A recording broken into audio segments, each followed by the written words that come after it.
All right, let me make Nikolai admin or a co-host. I can make Sarah a co-host. Cool. Nice. Now, boy, this is not ECNG 2013. This is Admax, boy. This is Admax. Today we're gonna look at trigonometry. Finish kinematics, gonna do trigonometry, and I want to do some series and sequences for Admax. That's the plan for today. All right. Yes, sir. So we're live on YouTube. Nice. All right.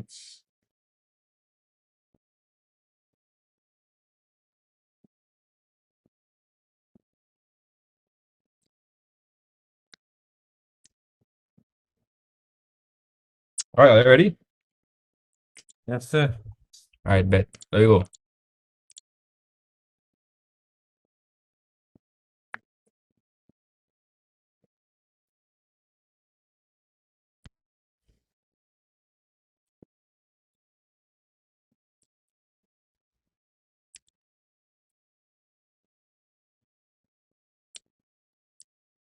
So let's just review the kinematic graphs quickly. So the graphs we're going to be looking at, let me start off with the one that's come the most frequently. So a velocity time graph. We typically measure velocity in what? Talk to me, Nikolai. Meters per second. Meters per second. Oh, sorry. Right. So velocity is meters per second. And time, we'll measure time in. Seconds. Right. And you'll generally see this shape.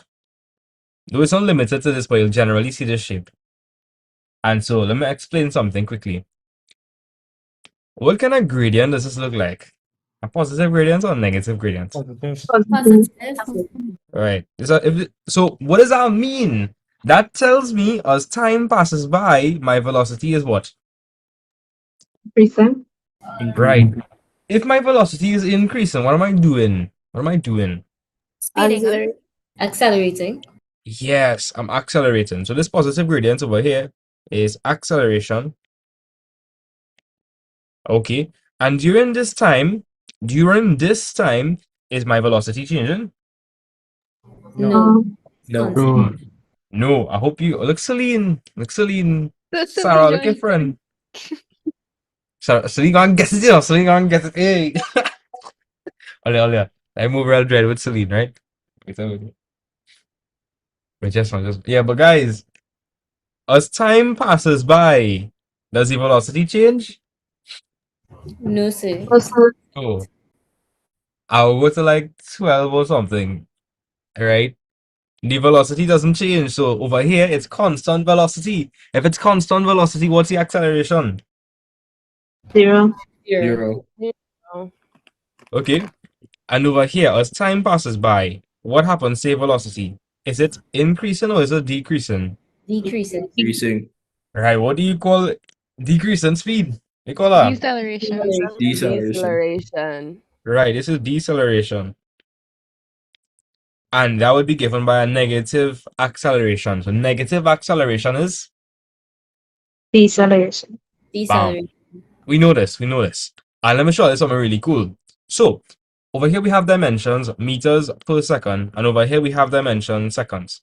If I find the product of these two dimensions, what am I gonna get? What's the product? Meters. Which tells me what traveled.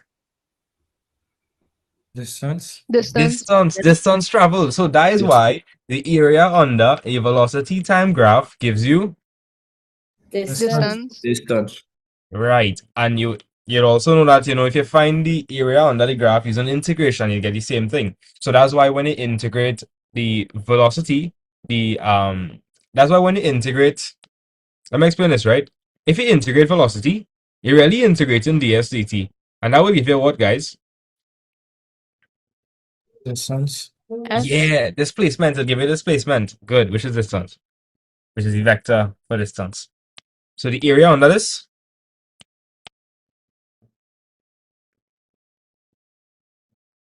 area under will give distance traveled.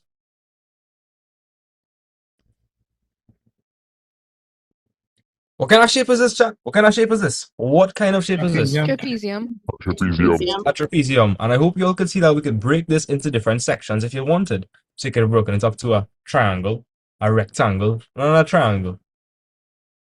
What is the formula for area of a trapezium?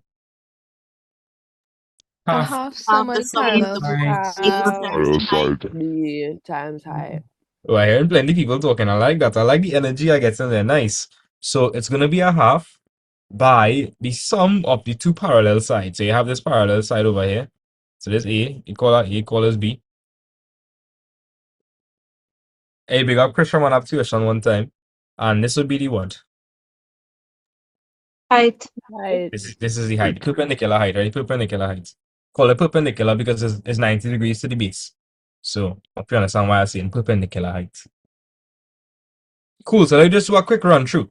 If you have a velocity time graph, then this is a positive gradient. What does that mean? That means as time increases, what happens to my velocity? You notice that my velocity getting what? Bigger. Bigger. Bigger. Right. So that means I'm accelerating. If my speed increasing, well, velocity.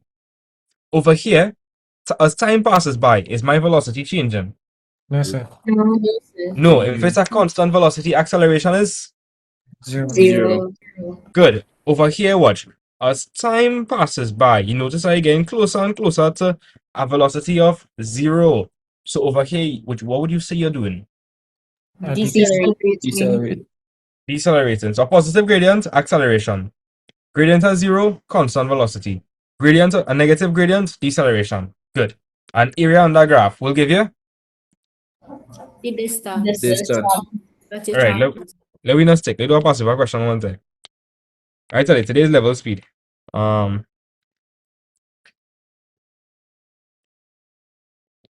I'll let me troll it into the pits of hell one time. I don't mind. Yeah, there you go. I can't do that.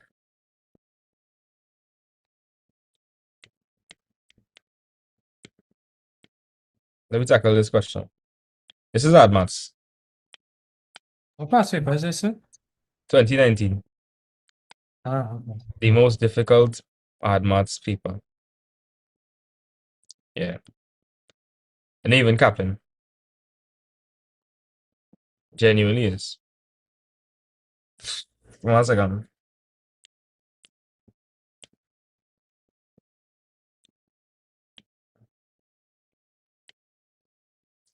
Un momento.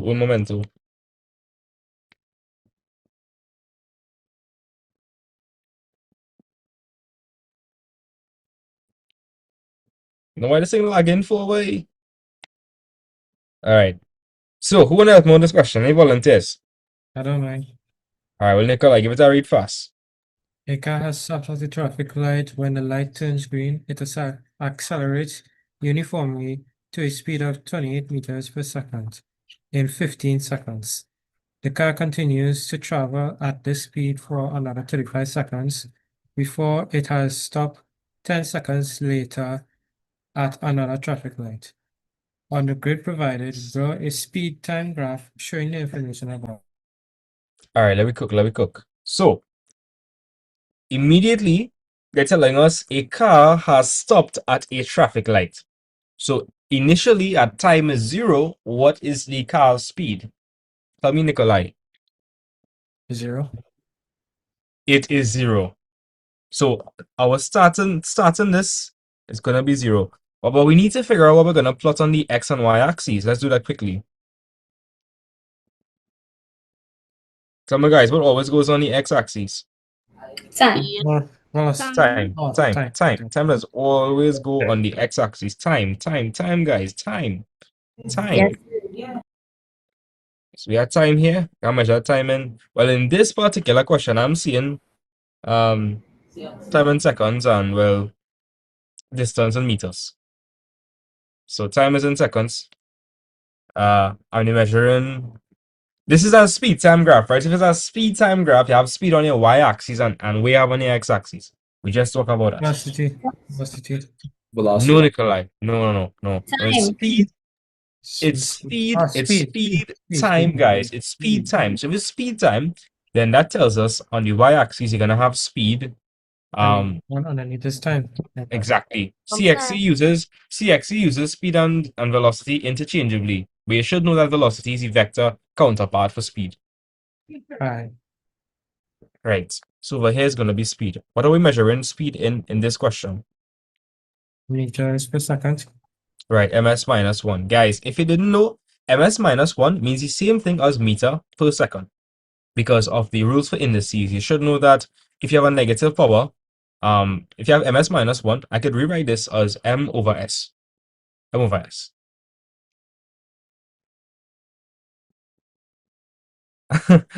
See, adaptation say they were predicting the rise of iShow speed. Oh, yeah. So, Nikolai, we know that we're going to start at 0, 0 for sure. We know that. So And then any question they're saying, when the light turns green, it accelerates uniformly. If it accelerates uniformly, it means at a constant rate. So the gradient we're expecting is something like this. Because as time increases, it's going to increase its velocity uniformly. All right. And Nikolai, it would have increased its speed to what? 28 meters per second. 28 meters per second. In how long? 15 seconds. All right, cool. The car continues to travel at this speed for another what? 35 seconds. So Nikolai, let's understand the first part of the graph. It accelerates uniformly, so it's going up, going up. Then it reach a speed at what? 28 meters per second. Good. And how long did it stay there for? Well, how long did it stay at that speed for? 15 seconds. Good, 15 seconds. So we'll just do a quick sketch and then we'll do the graph. The car continues to travel at this speed for another 35 seconds. Right? So Nikolai, it stayed at 28 meters per second for 35 seconds. Before it has to stop 10 seconds later at another traffic light. So when it's stopping, wouldn't it start to decelerate? Yes, sir. Yeah. So let's do a quick sketch, guys. Let's do a quick sketch. Quick sketch over here so we could visualize what exactly is happening. So what is the top speed? Somebody tell me, what is the top speed? 20. 28, right? Right. And how long did it take to reach the top speed? 15 seconds. And how long did it stay at this speed? Said 5 seconds. Good. If you're confused, it literally told us that. They said the car continues to travel at this speed for another 35 seconds. So if that's the case, then from here to here has to be 35. Also, the velocity will be at 0 because it was constant, right? The acceleration would be 0, but the velocity would be okay. 28. Yeah. The acceleration will be 0. Okay. Because Gabriel, if I'm moving at a constant speed and I'm not changing my speed, what's my acceleration? They will be the same thing. No, acceleration will be 0. Okay. Gabriel, acceleration, when we're talking about acceleration, we're talking about changing the speed. Right? Oh, okay. If I'm not changing the speed, where's my acceleration? It'll be 0. Exactly, because you're not changing the speed, right? Right. What would the time here be? 50. Time here will be 50.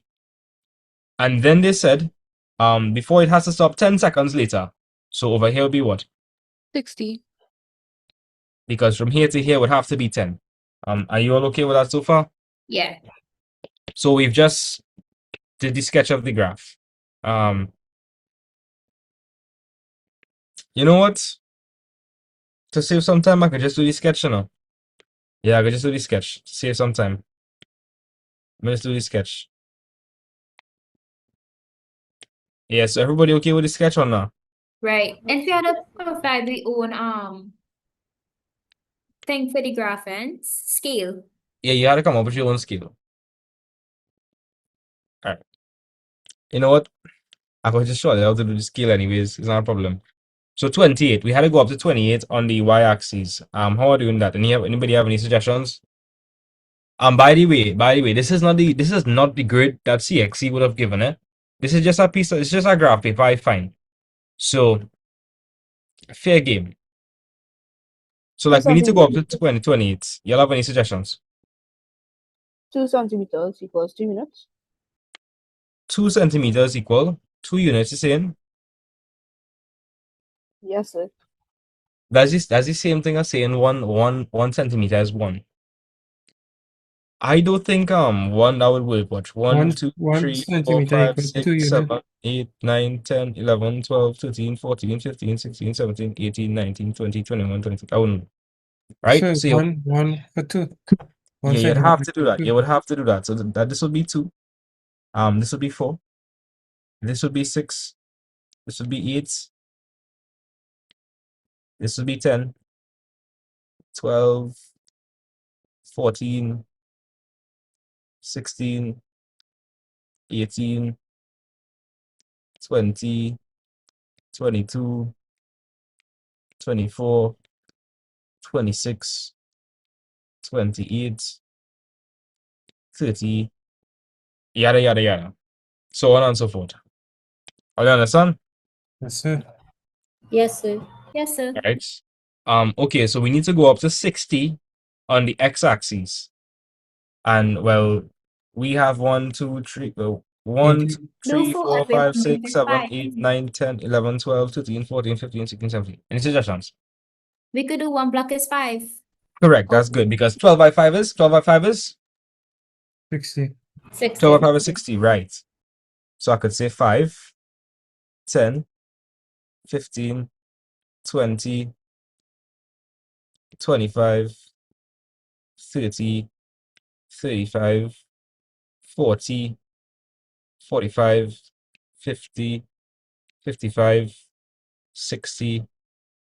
Well, of course, you guys understand any exam, you would just finish it, right? But we're on a time crunch, so I just doing what I need to do. Are you okay, right? Yes, sir.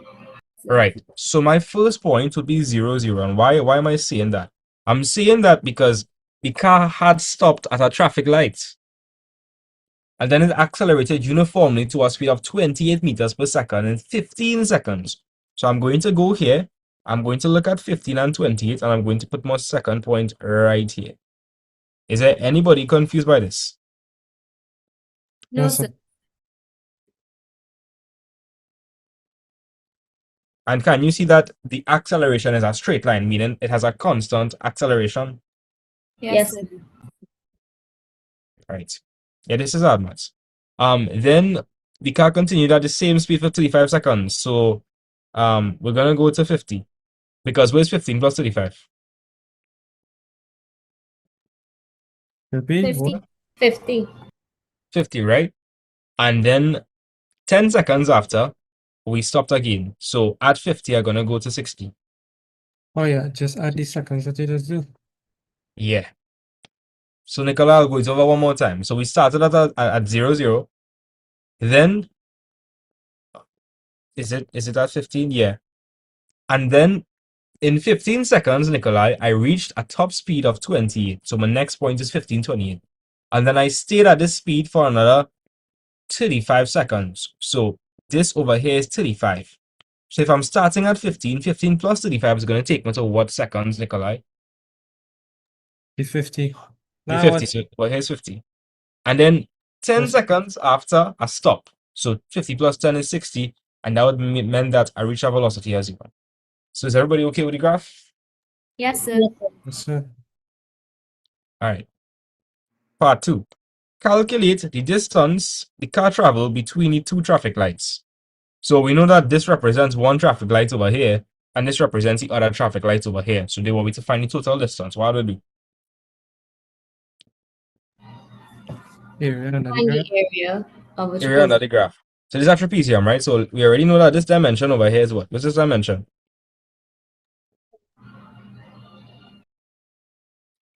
35.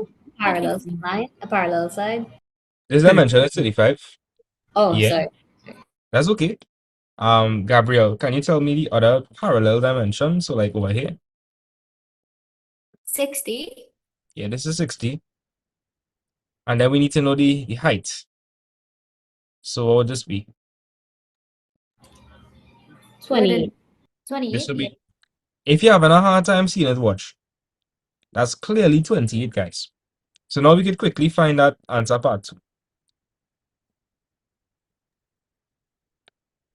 Now this is one of the easier questions. This is not a hard question. I give all a hard question just now, don't worry.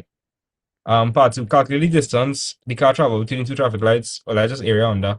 So that'll be equal to half. Wait, so before you do that, the accent for it in kilometers per hour, but they give it in meters per second. If you want, when you finish, you could convert it. So do you want to convert it before or convert it after? Maybe after, but I thought I would ask you the calculations. Okay, no problem. You can do it any way you want. You can do it before or after. That's not a problem. Okay. Well, in part 2, they didn't really specify, right? They just said calculate the distance the car travel between the 2 traffic lights. So meters. So it's gonna be a half and A plus B. So A is 35 and B is 65. A is 35 and B is 60. Because I'm talking about the 2 parallel lengths. So 35 and 60. So that's gonna be 35 plus 60 over here. What is the height? 28. 28. 28. Plug this into your calculator and let me know what you get. Yeah. 1330. 1330. Yeah. Will your answer be in meters or kilometers? Meters. Kilometers. No, meters. Let me Meters. explain why. On this axis, it's given in meters per second, which I could write as meter over second. And on this axis, you have second. Area is just a product of 2 dimensions. So if you multiply these 2 dimensions, you're gonna get what? Meters. Meters, right? So you're gonna get the area in meters. So this is the distance traveled, 1330 meters. Cool. Next part. Calculate the average speed of the car over this journey, giving your answer in kilometers per hour. So if we want to find the average speed is the total distance. Somebody finish it. Total distance over, Total Total distance time. over Time. total Time. and they want the answer in kilometers per hour. So we gotta convert the distance to kilometers and the time in time to what? Hours. Pause. Right. So my distance is 1330. How would I convert that to kilometers? Divide. 1000. Divide by 1,000. Right, I would have to divide that by 1,000 because, as you know, 1,000 meters makes up 1 kilometer. And then we have a time of 60 seconds. 60 seconds. How am I going to convert 60 seconds to an hour? You multiply by 60. Nah, Now divide by 60. I had some wrong answers there. Not Let me 60. understand the thing. 60 seconds is 1 minute. It's 3,600. You got to divide by 3,600. Let me explain why. Oh. Let me explain why. So I'll understand something. So first of all, how much seconds you have in 1 minute? 60. Wait, I was saying, boy. You have 60 seconds in 1 minute, 1 minute. Yeah. right? And in 1 hour, how much minutes you have? 60. So tell me, if you work backwards in 1 hour, you know you have 60 minutes. Yeah. And in 1 minute you have 60 seconds. 60 seconds. so in other words, 1 hour is equivalent to 60 by 60, which is It's Three 3,600. 1,600. seconds. So in 1 hour you have 3,600 seconds. So if I wanted to go from seconds to hours, I would have to what?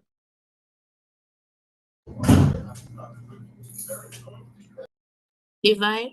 I'd have to divide by 3,600, yeah. Now, if I was going from hour to seconds, what do you think I'd have to do? Multiply. Multiply by Yeah. So running back again. Earlier, in 1 hour, how much minutes we have, 60 minutes. right? And in 1 minute, how much seconds you have? 60 seconds. Right. So if in 1 hour I have 60 minutes, if I convert 60 minutes to seconds, wouldn't that be 60 by 60? Yes, sir. So in 1 hour, you have 3,600 seconds. So what does that mean? That means if you want to go from 1 hour to seconds, you'd multiply by 3,600. Conversely, if you're going in the opposite direction, you'd have to divide. So seconds to hours is divide by 3,600. And you should know this for physics too. Please remember this for physics. Seconds to hours, divide by 3,600. So I'll take 60 and I'll divide it by 3,600. Plug that into your calculator and let me know what you're getting.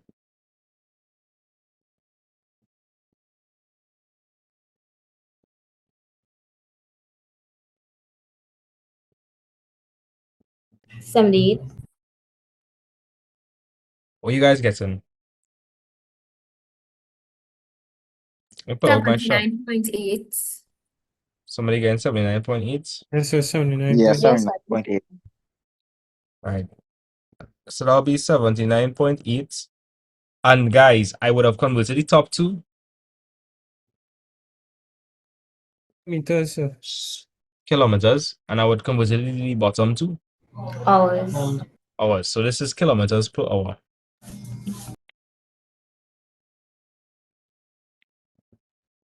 If you don't understand this, that's fine. Just tell me now. I'll try to re-explain so you hopefully understand. So I want to know why we just put -1 instead of like putting like 1 or something instead.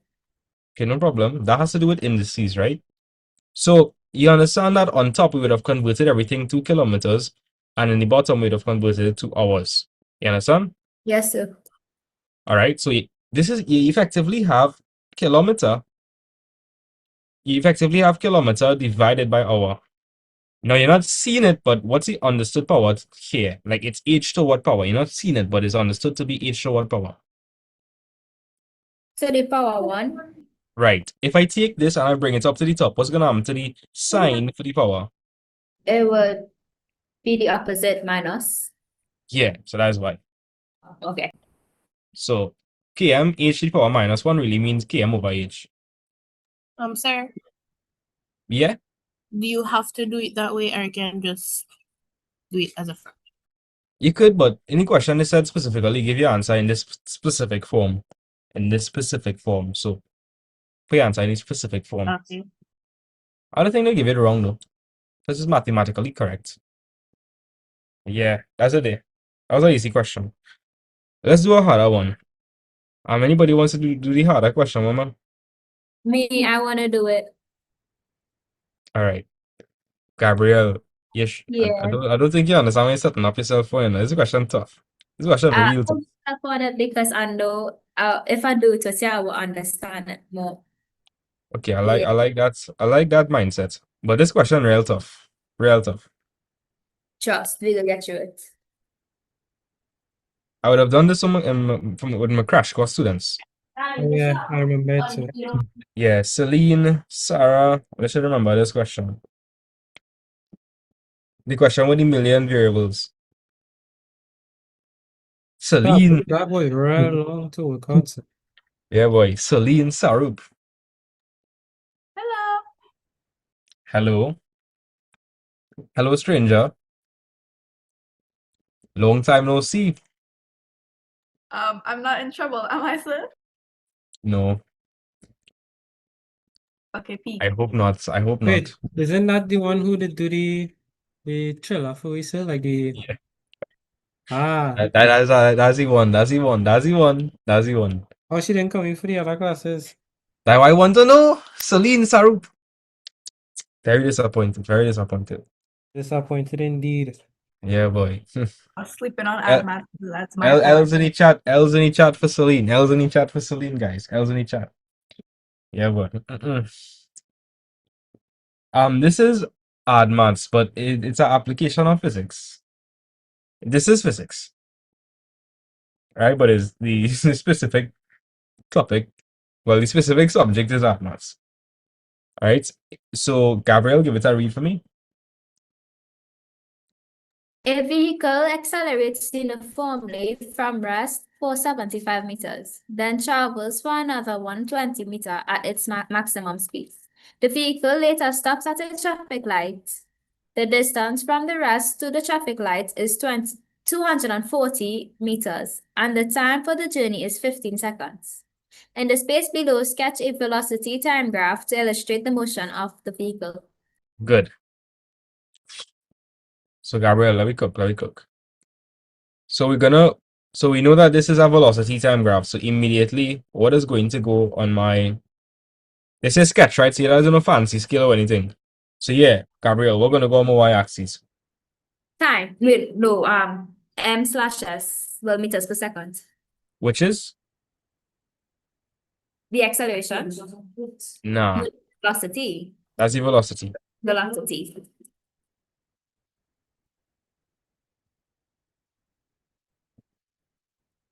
Right? And what do we measure on the x-axis? Time, which is in Time. seconds. Cool. So any question is saying a vehicle accelerates uniformly from rest. From rest. If it's from rest, Gabriel, what does that mean? It starts from 0, Right. So we can start upon our first point at 0, 0, right? and it accelerated from rest for 75 meters. Now we don't really know, they didn't really give us time or anything, Gabriel, but if it's accelerating uniformly from rest, would that be a positive gradient or a negative gradient? Positive. A positive gradient. So we know it gonna look like this. All I understand, they didn't really tell me specifics, but we know it gonna look something like that. Because if it accelerating uniformly, it's gonna be a straight line and you're gonna have a positive slope. All I understand or no? Yeah. Yes. And they said it accelerated uniformly from rest for 75 meters. The 75 meters tells us the what? The heights, well, yeah. No, not the height. This is a velocity time graph. So velocity is on the y-axis. Well, the velocity will go up to. Nah, this wouldn't be the velocity. Velocity would be, that would be the distance. Gabriel, that would be the distance. Look at the units. Wait, so let me just take this time to clear up the units, right? If you see meters, you are dealing with distance. All right, guys? If you see m/s or you see ms minus 1, we're dealing with Velocity. or speed. If you see m/s squared or ms minus 2, what are you dealing with? Acceleration. Good. Please remember this. So, Gabriel, this 75 meters, is that speed or velocity? That would be this. That will be Speed. distance. Wait. Nah, that is distance. Distance, yeah. That's distance. Because remember, meter, It's about distance. the difference between speed and velocity. Okay. CSEC, Admax, and Masters use them interchangeably, so you could think of it as the same thing. But really, vector, okay, velocity is the vector counterpart to speed. So velocity would tell you the speed, and it would tell you the direction. So like, Oh, okay, yeah. yeah, so like 5 meters per second to the west, 5 meters per second to the east, you know, Yeah. depending on the sign. All right. So this 75 meters actually tells you distance. And for a velocity time graph, what do we know distance is? The area under the line. I want to say the acceleration, but that would be That'll be no. wrong. That would be wrong. Yeah. I'll help you out, right? So for Yeah. a velocity time graph, the area under the graph is going to give you the distance traveled. So here's what I would do if I was writing this exam. I would draw like a little dash line here, and under, I would say that the area is equal to what? The 75? Yeah. Because guys, for a velocity time graph, how do you find distance travel? Remind me, Gabriel, for a velocity time graph, how do you find distance traveled? You'll find the area of the trapezium. Well, it could be okay, what area of any part on the graph. It don't have to be a trapezium. Like you see that this is a triangle. It'll be the distance then. Yeah, so the area under any part of a velocity time graph will give Yeah. you distance traveled. Okay. So you see, in the question, they told us it can accelerated uniformly from rest. So from 0, 0, we don't really know what was the maximum speed. We don't really know the time taken. However, we do know that the distance traveled was 75 meters. And we know that for a velocity time graph, the area under the graph gives you The distance. good. Boom. And then they're saying it travels for another 120 meters at its maximum speed. 120 meters is distance, or what was that? What's the 120 meters? That would be the constant, the acceleration will just be on the straight line ends. It would be on a straight line, but it was 120 meters. What is 120 meters Oh, represent? the area of that piece of the area of that piece. Correct. And Yes, it's the yeah. distance. It's the distance. So here what, guys? Let's just say for a second that this is the maximum speed, right? They're saying they travel at the maximum speed for another 120 meters. So what I mean? That means you're traveling at that same speed. It constant. Yeah. 120. But are we going to put 120 over here, chat? Are we going to put 120 over there? No. No. I only hear Gabriel. Guys, would I put 120 over there? No. No. sir. No. We'll No. put That the one. 75. I can't draw another dash line. And they told us it traveled at a constant. Well, they say in that maximum speed. So it continued traveling at the maximum speed for 120 meters. We know the 120 meters actually represents the what? The distance. Which is the what under the graph? The area. Right. So the area would be equal to what? What's the area equal to for that part? 120 meters. 120 meters, yeah.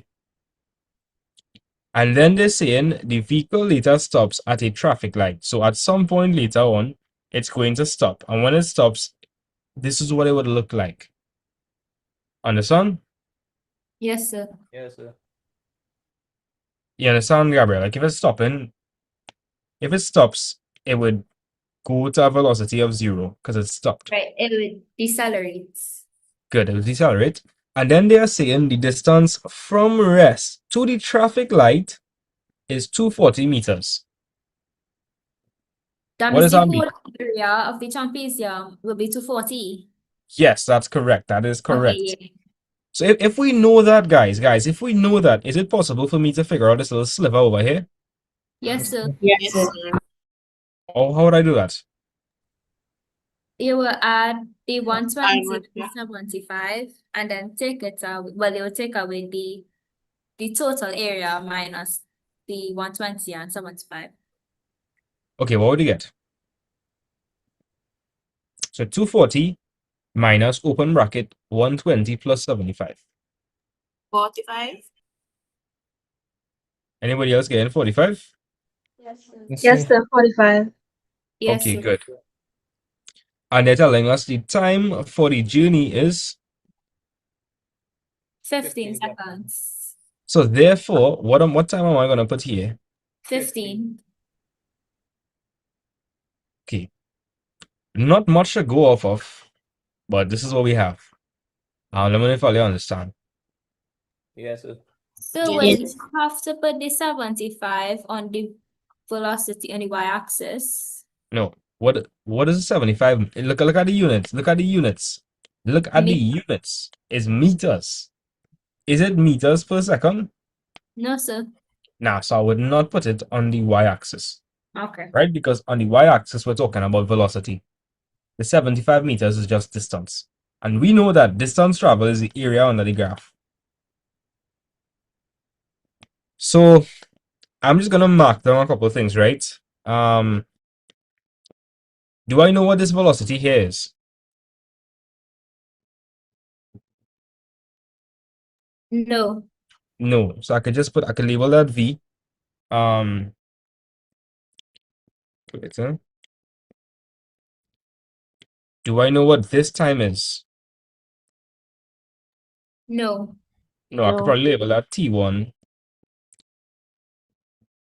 Do I know what this time is? No. Probably T. label it T2. Yeah. So we've labeled all the variables. We have 3 variables. Fun stuff, fun stuff. Fun stuff. Right. So do you think you could at least get 3 marks, guys, or not? Yes, sir. Yes. Yes, sir. Right. Let me do the demon time question. This is 7 marks. 7 marks. 7 marks. 7. Yep, 7. You hear me right? 7. This is the hardest kinematics question out of all the years. So calculate the length of time the vehicle maintains constant speed. So in other words, they want us to find the difference between T1 and T2. They want us to find this part over here. Are you understand that or no?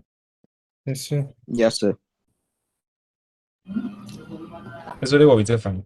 Again, they said calculate the length of time the vehicle maintains constant speed, which is that portion over there, T1 to T2. Now here what I would do. I would try to form as much equations as I could. That's what I would try to do.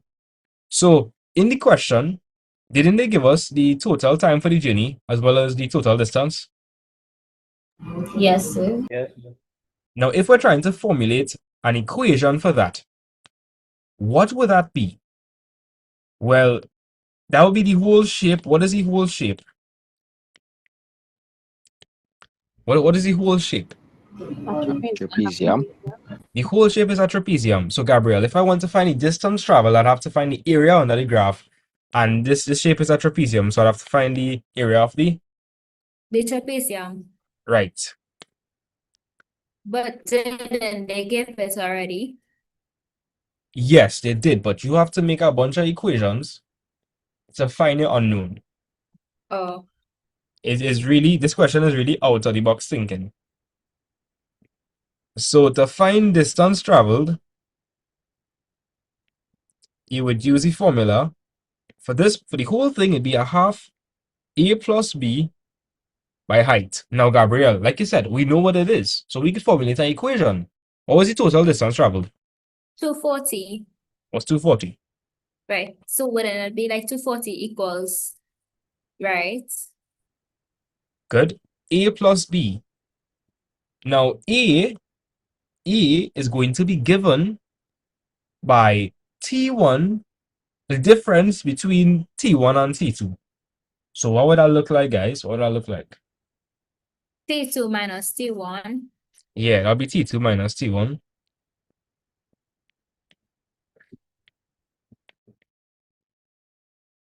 Plus what? What was the dimension for the bottom?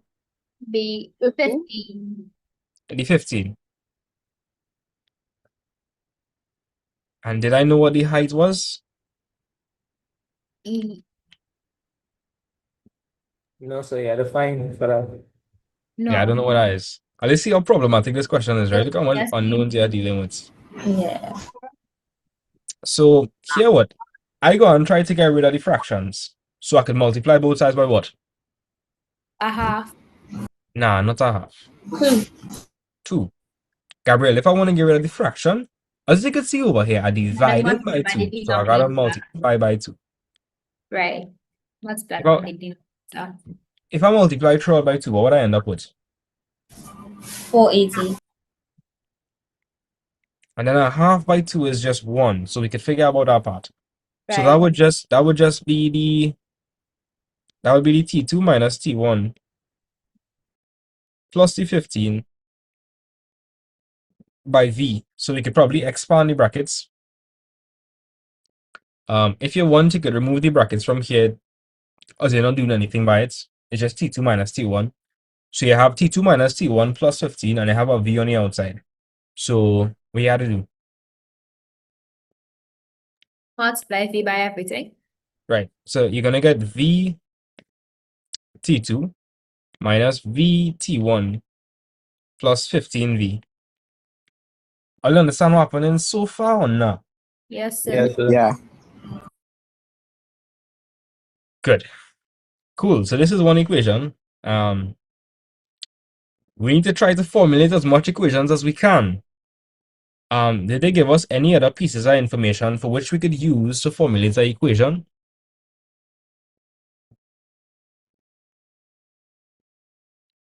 So we what could is it? use the area 120 by expanding the area of a rectangle.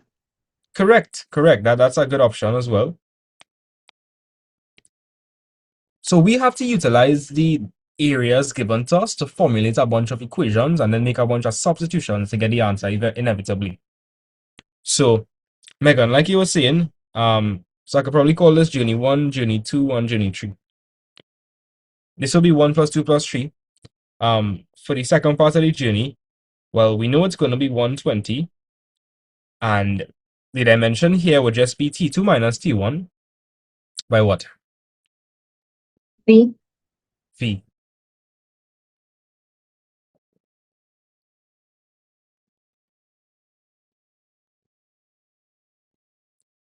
You know, if I didn't expand that, I could make a direct substitution. Yeah. And then it'll be so easy. Let me show you what I'm talking about, right? You really have to have some out of the box thinking to do this question, boy. Let me stay with my guys, stay with me. 240 by 2 is 480. And then that would be, if I were to leave the T2 minus T1 in brackets, and I were to expand this, and I leave the T2 minus T1 in brackets, that would be 480 is equal to V by T2 minus T1 plus 15V. I mean, you could expand it if you want, but as you see now, I should have probably leave it like that. Are you all confused as to what I went back and did, or like you understand? I just multiplied everything by V, but I kept the brackets here. So, where you had before the expanded version, then take that as factor out V from that? I could have, yeah, I could have, but either way is fine. Wait, The so reason if you factor it out, you want to end up back with the same equation on top? you get the same thing. You watch what? Okay, I'll just do that instead, so they can see what I'm talking about. But the point I'm trying to make is, Megan, from this you was able to form that 120 will be T2 minus T1 by V, right? And that's what you form. Yes, sir. And if you look over here, you have V by T2 minus T1. So I can replace that with 120 yeah, and from there I could just solve for V. yeah. You know what I mean? So, but like, I have a feeling most of you guys will just expand it anyway. So let me just show you guys how the average students will do. So 240 will be 480. And well, when you expand everything, you'd end up with VT2 minus VT1 plus 15V. So I'll work you up to this part, right? I'll understand this part. Yes, Yes. sir. Yes, sir. And then, Mikkel, you was saying I should have maybe pull out the V from this. Factor out the V from everything. I wouldn't necessarily recommend that because if you factor out the V from everything, this is where you will see. You'll see T2 minus T1 plus 15. But I want to make a direct substitution. So I would not recommend that. Because, Mikkel, tell me, right? Mikkel, if you factor out the V from everything, does this look like the exact form of this? No, sir. No. But Mikkel, if I only factor out the V from the T2 minus T1 part, what I write inside the brackets? T2 minus T1 plus 15V. Now I want you guys to open up your eyes. Open up your eyes to this. Are you guys seeing V by T2 minus T1 anywhere else? Yes, sir. And Yes, sir. equation 2. Equation 2, and we know that V by T2 minus T1 is what? 120. 120. 120. Okay, some of you guys might be confused and might be saying, sir, isn't this a bit different from this? And I'll tell you no, because multiplication is what? Commutative. Right. So I need you all to be able to understand that, 120 is equal to that is the same thing as V by T2 minus T1. It does not matter. So No, that 120 is the same the distance area thing in the middle percents. Correct. And Gabriel, how did we find that? Well, Gabriel, what shape is this? What shape is this? A square. I can't assume that. I cannot Ah, assume it. Yeah, my baba. We could assume it's a rectangle. You could assume that. And to find the area of a rectangle is length by width. So this is one of the dimensions. So one of the dimensions would be T2 minus T1. That would be one of the dimensions for sure. One of the dimensions is definitely T2 minus T1. Here's why I was saying that. I want you to zone in on this. Zone in on this. We label this variable as T1 and we label this variable as T2. Gabriel, if you were given actual time, right? And you wanted to find this dimension over here, what would you do? Minus that, or minus the T2 and the T1. Exactly. So this could be represented by T2 minus T1, and this height will be represented by the variable what? V. V. So the area would just be T2 minus T1 by V, which could be written as V by T2 minus T1.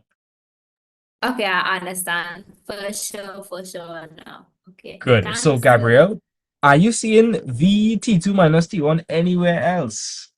Yes, Where else is you seeing now? in equation 1. Equation with the 1. 4A.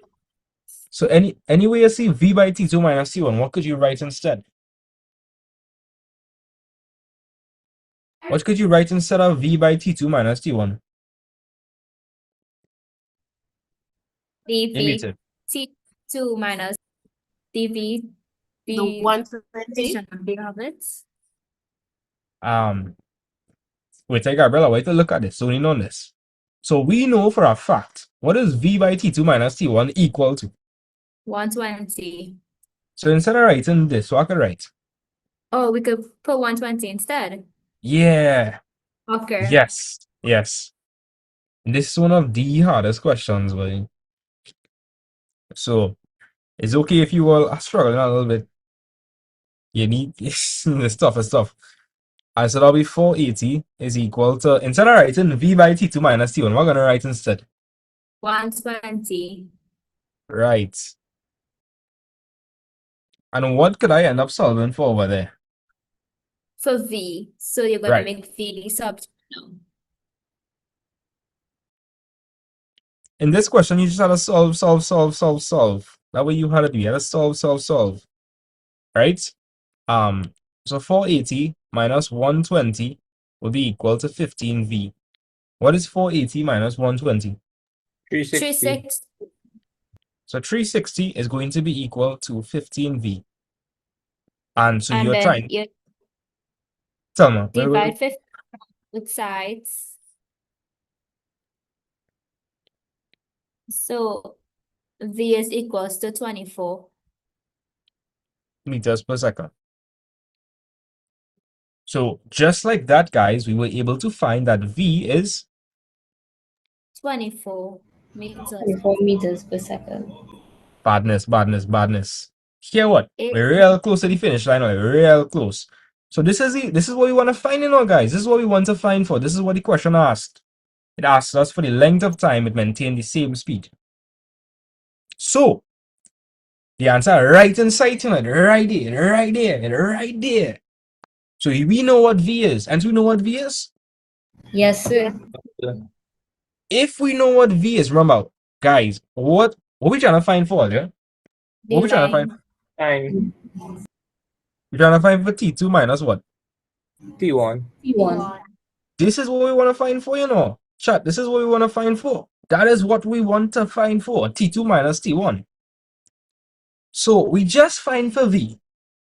Everything is right on the screen. Right. So we know the area of that square is 120 and the width is 24. Could we just make that the L the subject? Because I assume we will put L instead of T2 minus T1. Okay, that's not a problem. Yeah. If all you want, right? Instead of writing T2 minus T1 every time, we could call it L for the length. You could call it L for length. So instead of writing So we could probably just say 120 is equal to V by L. Okay? And we know what V is, so what to do next? 120 equals to 24L. Yeah, 120 is equal to 24L. And what to do next? We make L the subject. So we divide 24 on both sides. And you should get 5, I think. Yes, sir. Yes, sir. And that would be, we find it for T2 minus T1, the difference in time. So that would have to be in what units? Seconds. Seconds. I think I solved it a bit more eloquently. What's the word I'm looking for, boy? Eloquently. Eloquently Yeah, than that is the that I did in the crash course. This is it's a lot nicer, I think. So it's very nice. It's like a nice solution. Yeah, does work out. So I'll explain the question again. I understand it was on the harder side. So, would you guys have at least gotten the graph part correct? Yes, sir. I get that for for sure. sure. Yes, Yeah. sir. Yeah. Good. And would any of you guys, Gabriel, I'm looking at you now. I'm looking at you.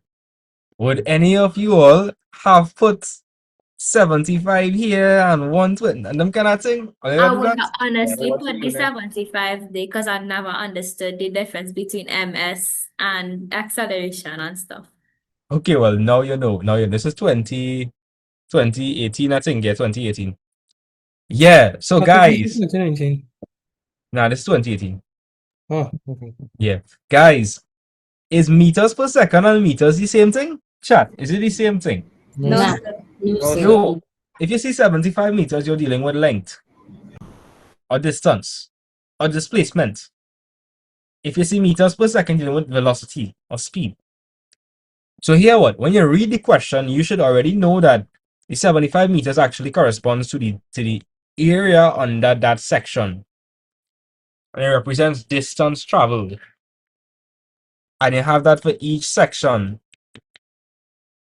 No, you don't know a lot of things here. I don't know what V is, so I can label that V. I don't know what that is.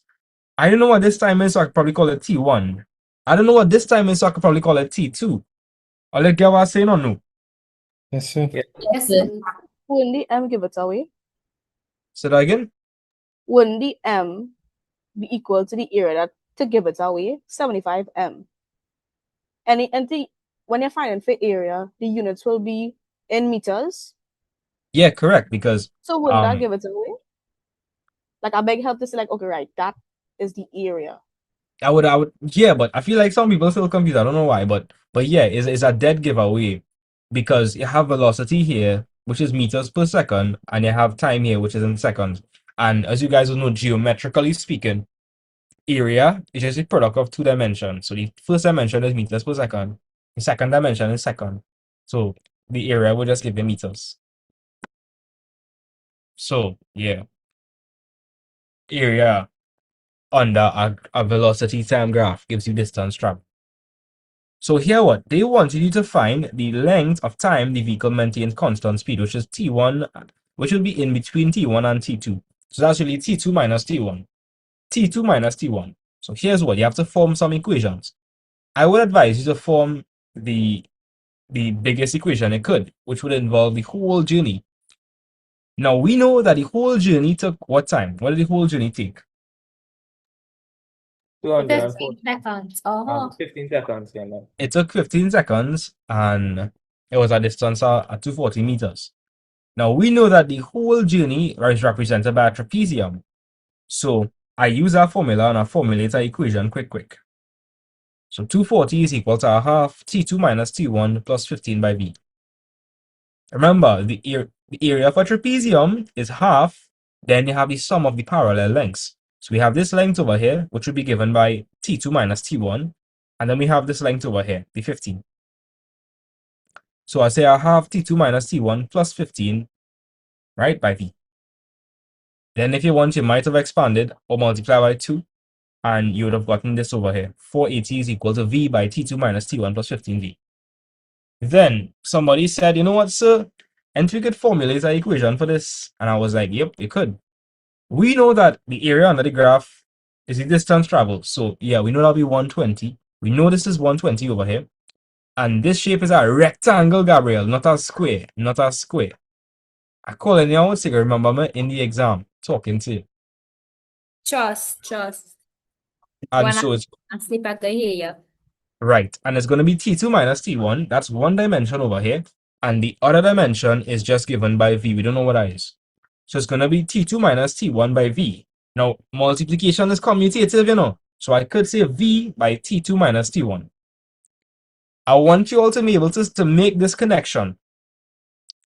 V by T2 minus T1 is this, and we know it's 120, so you can do a substitution and you can solve for V.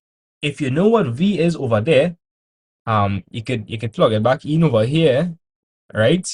And you could just solve for T2 minus T1, which we call L. So we call T2 minus T1 L to simplify things. So we end up with 120 is equal to V by L.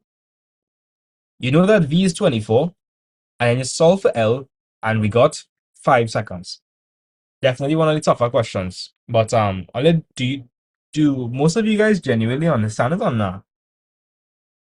I would like. I understand. Are you sure? Is Yeah. it like a fancy simultaneous equation? Yeah. It low-key is. It Yeah, low-key is. because when I was like equation, when I was like, ain't this just a weird simultaneous equation, like the ugly duckling say it? Yeah. It is. It is because you know we did substitution, right? We did substitution. That's what we did. So we substituted this into equation 1, and then we solve for V. Then we plug that back in to solve for what? Well, For V, for T2 minus T1, which we for call yeah, L. yeah. Interesting question, but all right. So now the way to calculate the maximum velocity attained, well, we already calculated that. What was the maximum velocity? 24 meters per second. Yeah, that was 24 meters per second.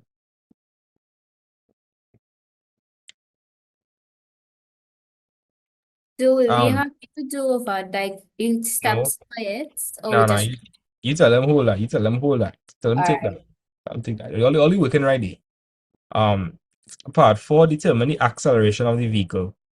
When we're talking about acceleration, which part do you think I'll be talking about? T1 minus T2, the constant. No. Now, if we're talking about acceleration, then I really talking about over here. Or. Yeah. Oh, okay. I now understand. So we need to find for we would need to find for T1. All right, we need to find for T1. Anybody have any suggestions? So make an equation using the area. Which equation you want to make? So be the area 75 times the length by breadth over 2. Good. Because it's area of a triangle we're dealing with over here. It's a triangle. And so if you want, well, you know that the area is 75, and that's going to be a half base by the height. So 75 is going to be a half. My base is T1. And what's my height? V24. I know that. Nice. So from here, if you want, I mean, you can just find half of 24. Where's half of 24? Well, Yeah. 12, so that'll be 12 T1. And then from here, you can just solve for T1. How would I solve for T1? 75 divided by 12. Yeah. What's 75 divided by 12? 6 1/4 or 6.25.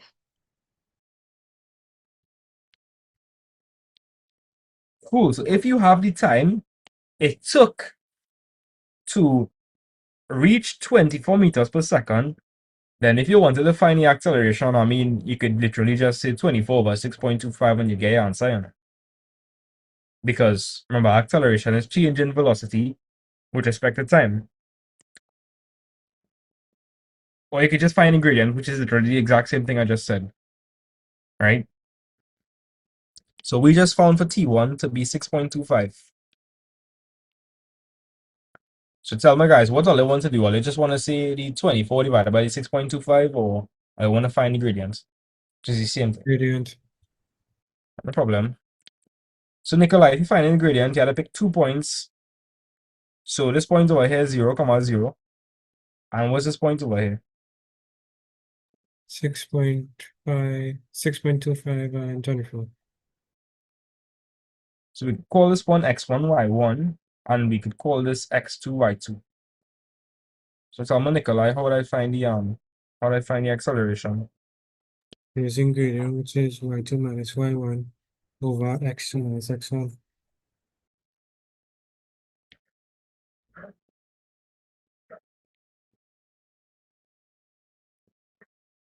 So that would be 24 minus the 0 all over 6.25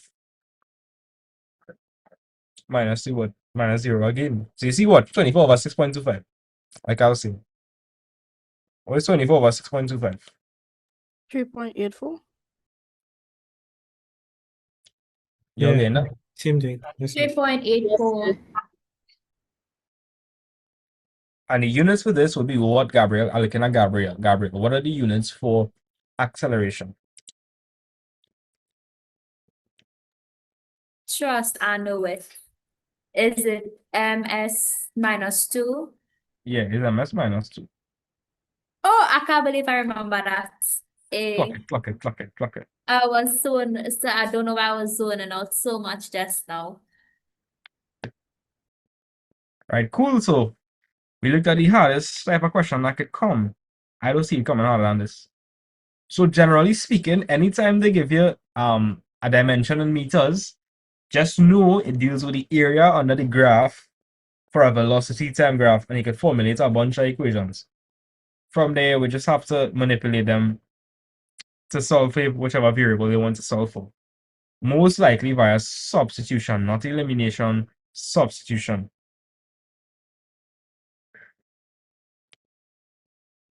I feel like this was a really tough question. Are people in Zoom only genuinely understand the question or no? Like I feel like a lot of you guys don't. Just making sure acceleration was the gradient. To find the acceleration, you have to get gradient. Yes. Okay, I understand then. Just Saskia, you understood the whole thing or not?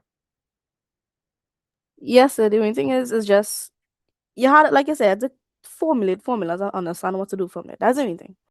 Like I understand on this part, like a lot of students would have a hard time seeing the direct substitution. I honestly would have stopped at the first equation. I would have if I was like first time doing the question, I would have stopped at the first equation. I would have never think about like, oh well, the IC lines. No. No, that's up. Now That's I up. understand and I appreciate it, just. Okay, good.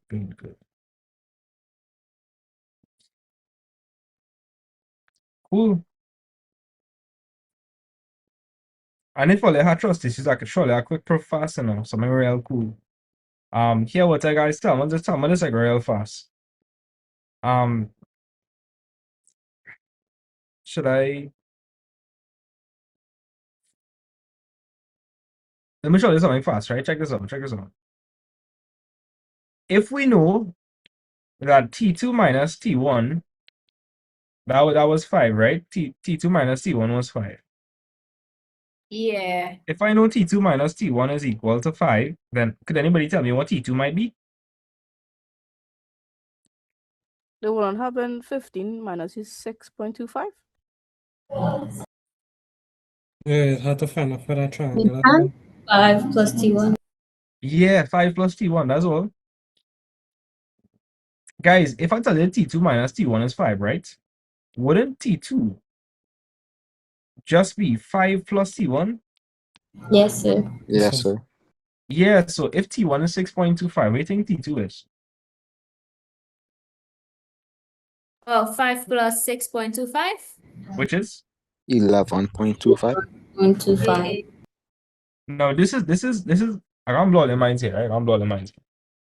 Check this out. Check this out. Check this out, right? Remind me. Was the area under the graph here? 120. 120 meters, right? So if I were to use the dimensions I come up with, and I find the area, what's supposed to get? 240. Now 120.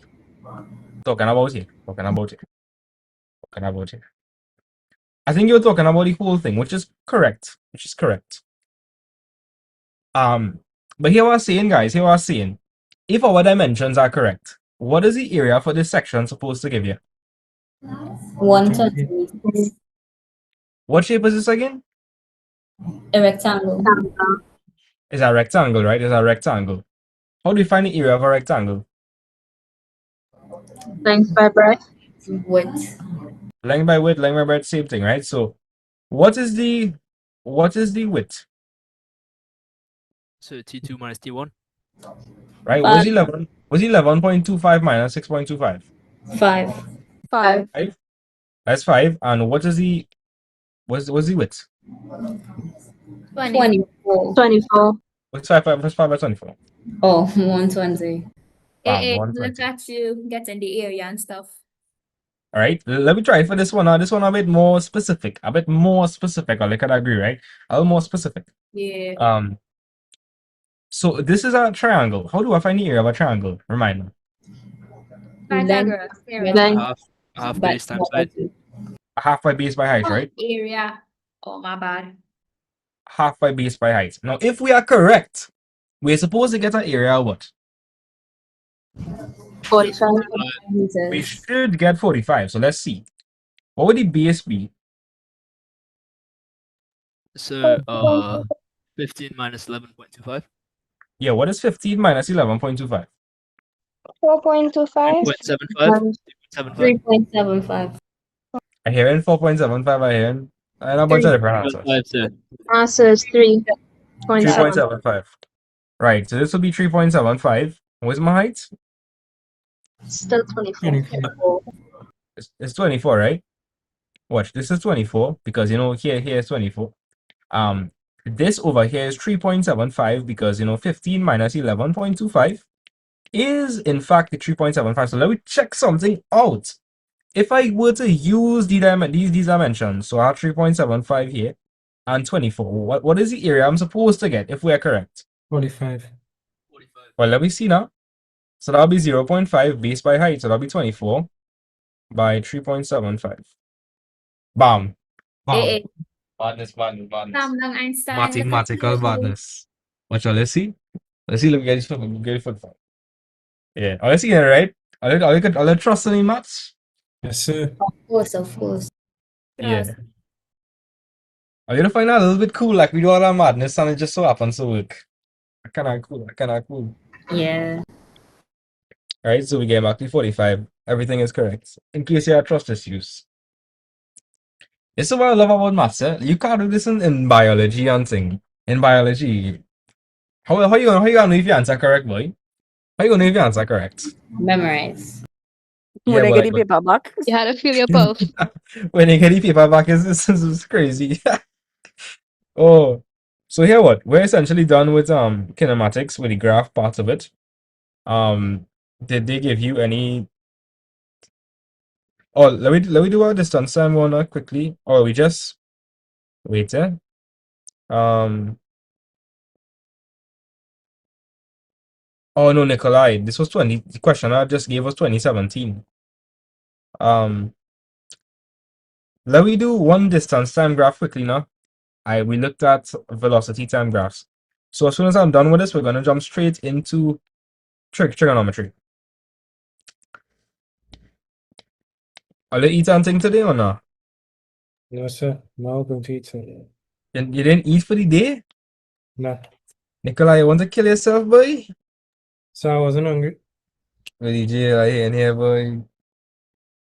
So guys, somebody tell me, right? Let me do a little recap. Fast. If you have a velocity time graph, what does this represent? Acceleration. Acceleration. What does this represent? Stationary. Zero Oh, acceleration. Not stationary, Nikolai, not stationary. Constant. Nikolai, I could be moving at a constant velocity. Well, yeah. Yeah. So that just means I'm moving at a constant velocity. So the acceleration here is 0. What would it suggest? Deceleration. All right, this would suggest deceleration because as time increases, your velocity decreases. And if I want to find the distance traveled for this, what would I do? What would I do? Area under the graph. Exactly, area under the graph. Nice. Let's look at a distance time graph now quickly. And you will see them using distance and displacement interchangeably, right?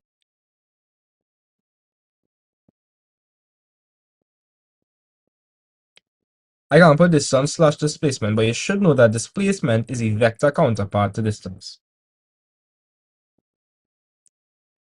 This one is a bit tricky, I would say, to understand.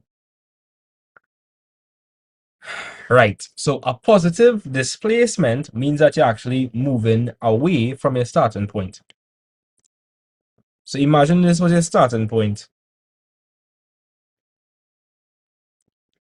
This part over here would mean this would be the velocity, right? And in brackets, moving away.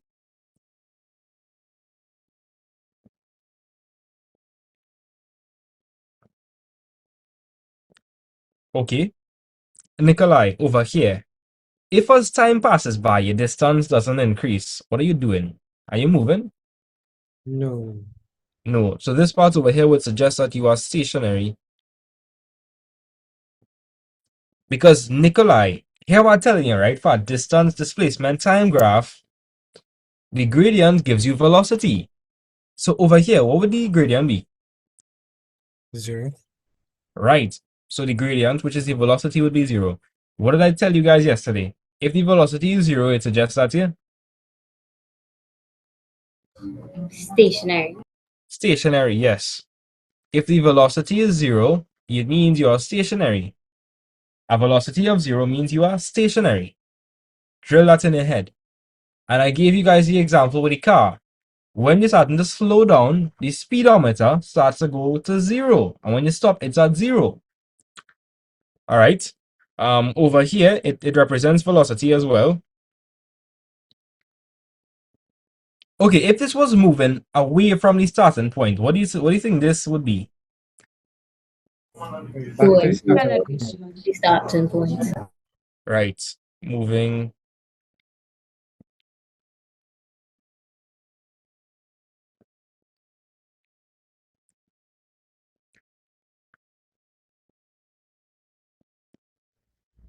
I know, guys, it's a bit weird. Take a screenshot. Take a screenshot.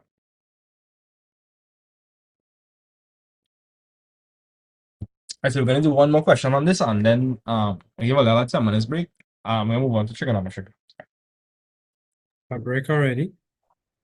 Yeah, did you see 8? Yeah. We wanna start? When we start trigonometry, then you know we're going for like 6 hours. No, not 6 hours, like So 5. nothing. Hey, boy. Nicola, you ready, my son? Yes, why is he moving? Yeah, well, trigonometry is a hard thing. We had to cover it, but I will eat later. I know Hey, hungry. boy. And a feedy brain. Right, any volunteers for this question?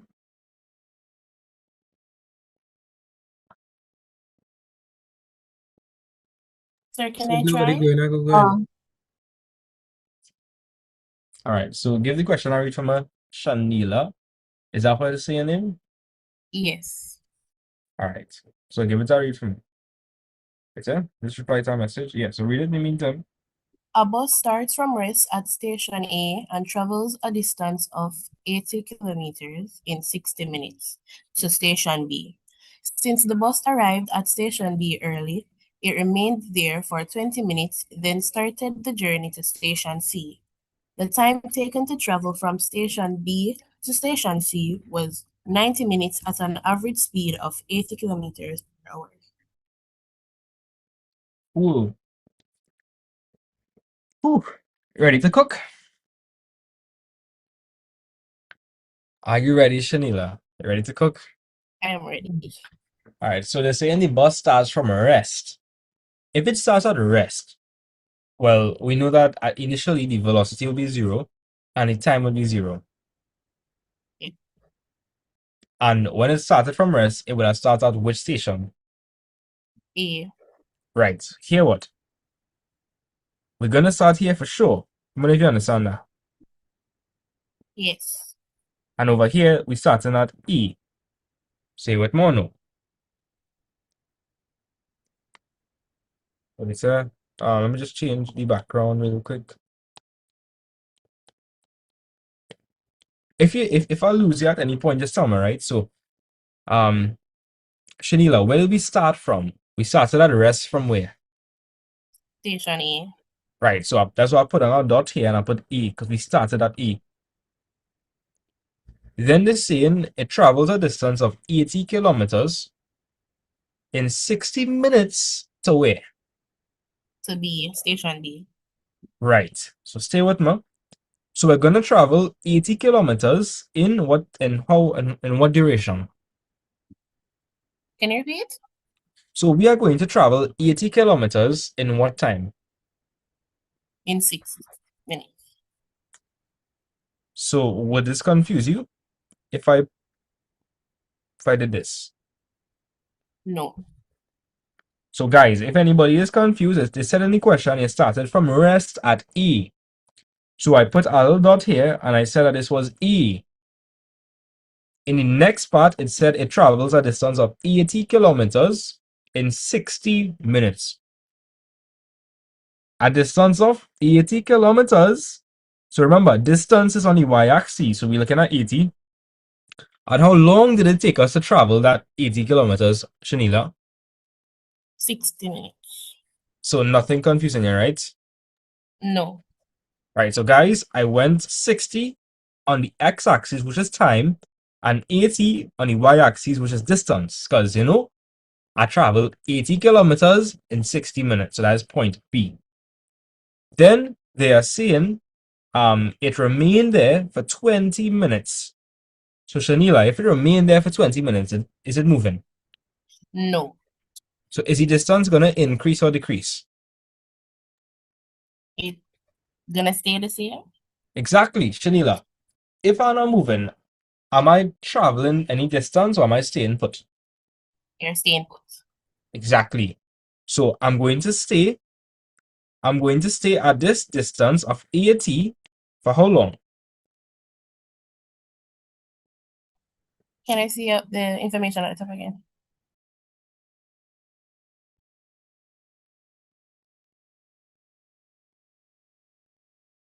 $20.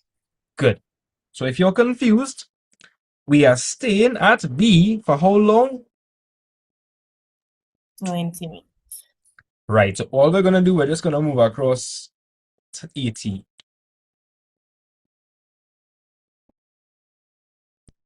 If this is the correct answer, this is the only correct answer. Some of you guys might have do this, but that's wrong. If you did that, then you would have traveled to 120 kilometers, which is wrong. If you're remaining there, is your distance increasing? Somebody tell me. If you're remaining stationary, is your distance increasing? No, sir. No, sir. It remains the No, same. your distance is going to remain the same, and so it's just going to go to 80, and I'm going to stay at the 80 kilometers. And all of this is at station B, right? We didn't move anywhere yet. And then they're saying what?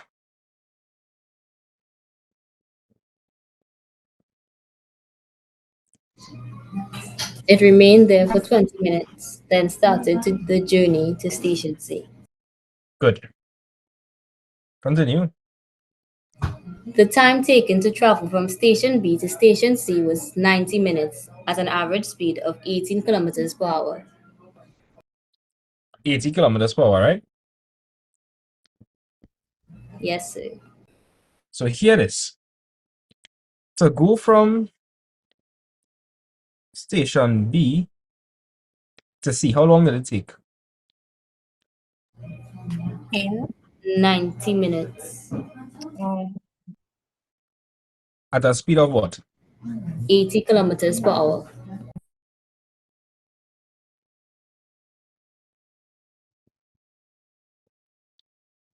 For us to complete the graph, I would need to know the what traveled.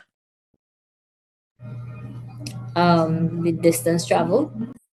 Yeah, Shanila, do you understand that this is a distance time graph? So for me to complete this, I need to know the distance traveled. Yes. So here what? I know the time it took to go from station B to station C. That's what I know. That's why I know, right? That's why I know. Yes. And they gave me speed. Is there any way I could potentially find the distance traveled? You could divide the minutes into speed to get the Not necessarily. Wait, just remind me, what is the formula for speed? distance over time. Right, speed is distance all over time. So if I wanted to make distance a subject of the formula, what would I have to do? You would multiply. I'd multiply both sides by time. And so distance is equal to speed by Time. good. Now, if we want to find the distance, it's going to be our speed, but our speed was in kilometers per hour, right? So keep that in mind. We have a speed of 80 kilometers per hour. And we need to multiply the time by that. However, our time is in what? Minutes. So we have to do what with that? Turn it into hours. So how would I convert it to hours? Divide it by 60. Good. And what would I get? 1.5. So I'd multiply the 80 kilometers by hour by? The 1.5. And what would I get? 120. So in other words, what is the distance from station B to station C? 120 kilometers. Good. You understand that or no? Yes, sir. People in class, do you guys understand that since we have a distance time graph, we need to find the distance between B and C? Yes, sir. Yes, sir. Yes, sir. Good. How long did it take to go from B to C? 90 minutes. 90 minutes. Right, we have to convert that to hours because our speed is in terms of hours. So that'd be 1.5 hours. And my speed is 80 kilometers per hour. So if I wanted to find the distance, it's the product. So that's going to be the 80 kilometers per hour by the 1.5 hours. So in other words, how far is station B from station C? 120. 120 kilometers. Great. So let's try to address that over here. So if over here is at 80 and then is another 120 kilometers on top of that, where would I end up at? What distance? 200. 200, yes.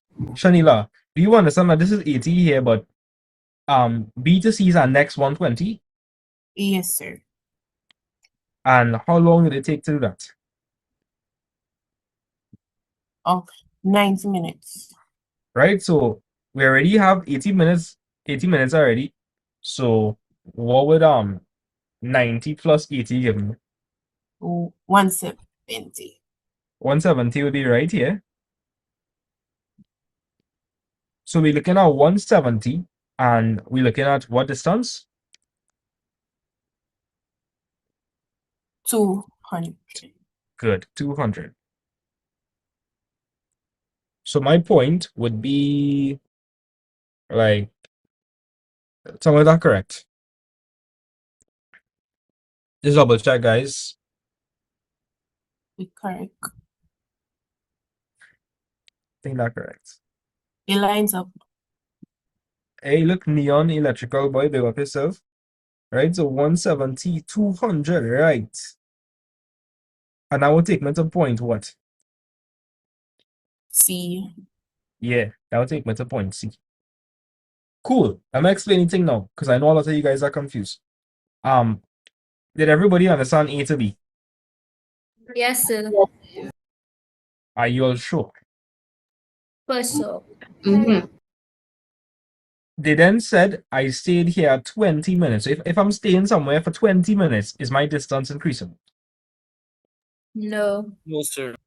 No, my distance is not going to increase if I'm staying still. So I stayed at the 80.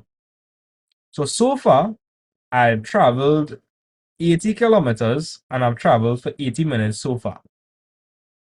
In the next part, they said we then went from B to C. Now, how long did it take us to go from B to C? How long did it take me to go from B to C? Minutes. 90 minutes. 90 minutes or 1.5 hours. 90 minutes. So here what? If we already traveled for 80 minutes, then by the time we complete our journey, it'd be at 170 minutes in. That makes sense? Because Yes, with sir.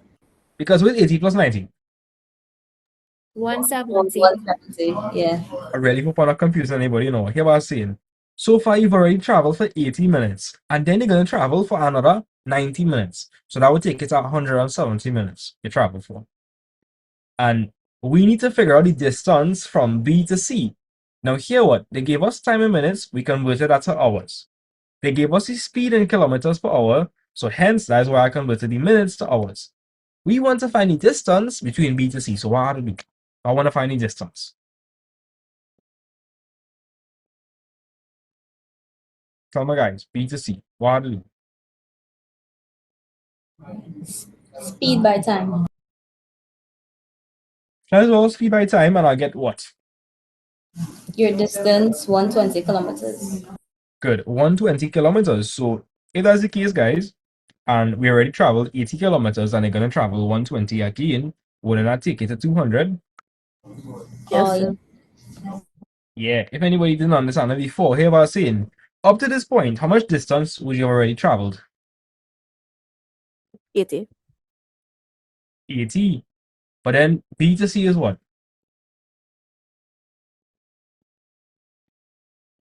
The distance? You're asking?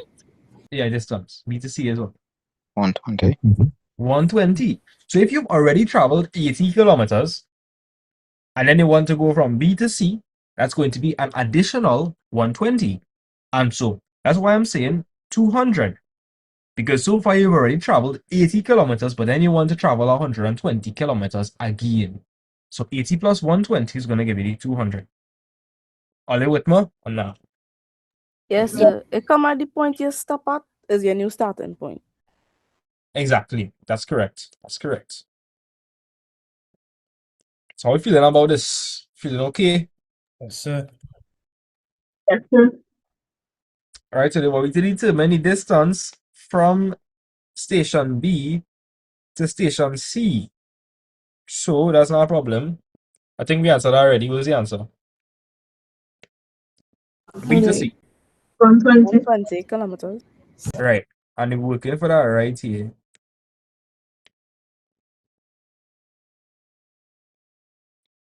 If I am confusing you, don't be scared to just unmute and just ask me anything at any point, because I'm here to help with it.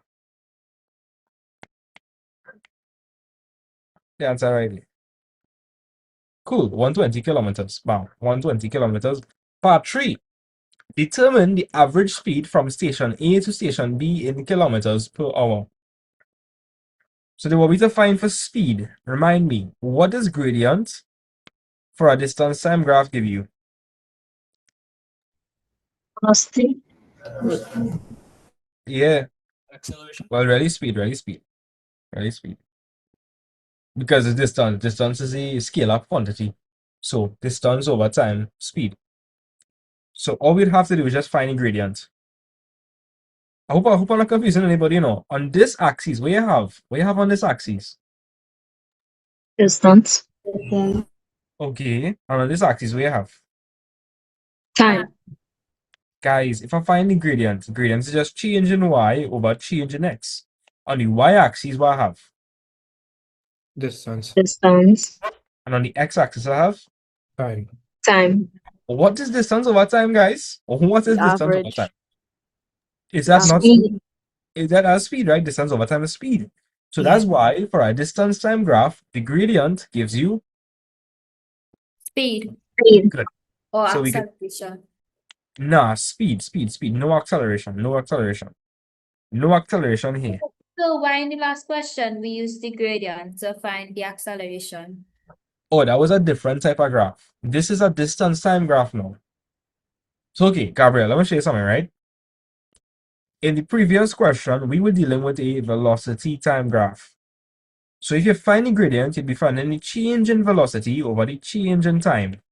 What is that defined as? The change in velocity over time. That's the what? Acceleration. Yeah.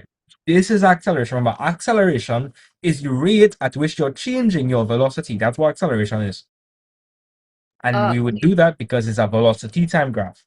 However, if you look over here, it's a distance time graph. And if it's a distance time graph, you have distance on the y-axis and time on the x-axis. So you'd end up with change in distance over change in time, which is effectively speed. That's speed. Okay. Thank you, sir. No problem. So yeah, to find this, it's just how to find the gradients from A to B. So this point over here is 0, 0. And where's this point over here? 60, 80. Yeah, that's 60, 80. You could call this x1, y1, and you could call this x2, y2. And so the average speed would just be a gradient. So that'll be y2 minus y1 all over x2 minus x1. Where's y2, guys? 80 80. Where's y1? Yeah. minus 0. Where's x2? 60. And 80 minus 60, I can like 4 over 3. So no, and you have to like change it to kilometers and hours. That's Or a good the point. That's a good point. You could always do it after if you want to. You could always do it after if you want. But let's do it one time now. So 80 minus 0, that's just gonna be 80. And 60 minus 0, that's just gonna be 60, right, guys? On the y-axis, we already have distance in terms of what? Distance is already in terms of what? Kilometers. kilometers. Do I need to do anything there? No, sir. Yes, sir. Now, on the x-axis, do you have time given in minutes? In minutes. It's So how given would I convert minutes to hours? multiply by 60. Multiply by 16 rule. Divide by Divide by 60. Gabriel, that time thing giving you some trouble. So how we So could divide it by 60 if it's like changing from minutes to hours? I'm gonna ask that question, right, Gabriel? How much minutes? Oh, How much minutes you have an hour?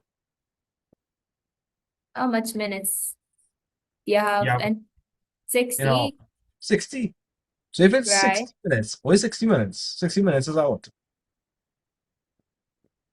60 minutes? Which is a 60 minutes is a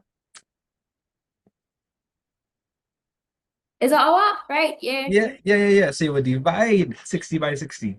60 divided by 60 is 1. yeah. Oh. Don't feel shame on taking you're learning. Don't judge Gabriel. Gabriel learning. Right? I just always tell people be more shame for being shamed to answer, ask questions than people saying things about you. Like those are the what people gonna say. You Yeah, gotta then learn your work. that's You gotta learn your work, right? What's 60 divided by 60? 1. 1. The answer is just 80 kilometers per hour. If you're confused, right? Yeah, what? If you're confused, first things first, guys. For a distance time graph, what does the gradient give you? What does the gradient give you? Speed. Speed. Yes. So I said 80 minus 0 over 60 minus 0. But on the y-axis, you have kilometers already. We don't interfere with that. We already have kilometers. That's not a problem. But on the x-axis, we have our time in minutes. If we have our time in minutes, what we're gonna do to convert that to hours? divided by 60. Good. 60 divided by 60 is? 1. 80 divided by 1 is? 80. That's the answer. What do you think about this question? Hard or easy? It That was was good. I How was easy? guess. Yeah. Blessings, blessings. So, we'll take our 10 minutes break, come back, mash up trigonometry. Alright. Right, trigonometry. And if all this stay long enough, we could probably do a lot more than trigonometry. But we'll see what can. Trigonometry is a very dense topic. It's very dense. But I'll try to cover all bases. Trust so we stayed. Okay, that's good. Again, So if how all long this, are you gonna go? well, I Like, probably might end 12, 11 p.m. So you doing a stream tomorrow? Say that again? You doing anything tomorrow? Tomorrow there's Another- a 12-hour marathon, my guy. 12-hour marathon. Okay, so okay. I go in right down till the morning of the exam. Yeah. Okay, sounds good, sir. It's so sad though. Like, just imagine how much Admax kids will benefit from these sessions. They only have like so little people. I don't know why. I don't know why the number is so scanty. Like, and these so people what sticking. topics you're going to cover tomorrow? Anything all they want help with in no particular order. So whatever Okay. all they want help with, or they just so many questions, tell them I know. I'll run it. Okay. Just tell me what they want to do and we'll go run it. And any questions that they have or answered, I come like chat Rajiv instead of chat GPT. You know what I mean? Sir, Yeah, but I think chat Rajiv low key better than chat GPT though. Might be. Yeah. Key.shrooms. Send my message on WhatsApp. I will send you the link. That's all. So you know the equation of a line, Yes. right? Is y equals mx minus c, right? Now, y is equal to mx plus c. Oh, okay. That c means what? Constant. Because when it was drawing, I was like, wait, that look like constant. That is a constant and it represents the y-intercept. That's where Yeah, the that was graph just me of- screen. Okay. Say that again? I said no, that was just me on a side quest in my head. I was like, when he was drawing the constant, I was like, wait. And he explained it. It's cutting the y. I was like, wait, that's like the y-intercept. C. Yeah. So I was like, oh, C is constant. I was like, oh. Yeah, c is a constant. So, Saskia. With Saskia, are you into maths? Yes. Say that again. Wait, Saskia, are you into maths? If I'm into maths. Yeah, like maths. You like maths. Yeah. I surely never learned how to plot a graph like this before. Like, I'm sure there's some badness. Real bad. I overlove Boy. maths. I could do maths endlessly. I love Which I it, but think- some teachers just really struggle. It's like they're trying to confirm to themselves if they're teaching this correctly. And they speed it up. Oh. So I don't know about talking about teachers. A lot of teachers don't really, well, generally speaking, a lot of them don't really have much of an interest in maths to begin with. So it's like they just come in, teaching, getting the money, leaving.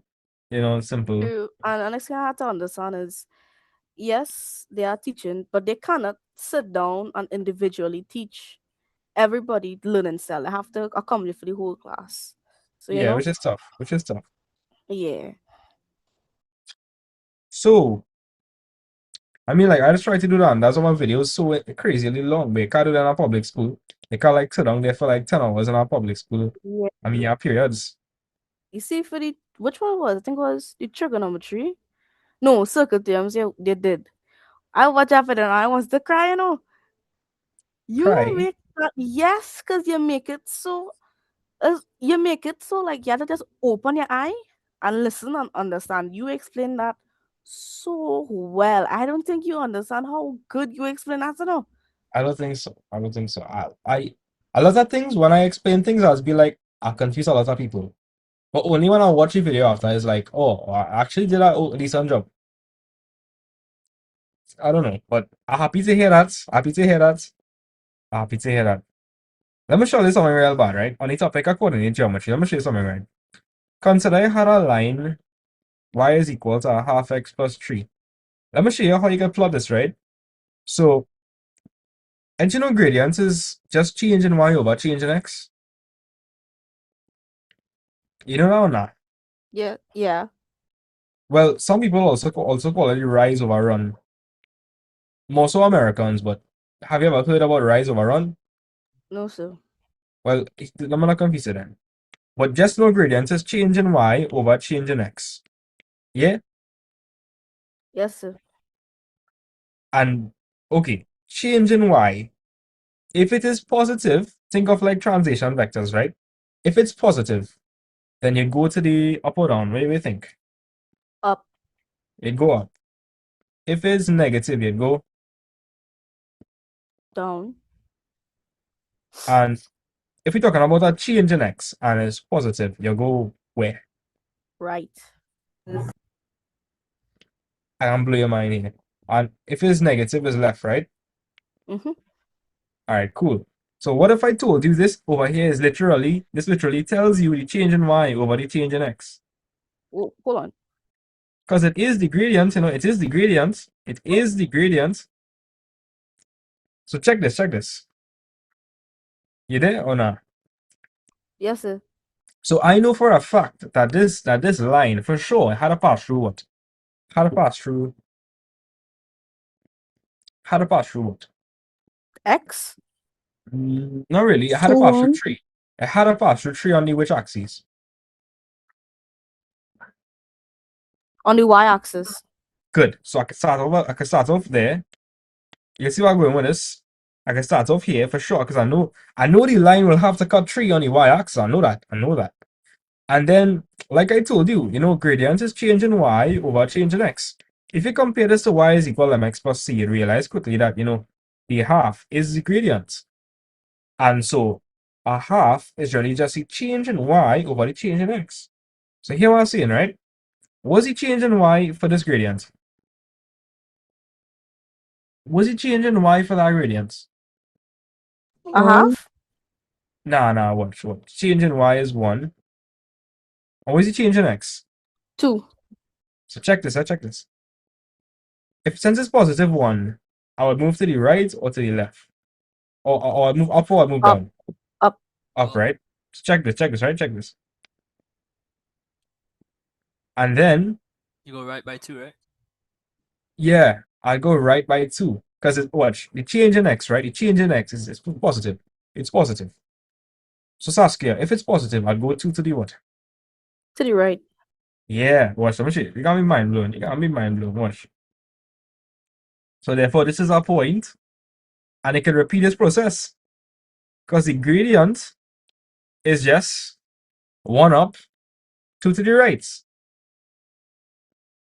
And just like this, you could generate points on a graph. Yeah. Did you know I'm not going to say that. Yeah. And then when you cut it, oh my god. That Yeah. is cool. Jason, I guess you knew about this. Huh? Jason, I guess you knew about this. Yeah. For when I was learning regular maths, that was how my teacher told me to do it. To always put the gradient as a fraction. Yes, because when you put it as a fraction, you could directly compare. You could directly figure out the change in y over the change in x, and you could map that out. Like if it was a translation vector. Yes, sir. But Jason, you're from Trinidad or you're from a different country? So I'm from Dominica. Dominica? Okay. Yeah. Good teachers in Dominica, boy. Yeah, and Saskia, this works for any graph, this works for any graph. Once you write the gradient as a ratio, a fraction. It's crazy stuff. That is crazy. Math's so cool, that it just teaches so poorly in school. Like I get so excited anytime I do maths. Wait, so we still on our break? Because I can't use the bathroom. Yeah, go easy break. I just get excited about maths now. I can do maths on a break and I can do maths anyway. Just like maths. Hey, come back at 6:10. Come back at 6:10 since I occupy the time showing you guys some more math stuff. So how do you do integration? I did integration already. So I missed Oh, yesterday's class. yeah, boy. Hear what? Put on 2 times speed and watch the video. That's what I would recommend. I would recommend you to check out that. I was wrong. Like it's on to like a good bit of the video is kinematics as well. So like a good bit of the video is kinematics. Okay, sir. So like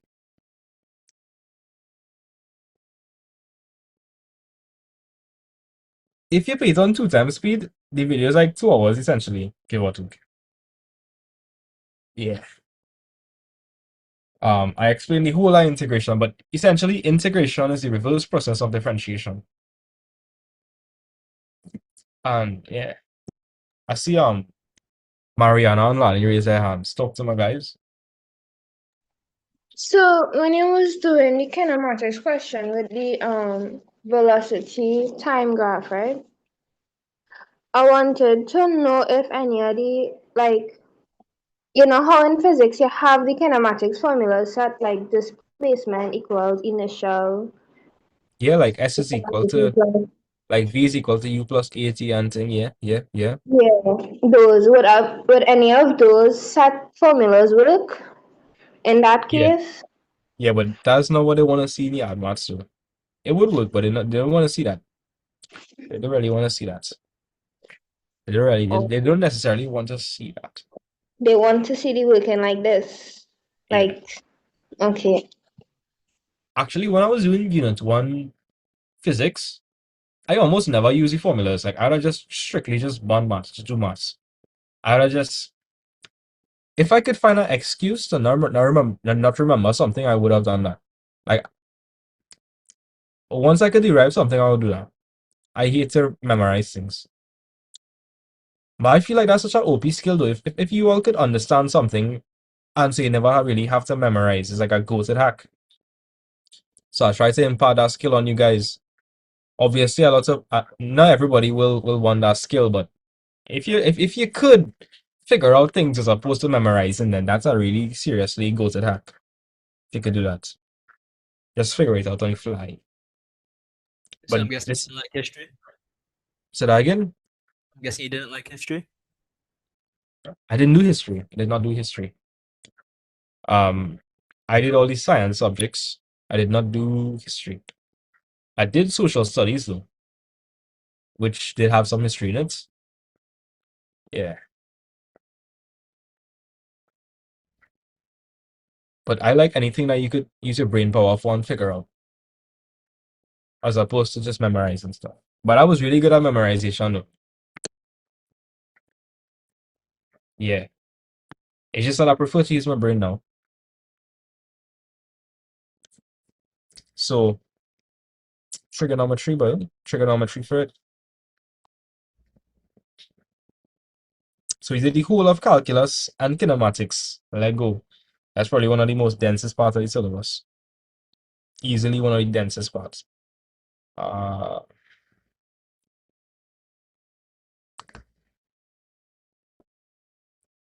So let me see if we can tackle coordinate geometry and trigonometry. Let me see if we can tackle the whole section too. Crazy boy. Let me see if we can tackle that. Let me see if we can tackle that. I think we could, I think we could. I think we could. Yeah, I think for it's sure. possible. Well, let's say we could beat out the whole of section 2. Right? For sure, for sure. Get that out of the way. We just finished the whole of section 3, guys. Which is good news. We Oh, finished that the is what I wanted to know, sir, because I had not raised my hand now. I kind of now join now. Yeah, we finished the whole of section 3. I guess we're gonna look at section 2 now.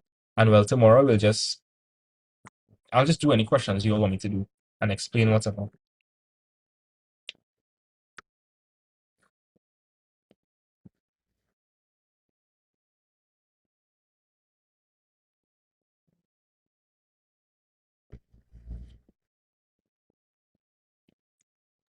We still on a break? Yeah. 6:10. 6:10, we're gonna start back. So you want to sound crazy? What's that? You remember? You know the cake thing that I was talking about for cookies in the maths paper. Yeah. Somebody now try to make it using the recipe in the paper. Yeah, that's my friend. That's my friend Hassan. Hassan. What? Yeah, Hassan. He went That's on to that. crazy. Yeah. That was really funny. I comment on this video.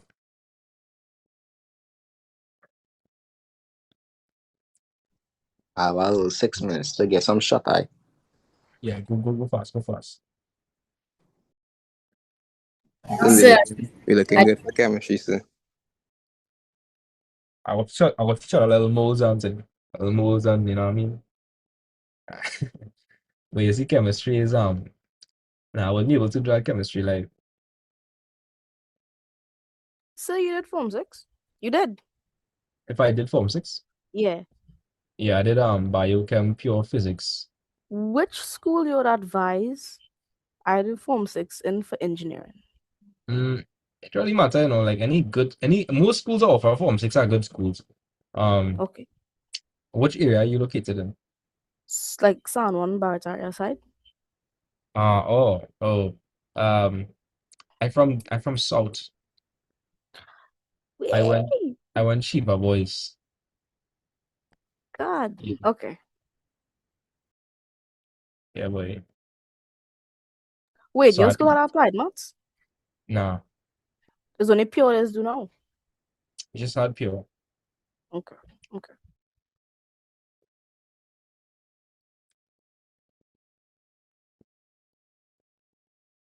Coming back. James, a series young. James and Amari. Talk to my guys. So you covered logs? Nah, I didn't cover logs as yet. I'll be this on my YouTube channel though. Just look up logs math vibes and you'll see. But I plan on covering that tomorrow. Alright, so thanks. I go and try to do a magic trick today and do the whole section 2 today. Yeah. See how that goes. Amari, a series, yeah, hun? Do you have a video? Say that again, Amari. Do you have a video on statistics? Uh, Let me see. You know, I hate statistics. I don't like statistics and probability. It's one thing I don't like in maths. Let me see. Math vibes.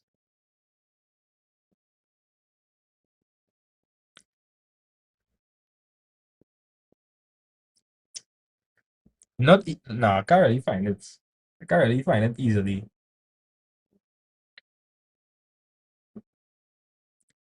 Guess we'll do that. We'll do that tomorrow. We'll do that tomorrow. so I see you have a video on it from 2 months ago. It's most likely regular maths. Oh.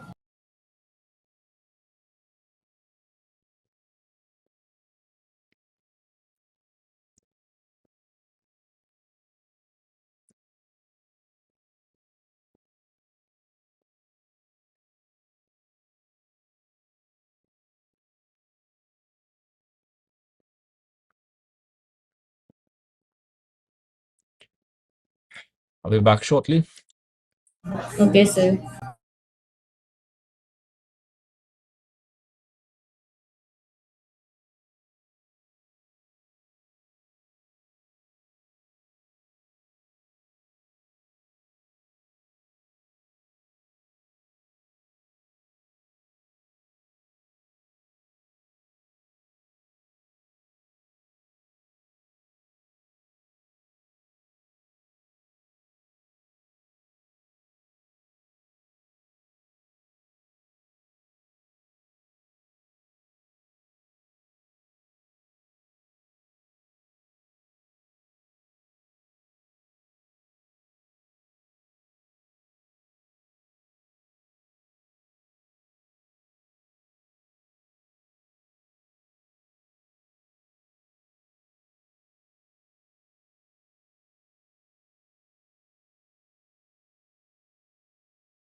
You guys, are you ready?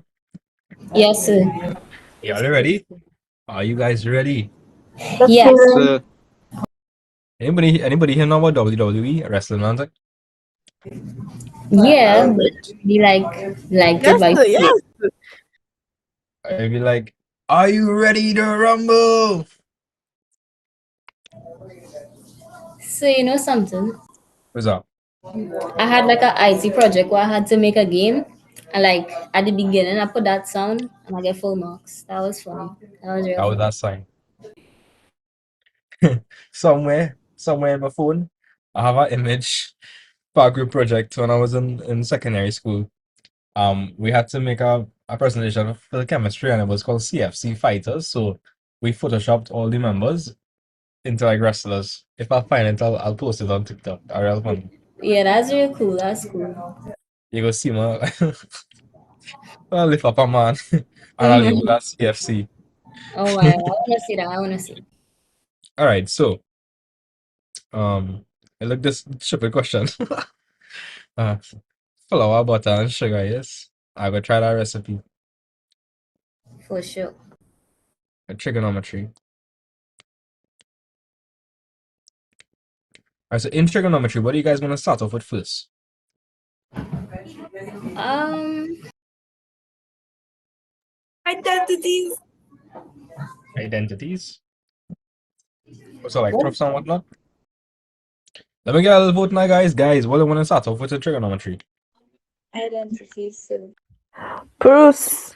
So like, Probably yeah, identities. yeah, proofs, right? You have arc length and area of a sector. You have compound angle. You have trig equations. What else you have, wait? You have those questions where you have to find like they would tell you it's an acute angle and it's positive, and you have to find for sine theta and then find for sine 2 theta. I'm not sure what you know what I'm talking about, but like get the right angle. You know what I'm talking about or not? Yes, sir. Nah. Okay, so real people will help with identities, boy. Yikes. No problem. So I guess when I say identities, all I mean proof, right? Like all I want to do proof questions with the identities.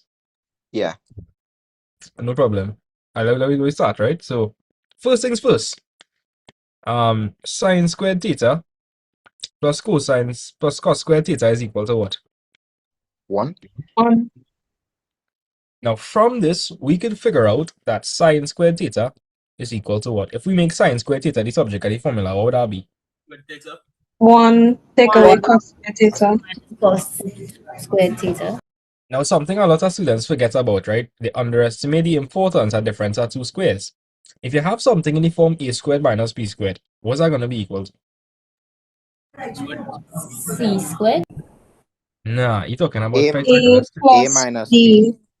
B. Oh, Well, And then a minus b. well, is a plus b by a minus b, or if you want, you can say a minus b by a plus b. Either way is fine. Probably wondering, so where you going with this? Well, let me explain. Let's look at the 1 minus cos squared theta. Isn't that 1 the same thing as 1 squared? 1 squared minus cosine squared theta. Yes, sir. So, yes. I understand what I understand what's the only difference are two squares, right? Yes, sir. So, is it possible for me to use difference of two squares here to factorize this?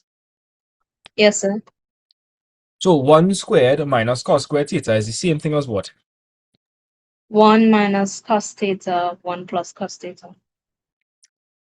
That's correct. I just prefer to write plus for this, but that's correct. So get into the habit immediately. If you see 1 minus cos squared theta immediately, you should know that that is 1 plus cos theta by 1 minus cos theta, right? Yes, sir. Okay. Tell me, from the main identity, what is cos squared theta equal to?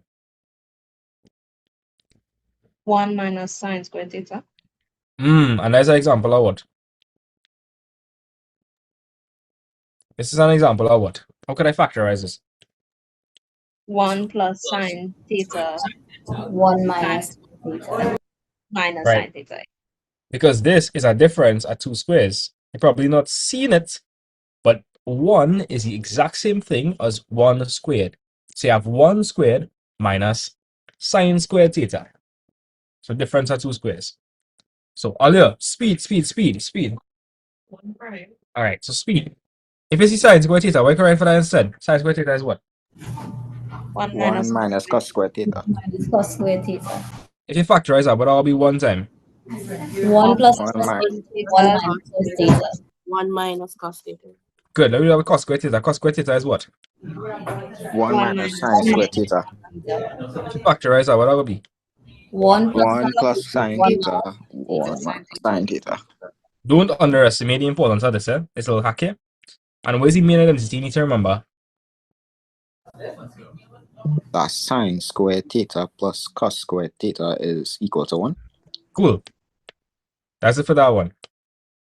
Let's look at the compound angle formulas now.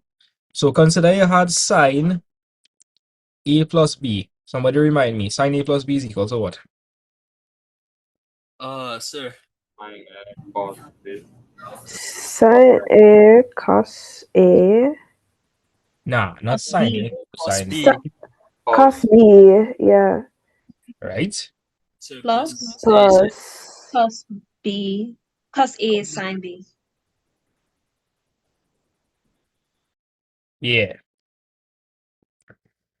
That is sine A plus B. Did you all know that? Yes, Now, sir. some of you guys might prefer to Yes, write, sir. you might write, so sine A plus B is equal to sine A cosine B. Then you might say sine B cosine A. But I typically write it like this.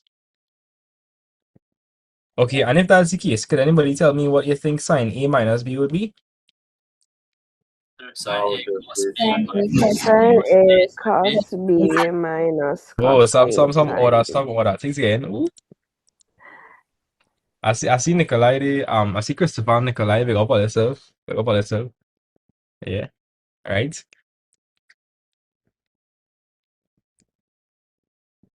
Cool. So I have a question, right? Let's say for a second you had sine A plus A. So instead of another B, yeah, instead of having a B term, you had A.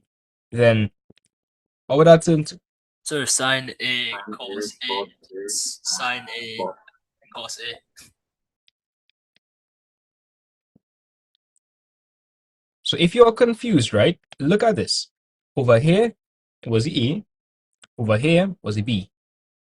Over here was the A, and over here was the B. But if I have two A's, instead of it having a B, it's gonna have another A. So it's gonna be sine A, cosine A, Yes, sir. cosine A, sine A. Now multiplication is commutative. So you need to understand that sine A, cosine A, and cosine A, sine A is the Same thing. exact same thing. So if you see something like sine A plus A, which is that's really sine 2A, that's really sine 2A, and that's going to be equal to 2 what? Sine A cos A. Yep, that's correct. 2 sine A cosine A. Are you understand so far now? Yes. Yeah. Nicola, you understand or not? And I hear my son boy, Nicola. Yeah. I eaten chicken, sir. Well, chicken. Oh, yeah. Eating chicken? Okay. Alright, quick. Cos square theta is equal to what? 1 minus 1 minus sine squared theta. Square theta. Okay, good. Sine 2A is equal to what? Sine A cos A. Okay, good. Alright, let's move on to the compound angle formula for cosine now. So cosine A plus B. How does this one look like? So cosine A sine B minus cosine. Oh. Now, Sine A sine B. yeah. Alright, so it's cosine A cosine B minus sine A sine B. Good. Now, this one a bit weird, right? Because you might be tempted to say plus, but no, it's opposite of where you might be thinking. And then cosine A minus B would be what? Cos A cos B plus sin A sin B. Right.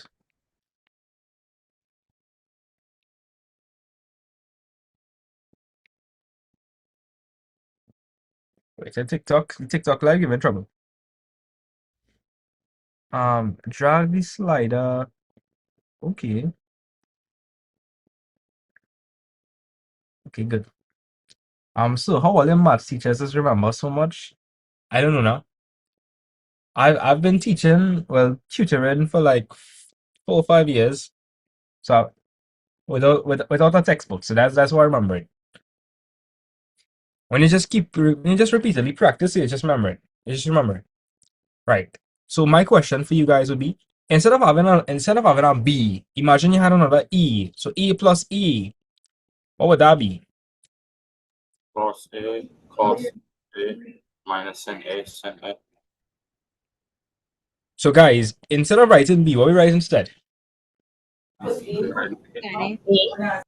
Exactly. Instead of writing a B, we write a A. So cosine A by cosine A is what? What's cos A by cos A? Cos square A. Right? And what is sine A by sine A? Minus sine square A. It'd be sine squared A. And that, my friends, will be equal to cosine 2A. So cosine 2A is equal to cos squared A minus sine squared A. Are you understand or not? Understood. So if anything fails, the minimum thing that I want you guys to remember is that cosine 2A is equal to what? Like the most basic thing you should remember is that cosine 2A is equal to what?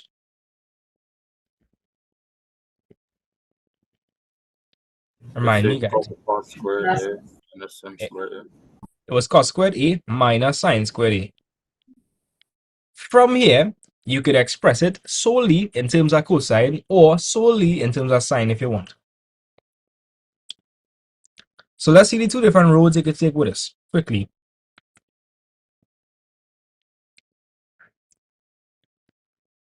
Somebody tell me fast. Instead of writing cos squared A, what could I write instead? Cos squared A. What is cos squared A? 1 minus sine squared A. So that'll be 1 minus sine squared A minus sine squared A. And guys, what is minus sine squared A minus sine squared A? 0. Nah. Imagine it. Imagine it. Imagine, okay, I'll give you a, I'll just say you take a x and you take another x. How much x does it take? 2. Two x's. That'll be minus 2x. Negative 2. You come like Nikolai there, because you know Nikolai only taking people x. Right? If you know, you know. But over here, it's the same scenario. We have you take away a sine squared A and you take away another sine squared A. So how much sine squared A did you take away? You took away 2. So that's gonna be 1 minus 2 sine squared A. Good. So that's one way you can remember it. Let's look at the other case. So instead of writing sine squared A, what could we write instead?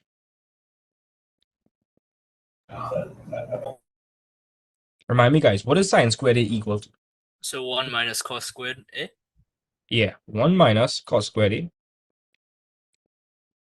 And so you guys would notice that I put brackets over here. Why did I put brackets? Well, it's because the whole thing represents sine squared A. So I need to put brackets to indicate that. So what would I do in the next line? What would I do in the next line? I have a minus sign on the outside. What do I do? Wait, no, minus 1 plus cos squared A? I have to distribute the negative across all the terms in the bracket. So that'll be minus 1, minus by minus is plus, plus cos squared A. So how much cos squared A terms do I have there? 2. 2. So that's going to be 2 cos squared A's. What? Minus 1. So here what, right? If they ask you what cosine 2A is, you don't have to memorize this, you know. All you have to do is remember it's cos squared A minus sine squared A. From there, you could recall that, you know, cos squared A is 1 minus sine squared A to get this result.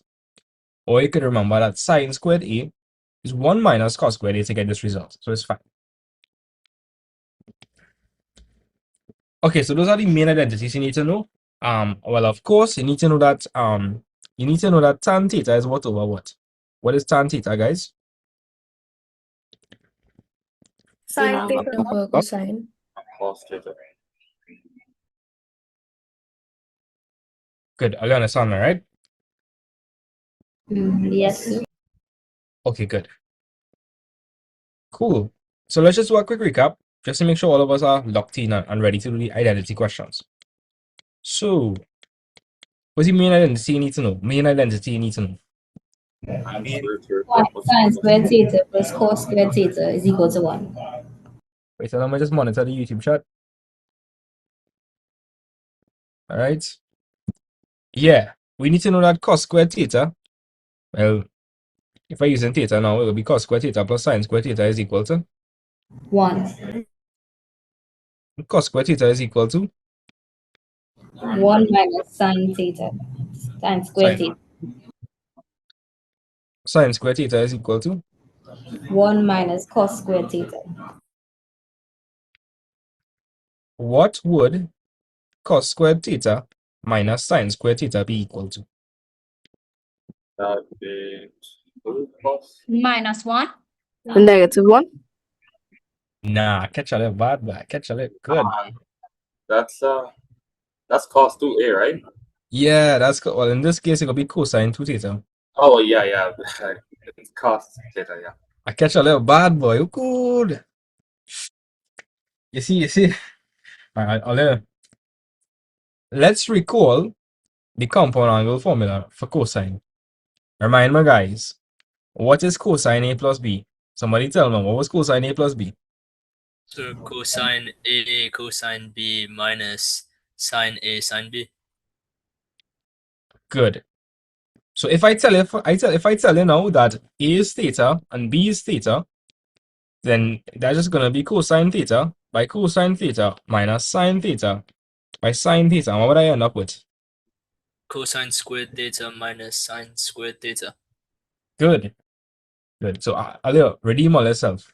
Redeem all yourself. What is cos squared theta minus sine squared theta equal to? So cos squared, cos -1. 2 Plus theta. 2a. theta, cos 2 theta. Guys, this is not equal to -1. Do not make that mistake. I cannot stress that enough, guys. This is not equal to -1. You know what would be equal to -1? If I multiply through by -1 here, right? And I got minus cos squared theta minus sine squared theta. This would be equal to -1, not this. Okay, all I have to redeem all this up. All I have to get it correct. If you see cos squared theta minus sine squared theta, what is that equal to? Cos 2 theta. Cos 2a. Cos 2 theta. Is it equal to -1?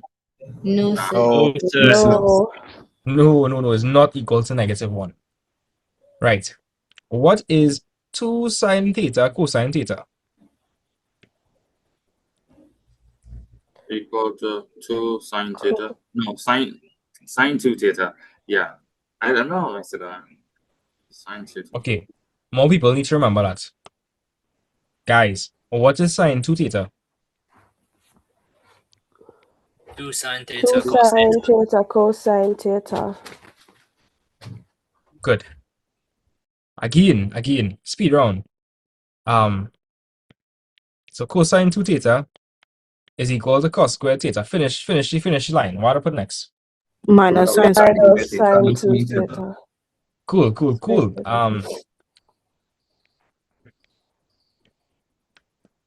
What is this equal to? Sine 2 theta. Sine 2 theta. Yeah, sine 2 Sine 2 theta. Good. What is this? Tan theta. Tan Tan theta. theta. Tan theta. All right. We're chilling. Nice. If I asked you to factorize, right, so cos squared theta minus sine squared theta, if I ask you to factorize this, what would that be? That'd be Cos minus theta sine brackets cos theta plus sine cos theta minus sine theta. theta. Because guys, this is essentially a what? What's that? Perfect square. Perfect square. Well, difference are two squares. Oh yeah, Are you, different. are you guys seeing the difference are two squares? We have cos squared theta, so we have a square term there. A minus, so we have a difference. Sine square theta, so we have another square term. Difference are two squares. Are you seeing that or not? Nikolai, you seeing that or not? Yes, sir. Are you seeing this or no? Yes. Yeah, taking your word for it, guys. How would I factorize 1 minus sine squared theta? Will that be cos square theta? It will be cos squared theta, but how would I 1 factorize that? plus 1 plus sine sine theta. theta. 1 1 minus sine theta.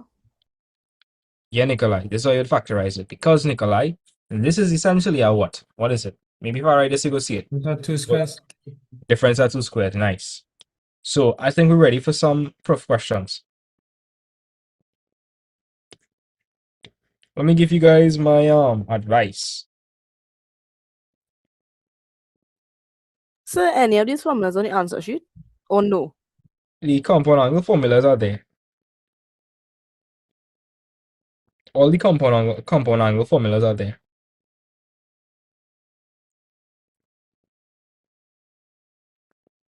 So these are my hints I would advise you to follow when doing trig proofs. So you're gonna if you see something like sec theta, cosec theta, tan theta, you want to convert that immediately in terms of sine and cosine. If you have two different denominators, find your LCM. Please look out for difference of two squares. We drilled that just now. Make sure you know your identities. So when I say know your identities, I'm talking about cos square theta plus sine square theta is 1. Cosine 2a is equal to what? Remind me, guys. Cosine 2a is equal to what? What's cosine 2a equal to? Cos square theta minus sine square theta. 2 sine A cos A. Right? Or what is sine 2a? What is sine 2a? 2 sine theta cos theta. Good. No, 2 sine A cos A, because you said A. It's fine, it's fine. I'll take it. Convert fractions to division, then multiplication. You'll see what I mean. And look at what you are trying to prove. Also, sometimes, guys, they will expect you to factorize. And I don't just mean regular factorization. I'm talking about like factorizing a quadratic involving trigs. So that's something I'd look out for. But let me not stick. Take a screenshot of this. Before we move on, do you guys know what sec theta is in case it does come? 1 minus, what, 1 upon cos squared theta? Now, if you see sec theta just means 1 over cosine theta. Oh. What time? Say So that that. Wait. Oh, I said cos square. I accustomed to seeing it as sec squared theta. I think it's like 1 plus sec squared theta is equal to tan squared theta. That's where you probably learn that, right? Probably learn that. yeah. Yeah. And cosec theta is equal to what? Uh, wait. 1 It kind upon of weird. It kind of weird, guys. It's kind of weird because theta. if you see sec theta, I know you might be tempted to say 1 over sine, but it's actually the opposite. Sec theta is 1 over cosine theta. So what what do you is think? sec theta? So cosec theta will be 1 over what? Sine theta? Yeah. 1 over sine theta. Any off chance you bring this, you know it, right? Sec theta is 1 over cosine theta, and cosec theta is 1 over sine theta. So this is So my what does advice. sec and cosec mean? Like, what does that mean? Well, this is what it means. And if you want the name, well, this means secant theta, and this means cosecant theta. So secant theta is 1 over cosine theta, and cosecant theta is just 1 over sine theta. That's what it means. Yeah. So take a screenshot of my advice, and let me just jump straight into questions.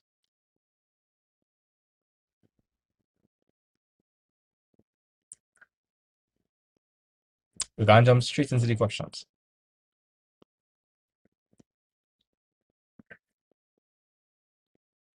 Are you on control into the pits of fire one time? Or like move out like a little easy. Throw in So the we pit. ready, sir? Throw me inside. Nikolai, where is it? Throw in the Nah, pit. sir, we definitely ready. We definitely ready. All right. Well, let me start off with 2025. 2025 was a nice question.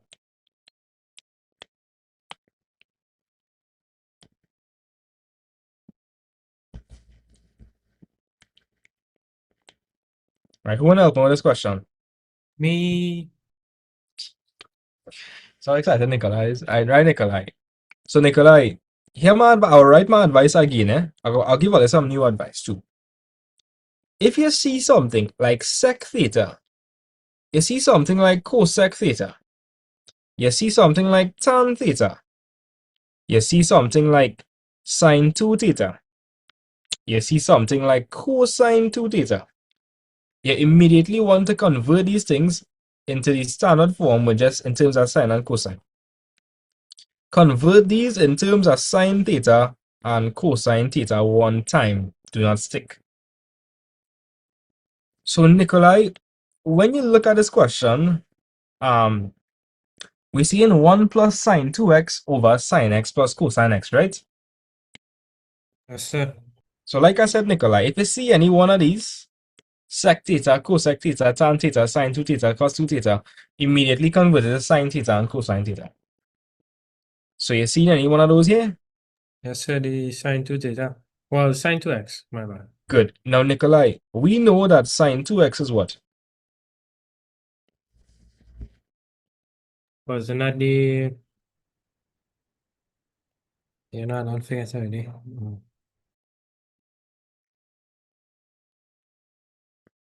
Yeah, bro, you could tag me in, bro. Well, Nikolai, you can do it. It will be not cross multiply. They want you to prove something. So here what? Anytime you're doing a proof question, you consider one of the sides, typically the left hand side. So I would say consider left hand side. Right, so Nikolai, you there? Yes, sir. Nikolai, try to remember what was sine 2x. Was it 2 sine x cos x? Good, 2 sine x cos x. Good.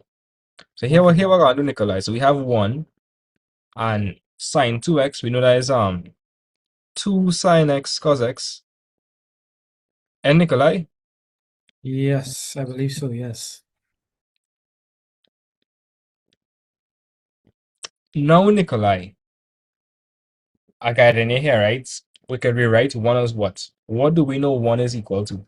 Sine squared plus cos squared. No. Yeah. Yeah. Yeah.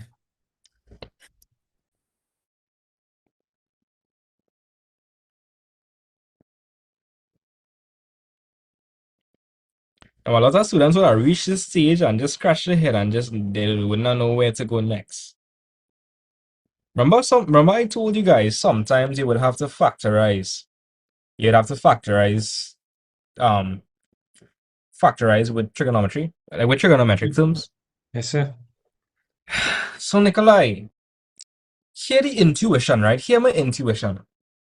If we want to get sine x plus cosine x, then logically, well, I already have sine x plus cosine x in the denominator.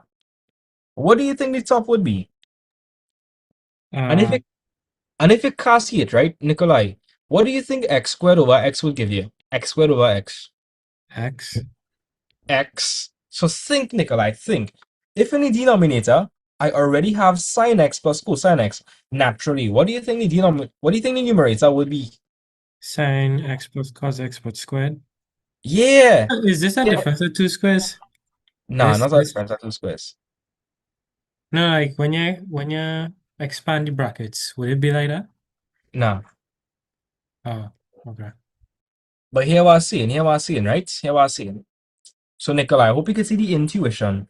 You know, if you want to get x, chances are x would be x squared over x. So in this question, we have sine x plus cosine x in the denominator. So I'm telling you, Nikolai, maybe the top might be sine x plus cosine x squared. You want to verify that? Yeah. Let me see. So, Nikolai, if I multiply this thing by itself, right? Let me see what I'll get. Let me see if I get them backwards on top. No, sir, that was trying to explain here. If this, when you put it in brackets, would become the one on top here. Oh, yeah. I thought you. Nah, I thought I'm you was mixed talking up by difference of 2 squares, sir.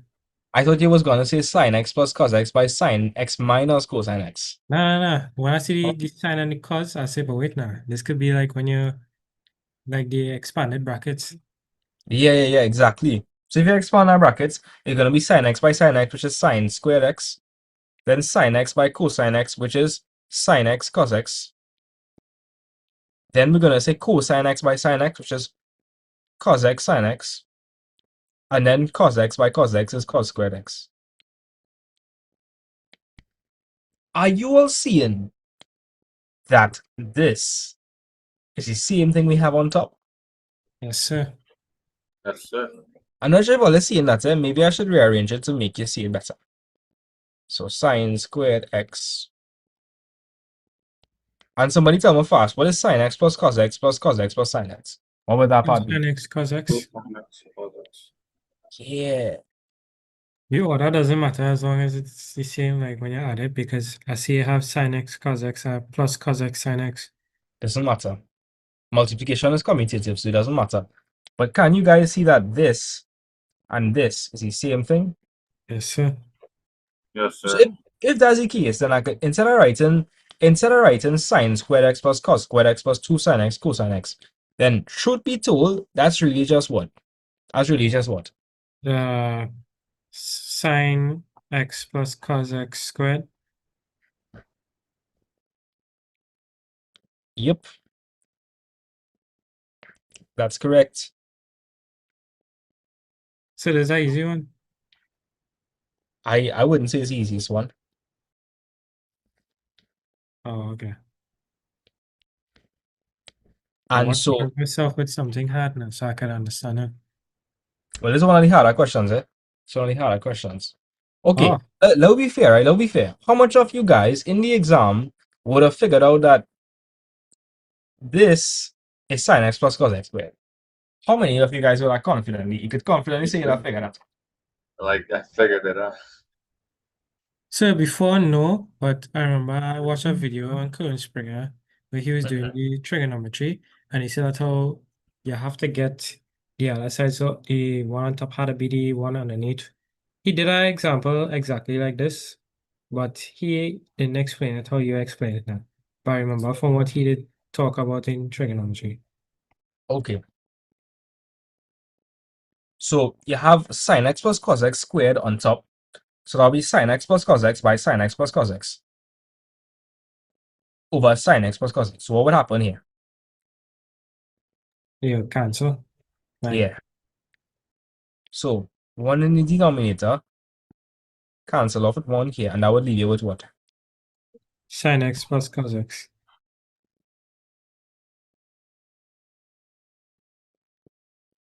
Yeah, which is where you want it.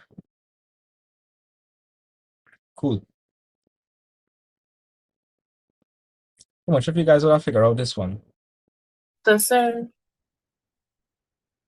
Yeah? Somebody talking to me? what you're trying to do is you're trying to make one side of the equation equal to the next side?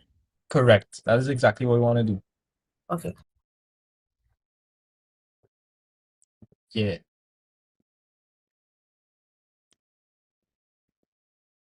Let me know if you guys understand or not. Yes, Wait, sir. take it go back and Yes, like, sir. Back to the next one. yeah, I don't understand the top part where the Yeah. 2 sine x cos x went. Yeah. Yeah, that's it. No problem. So guys, we had 1 plus sine 2x, right? What do we know sine 2x is? What is sine 2x? 2 sine 2 x. sine x cos x. So we understand how I did that there, right? Yeah. Okay. Next thing, what is 1? Sine squared x plus cos squared x. Okay. You with more now? Yeah. Now what I'm saying is, if you were to factorize this, what would you get? Okay, I see Shanila says no. Shanila, I don't understand how you get that. okay. I should probably... So you should have leave the whole thing that you had before, you know. That was you seen it clear, though, that. I will just erase your time when you back. I don't want anyone to be confused. Shanila, you there? Yes, sir. All right, Shanila. What is 1? 1 is the same thing as what?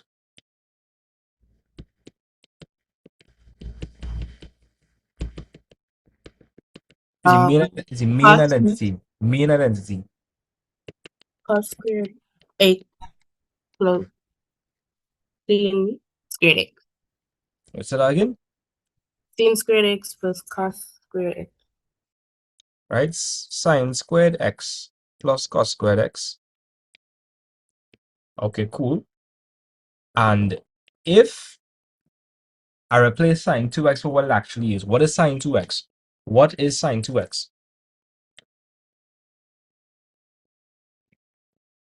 2 sin x cos x.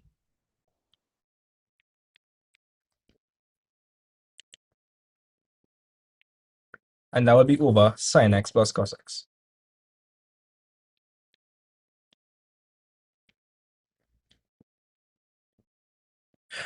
Okay. So guys, what did I replace 1 with? Somebody tell me, what did I replace 1 with? Sin 2x plus cos 2x. Not cos 2x, cos squared x. So sine Cos. squared x plus cos squared x. And what did I replace sine 2x with? 2 sin x cos x. Is So anybody why con with that? generally speaking, you want to replace, okay, you want everything to be in terms of sine and cosine so you can work with it. So I replace 1 with sine squared x plus cos squared x. So it'd be in terms of sine and cosine, and I replace sine 2x with what it actually was. We know that sine 2x is actually 2 sine x cosine x. When you do these types of questions, you want to write whatever you have in terms of sine and cosine in its simplest form, so we could actually work with it. So it comes like we are unsimplifying it, if you understand what I mean. So like, okay, 1, if you unsimplify 1, that's actually sine squared x plus cos squared x. If I unsimplify sine 2x, that's actually 2 sine x cos x. So we unsimplifying it to then see what we could do. So we have sine squared x plus cos squared x plus 2 sine x cos x. This is the tricky part. This is the tricky part. You know what? There's another way I could potentially show you guys it that wouldn't cause confusion. Let me see if I can do that. Because I think it'd be really hard for most of you guys to see that that is just sine x plus cos x squared. How much of you guys seen that that is just sine x plus cos x squared immediately? Well, now, yes, but well, no. Okay, if you're not seeing it immediately, here's what you could do.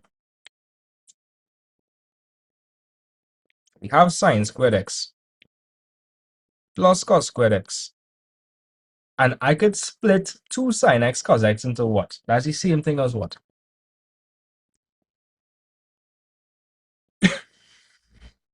Sine Sine x cos So sine x cos x plus what? Sin x cos x. Yeah.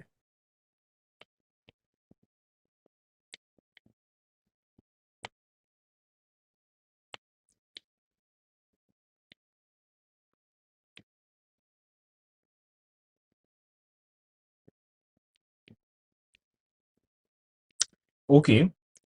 And here's what I could do. I could place one of the sine x cos x by the sine squared term. So that'll be sine squared x plus sine x cos x.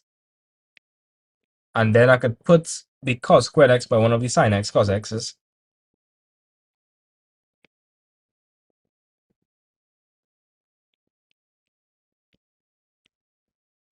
You are essentially doing something like the AC method. So I'm trying to say. Is there anything I could pull out from here? From these two? Sine x. Sin x. Pull out sine x. If I pull out sine x, what I write? Sin x plus cos x. Yeah. You see where we go. You see where we go. You see where we're going somewhere with this. And what do I have in common here? Cos x. X. So what could I pull out? I pull out the cos x. Yeah. So what I write inside? Cos x Sin plus sin x.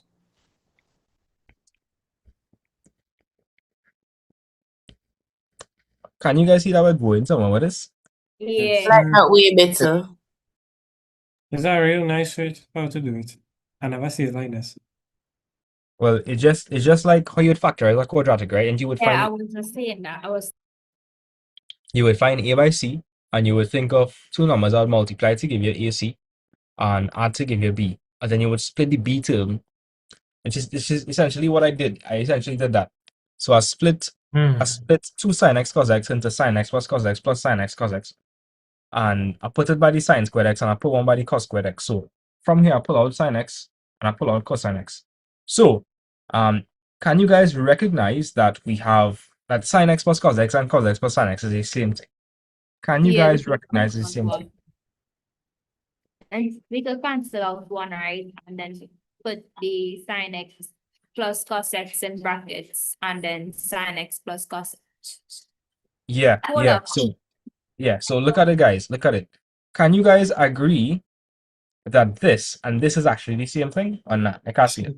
Yeah. Yeah, I see it. But still, if we're doing it like the quadratic, right? And then we cancel out one, and then we put the sine x plus cos x in our bracket, and then we take the outside. Yo, you mute yourself, Alex. Is the same you end up with the same result. Gabriel, just to make sure we're on the same page, right? Are you talking about okay? You said quadratic. This is like factorizing a quadratic. So I kind of confused as to what you mean. So like if we're factorizing the quadratic, right? You had to cancel out the ones in the brackets, and then you had to put the sine x plus cos x in our next bracket. Wouldn't that essentially be the same thing? It is the exact same thing. It is the exact same thing. It's a different route to see it. Watch. If you guys are not seeing what I'm talking about, watch. Cos x plus sine x is the same thing as what? Cos x plus sine x is the exact same thing as what? Sine x plus cos x. Yeah, it's the exact same thing because addition is what? What is addition? Commutative.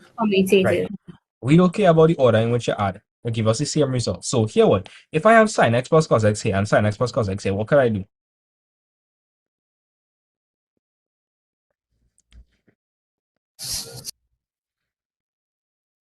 I could factor it out, guys. I could factor it out.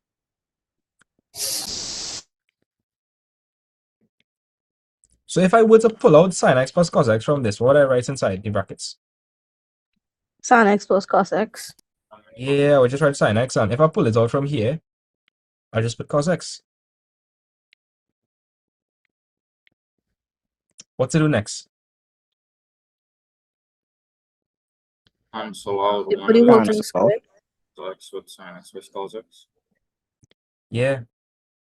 And you get the answer.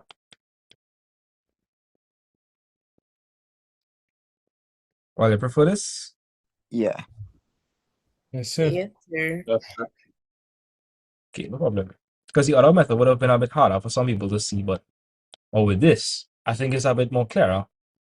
When I write 2 sine x cos x or sine x plus sine x cos x plus sine x cos x, and I do it like this, I think you can see it better. Yeah.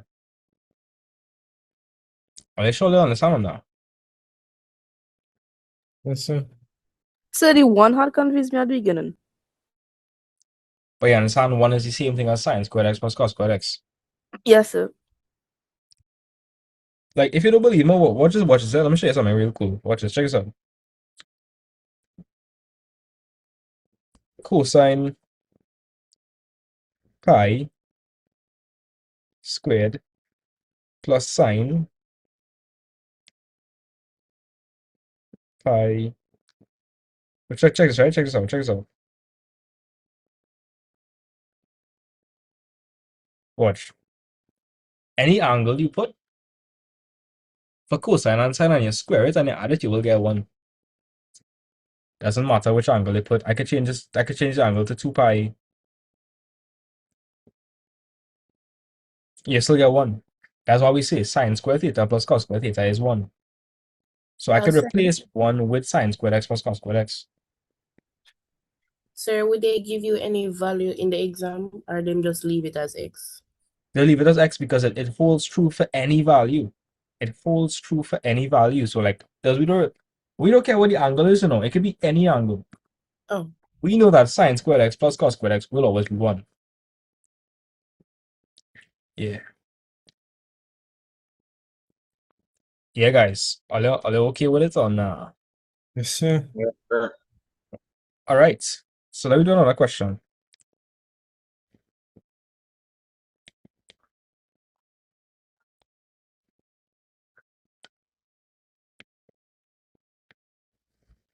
I hope they bring back one like this. Wow, the exact same thing. Yeah. Although we don't know You're it, seeing that, you're seeing that, but it's one of the harder questions. I would say most of the questions are typically easier than that, for being honest. really, and I think the other questions are. Nah. So like, let me go to trigonometry. Right. Let me tackle this question.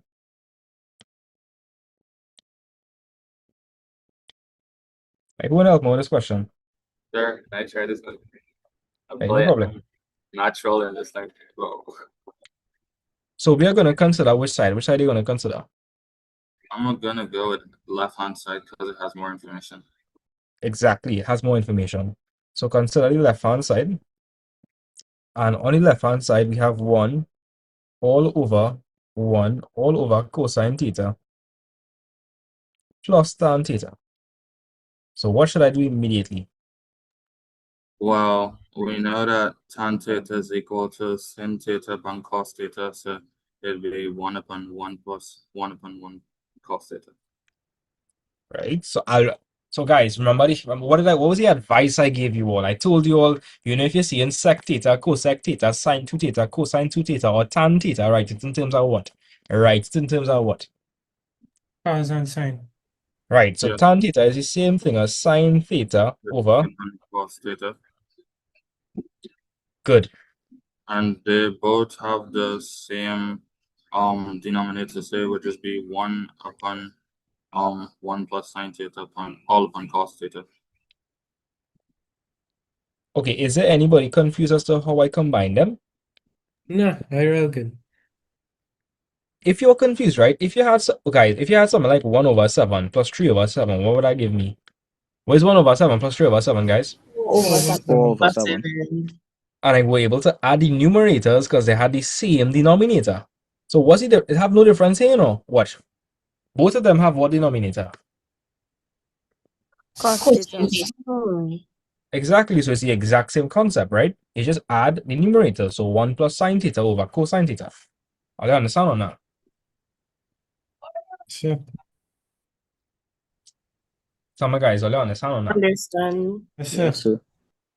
Right. So here what? Right now you essentially have 1 divided by 1 plus sine theta over cosine theta. What do you think is the next step?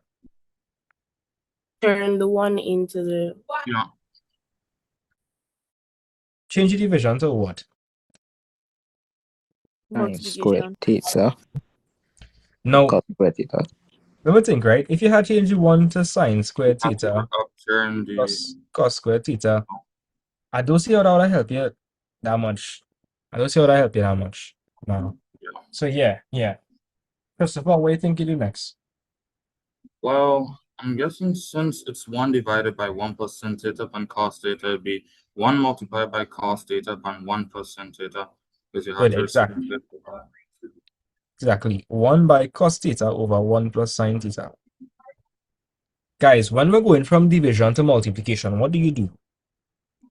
Right, You the split it. Reciprocal. Right. You multiply by the reciprocal. So the reciprocal of 1 plus sine theta over cos theta is? cos theta over 1 plus sine theta. Right? And you're going to multiply that by 1. So that's just going to be cosine theta. Yeah. Yeah, Christopher, talk to me. Yeah, and after I saw this, I was thinking that you could multiply that thing by the conjugate term so that you could get 1 minus sin theta. Like, cause I'm seeing it. Let him cook. Let him cook. Like, seeing it. Lets him cook. That's correct. That's 100% correct. Because if you multiply by the conjugate of 1 plus sine theta, if you guys would recall, well, I was drilling something into your head, you know. Wasn't I drilling this into your head? Yes, sir. Yeah. I was doing that for a reason, you know. Doing that for a reason. Because cos squared theta is just 1 minus sine squared theta, which is in fact 1 plus sine theta by 1 minus sine theta. So this was one of the harder questions, again, in the sense that a lot of students would not know where else to go. Because watch, you want to get 1 minus sine theta all over cosine theta. If you compare that to what we have right now, you might be so confused, you might be in despair. You might be thinking, what the hell? Yeah. However, if you multiply by the conjugate, what's the conjugate of 1 plus sine theta? Well, it would be 1 plus sin theta if you're dealing with that one. But if it's since it's 1 plus sin theta down there, it could be 1 minus sin theta. Right? And so then you would well, yeah, I recommend leaving it up the ways is you'll see why I'm saying that. Yeah. And earlier at the start of class, we will talk about this. Well, not the start, but like just now. What does 1 plus sine theta by 1 minus sine theta produce? What does it give you? Cos Sine squared theta. squares, so therefore it's 1 minus sine squared theta. Yeah, Oh, it gives you cos cos squared squared theta. theta. And then 1 minus sine squared theta is equal to cos squared theta. So yeah, We that's cannot jump the gun there. Guys, people in class, right? Can you identify that there's a difference of two squares? Yes, sir. Yes, sir. Yes, sir. Yes, sir. And so that would give me 1 minus sine squared theta, which we know is what? cos squared theta. Yeah. Now our prayers are answered because what we had to do to get this. Cancel the one on the cos squared theta and the cos. Yes. So I'll get in this thing now, no, sir. I don't understand. The top part by cos theta. Wait, but look, we have the answer here. Nice. I will explain it back, don't worry. So I was really struggling with this, sir. Like I get into there now, sir. Nice, Crazy nice. word. That conjugate was a massive pull. Not even gonna lie. Seeing that was real tough. Seeing that, big up yourself, Christopher. Big up yourself. Solo leveling master. Yeah, solo leveling type stuff. So, everybody, remember the advice I gave you. If you see tan theta, immediately convert that to what? If you see tan theta, we should convert that. Sine over cos. Right. So you guys okay with this part, right? Yes or no? Yes, sir. Yes, sir. Yes, sir. Okay with this part, right? Yes, sir.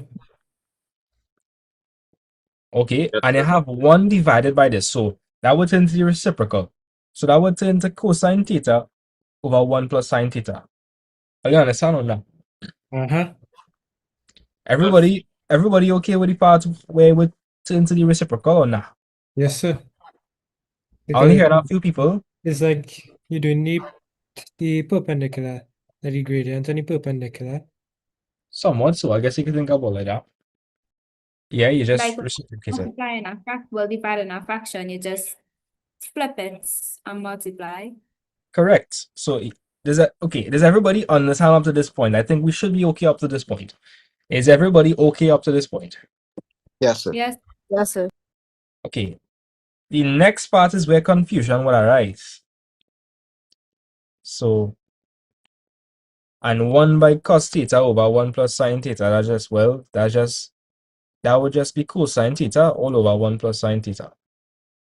Now, here's my advice. People, remind me, right? Remind me. What was cos squared theta again?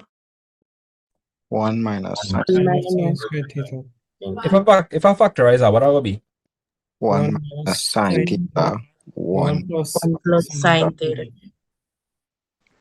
At the start of class, I was drilling that in on my brains. But why? But why was I doing that? Why? Because they're not giving you that in the formula sheet. Say that again?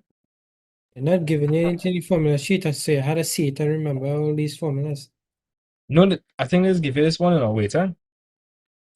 Give me a second.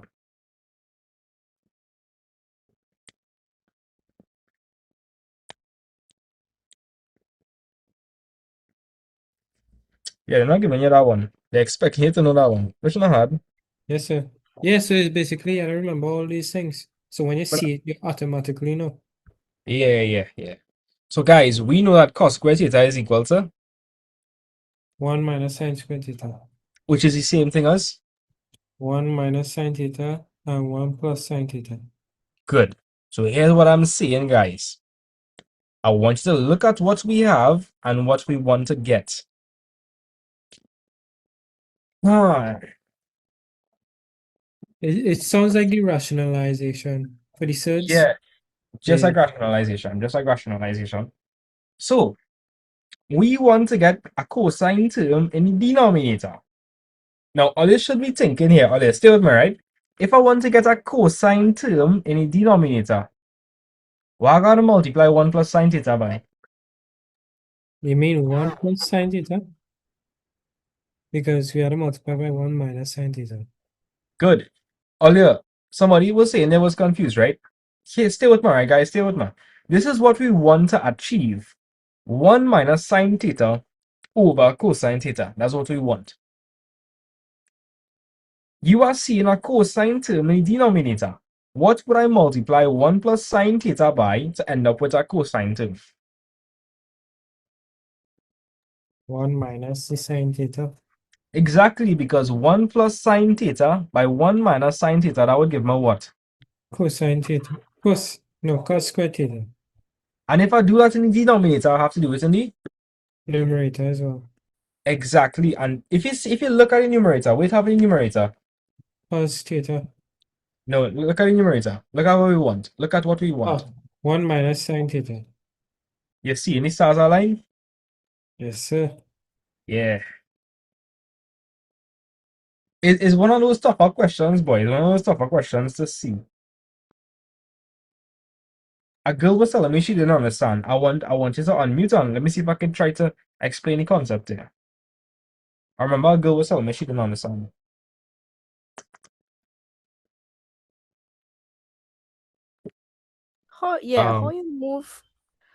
How you seeing that as that? Like, okay, I understand on the right hand side that's what you want to achieve, but I don't understand on how you getting that. Okay, no problem. So here how I thinking, right? Here how I thinking. We have 1 minus sine theta on top, right? Right now, what we have on top? Cos theta. Okay. It don't really have anything I could do to get a. And then right now we have 1 plus sine theta in the denominator. But we want to get what? Cos theta. So here what I'm saying, right, Saskia? If I could somehow get cos squared theta in the denominator, the cos theta on top will do what to that? It turn to 1 and the underneath will be just be cos theta. Exactly. Now here what I'm thinking, right? Here's the big hint. We see on top. 1 minus sine theta. Now we know. Okay, what do we know? We know that if we multiply this by 1 minus sine theta, what would it give us? 1 minus sine squared theta. Which is, Cos squared theta. and if I do something in the denominator, I have to do it in the Numerator. yeah. So the denominator will just turn to cos squared theta, and I'll get my answer. It's a lot of thinking. It's not one of those straightforward things I could just teach you.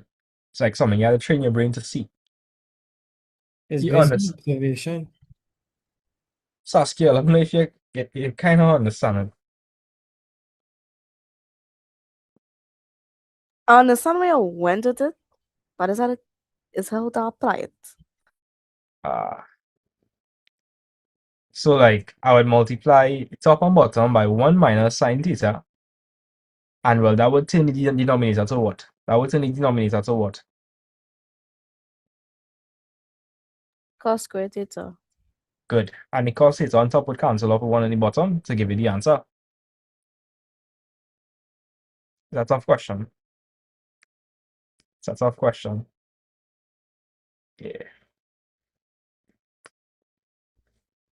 Let me know if you guys kind of understand.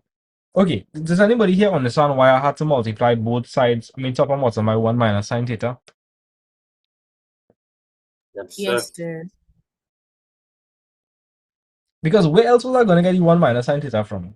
And how else I was going to get cos theta in the denominator? If I want to get cos theta in the denominator, I would have had to multiply by the conjugate, which is 1 minus sine theta. Because again, Saskia, we know for a fact that 1 plus sine theta by 1 minus sine theta will give us what? 1 minus sine squared theta. Which is? Cos squared theta. And then then they could be able to think that, okay, if I have cos theta on top, that would cancel off with 1 in the bottom to just leave cos theta in the bottom. It's like it's a lot of thinking you have to do. It's a lot of thinking. It's a lot of thinking. And obviously, if you multiply the denominator by 1 minus sine theta, you have to multiply the Numerator. yeah. Yeah, a little okay or not? Yes, sir. Yeah, what's Saskia? Let's do a question again, Anna. Okay, sir. Maybe if I put your mind at ease. It's one of the harder questions. So far we looked at the harder types of questions.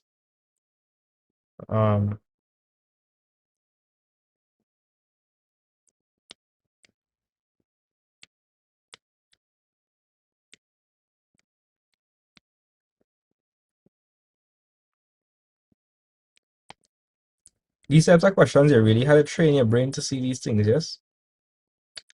And that don't happen easily. It's like real practice.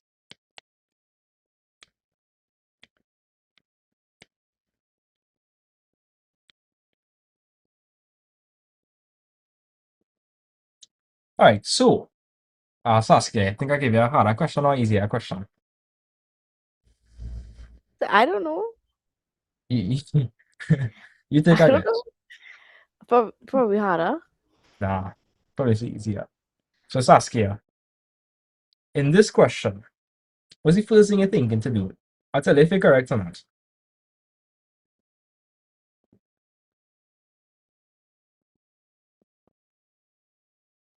So I don't know. Watching the 1 plus sine theta minus the 1 minus sine theta. So you have two different denominators. Anytime you have two different denominators, what do?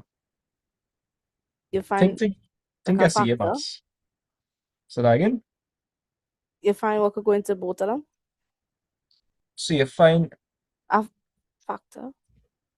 the L, Sorry, the LCM. right? You find the LCM. So you find a term that both of them could go into, which is the LCM. So what do you think the LCM of 1 plus sine theta and 1 minus sine theta will be? 1 plus sine theta.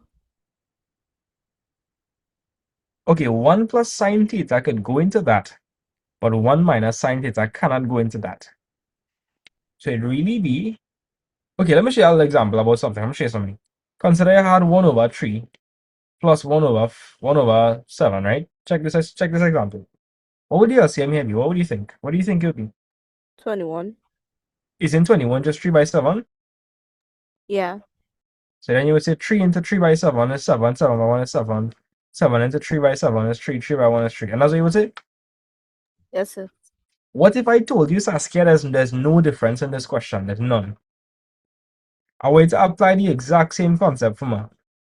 So the LCM, you said it was 21, right? Now 21 is just the same thing as what? 3 by 7. Apply the same concept over here. The LCM for this will be what? So it come like 1 plus sine theta multiplied by 1 minus sine theta. Yeah. That's it. The whole And thing? apply the, yeah. And apply the exact same concept. Well, 1 plus sine theta into this, we'll go up on there, boy. So you have 1 plus minus sine sine theta. theta. Yeah. Because if you divide by 1 plus sine theta, that will leave you with 1 minus sine theta. watch. It's the exact same thing, 3 into 3 by 7 leaves you with 7.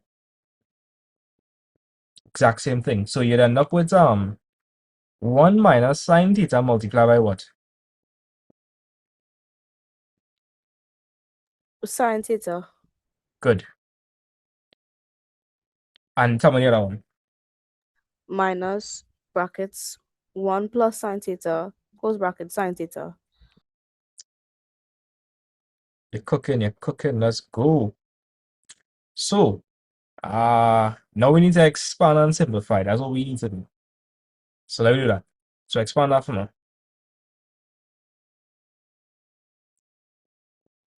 1 minus sine squared theta. Nah. So you're gonna multiply sine theta by 1 and it's sine theta by minus sine theta. So what's sine theta by 1? Sine theta. What is sine theta by minus sine theta? Negative sine theta. Nah. Sine theta by sine theta is sine what theta? Repeat that, sir, sorry. Sine theta by sine theta is what? Sine squared theta. Right, so that'll be, so minus sine theta by sine theta is really minus sine what theta? Square theta. Right. Good. And now we need to expand this one. But don't forget you have a negative on the outside, so you gotta distribute the negative across all the terms as well. So that will basically negative 1 minus sine theta multiplied by sine theta. Right. So that will give you, so the sine theta by 1 is sine theta, but you had the negative, right? So it'll be negative sine theta. And what next? Sine by negative sine squared theta. Yep. Watch out you there, right? This question real easy, you know. Real easy. And remind me, what do, hey, tell me. Saskia, what is 1 plus sine theta by 1 minus sine theta? What we know that will be? 1 minus sine squared theta. Which is? Cos 2 theta. Cos squared theta, sorry. Cos squared theta. Watch out we're so close to the answer. Eh? Simplify it up for more.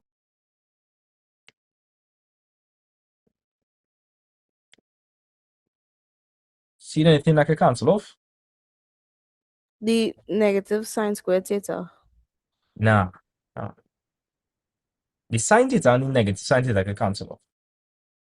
Over here, you're taking away sine squared theta and you're taking away sine squared theta. So how much sine squared theta are you taking away? All right, a positive and negative and negative. Okay, I see it. Wait, I'm not multiplying. I'm not multiplying. I'm repeatedly taking away. Let me see if I could explain it to you like this. Imagine you take away 1x and you take away 1x again. How much x's did you take away? It will be negative 2x. Yeah, so if you take away a sine squared theta and you take away another sine squared theta, how much sine squared theta would you have taken away? A negative 2 sine squared theta. Right, you'd have taken away 2 sine squared theta, so hence is negative 2 sine squared theta. All over cos squared theta. Alright, we locked in. We have the answer right there. What would sine squared theta over cos squared theta be?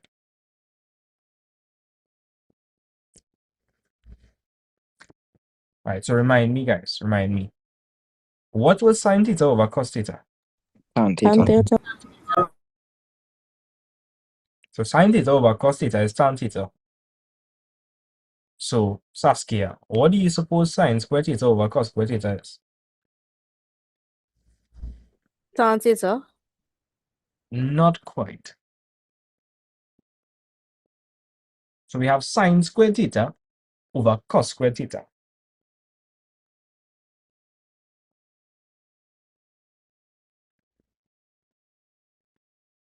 Tan theta. Tan squared theta.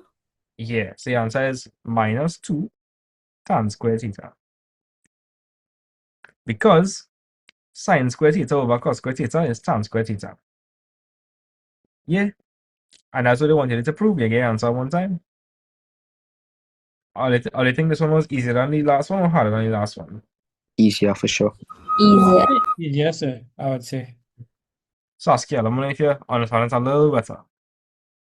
Honestly, I think both of them have the same difficulties. You just have to watch it in a kind of way to understand it. That's the Nah, reason. if you practice all of these questions, you'll see that this is one of the easier questions. This is for sure one of the easier questions because in the last one, you had to multiply the top and bottom by a random term, which is a lot harder than this. I feel like this one, quote unquote, straightforward. The last one though, you had to think about something to multiply the top and bottom by. That was kind of tricky compared to this. So here what? I'm gonna give you all one to do now. I'm going to give you guys one to do. And I'm gonna give you all 5 minutes to tackle it. And who wants to help me with the question? Any volunteers? Nicola, you always excited. Sure, no problem. So guys, tackle this question. And let me start the timer. Go.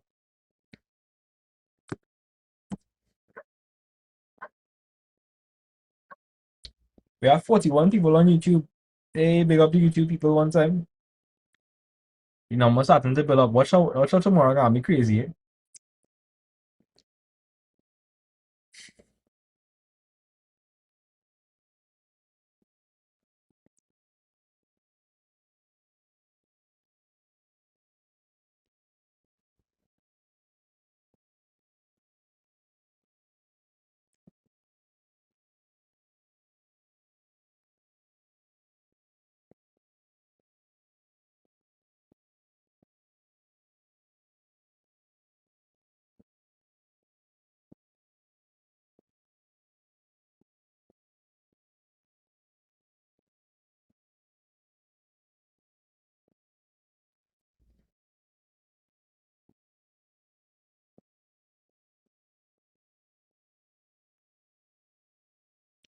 Maths paper one is in a little while from now.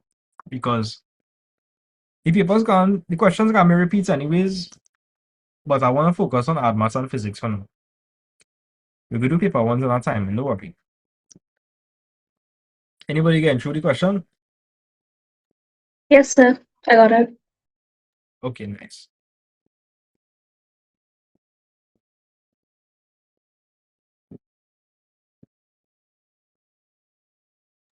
Yes, sir.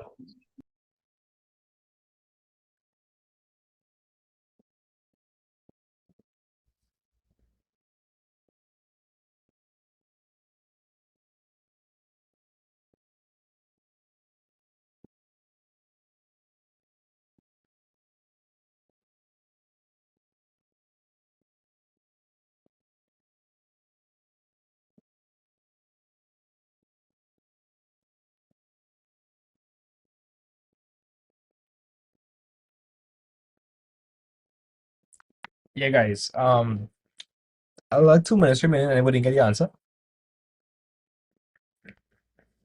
Yes, sir. But Yes, sir.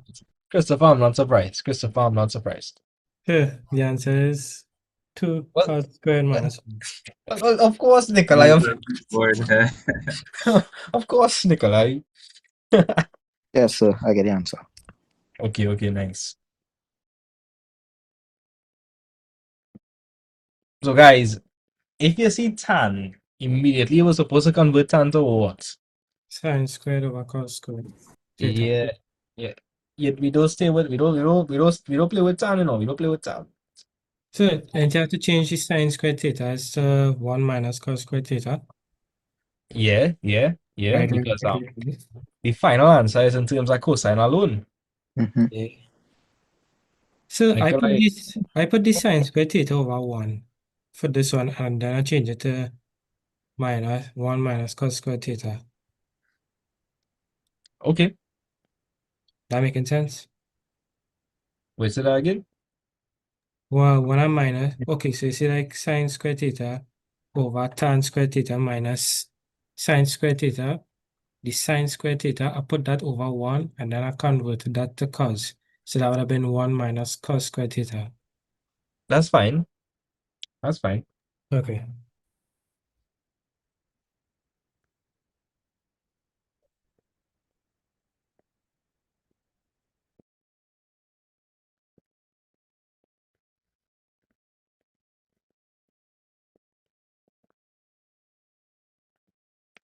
Traffic come finish. Badness, badness. All right, so yeah, let's allow 50 seconds now. Hmm.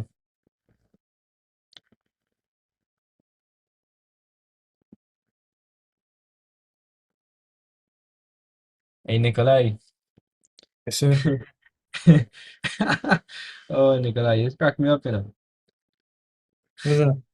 You remember any mannequin challenge yesterday? This is how you just get the X's, boy. This is how you just steal the X's. Oh, yeah, yeah, yeah, yeah, sir.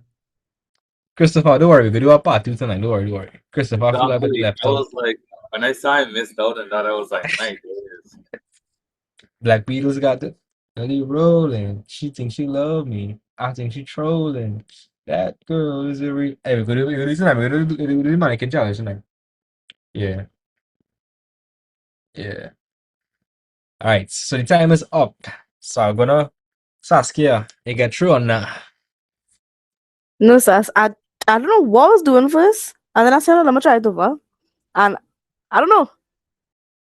All right, no problem. Well, Nikolai, I want you to guide Saskia. So Nikolai and Saskia, they could unmute. Mr. McCloud is going to help. Let me see how good of a job he does. All right. Hmm. I set Nikolai up, boy. Nikolai is scratching he beard. Yes, What sir. beard? I don't know. Okay, so first I convert the tan squared theta. Wait, Well, so convert Saskia, what is Saskia. softly. Wait, Saskia. What could he convert the tan square theta to? Sine theta over cos theta. Not quite. Not quite. And Yep. I Yeah. did that upper bracket squared. You can do that, but you can just write it in one time. So you can say sine square theta over cos square theta. Okay. Yeah, so I'm going to write as we speak. Hey, Rashad, boy, big up yourself. Big up Rashad one time. All right, so we don't like working with tan. We're trying to. It's what we're doing here is like essentially a process of we're unsimplifying it. Like we literally unsimplifying it. So Saskia, I could write tan square theta as what?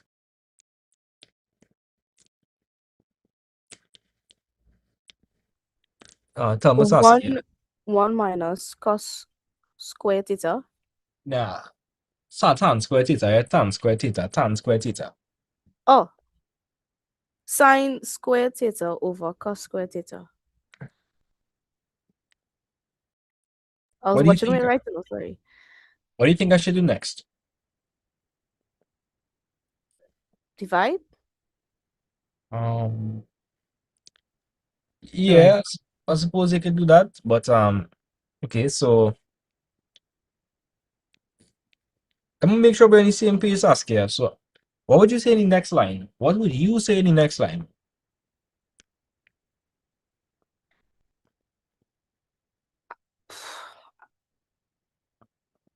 So you have sine square theta divided by sine square theta over cos square theta. What would that turn to? You will flip. So So, we cos I'd say sine square theta multiplied by. cos square theta over sine square theta. That's looking good. That's looking real good. So what should I do there? You could cancel it off. So we left with cos square theta minus sine square theta. I like what I hear. I like what I hear.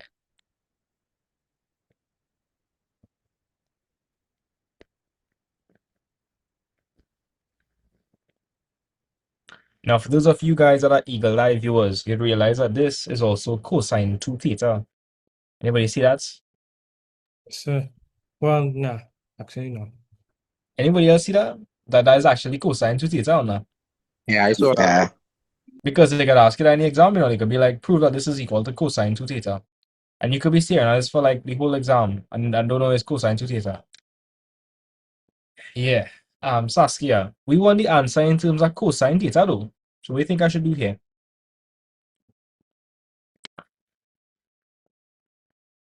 Because you factor it out. Now I'm not seeing something. I'm not seeing a common factor between here and here. I can't factorize that. So I want strictly cosine. If you look at the answer we want, there's no sign in it. It's just strictly cosine. So what should I do? Could you say so for cosine squared theta, 1 minus sine squared theta? Nah. That would be real. That would be counterintuitive. That would be counterproductive. Let me explain why. Are you seeing any sign here in my final answer? No, sir. So I need to write the sign in terms of what? Cosine? Right. So instead of writing the sine squared theta, what could we write though? 1 minus cosine squared theta. Yeah. And then you would expand the brackets. So it's negative by 1. -1. And where's minus by minus? Positive. Well, plus cos squared theta. I think you can see the light at the end of the tunnel. Mm-hmm. How much cos squared theta terms you have? 2. So I will write. 2 cos squared theta minus 1. And that's the Bam. answer. Yep. So I was going to ask how you get the 2 sine theta, and then you have minus 2 sine theta, but then I realized you break it up. We have the 2 sine theta on top and the 2 sine theta over cos squared theta. Wait, 2 sine theta? No, my bad. Sine squared theta. I'm talking about from the first one, where you had it as a fraction and you break it up. Right. Because I was sort of following along, but I was just converting everything first and then checking to see what I could have done next. But then I ended up freezing at one point. You're not freezing at one point. Yeah. Like what I asked you about the sine squared theta, put it over to 1. Yeah. Right. After that, because I convert the sine squared theta as 1 minus cos squared theta, I probably should have left that as the sine squared theta, and then I would have minus it, and then still I would have been lost. No, you gotta get you know, Nikolai, watch. This is how I imagine you working it out. So you convert the tan squared theta to sine squared theta over cos squared theta. Yes, sir. And you convert the sine squared theta to 1 minus cos squared theta. Did Yeah. you put the brackets? Did you put the brackets? No. Then that's where things went downhill. Yeah, it's supposed to put brackets. Supposed to put brackets. And then we can do next, Nikolai. But the other one, you see like where the sine squared theta over the sine squared theta over cos squared theta, and it also converted that as well for some reason. So But then I what? think, but then I say to myself, that wouldn't work. So I'd say I end up leaving it. And then from here, I get stuck. All right, so Nikolai, let's write this in a different form, right? So Okay. what exactly does this mean? Well, that means sine squared theta or what? Multiply, divide, what it means? Multiply. Well, if you Oh, write the full well, work, it really means sine squared theta divided by what? divided. Yeah. Sine squared theta divided by what? Sine squared theta over cos squared theta. Yep. And if you're changing division to multiplication, what you have to do? Flip the sign. Well, flip the Yo, Christopher. Check. Christopher. Christopher Richmond. Shame.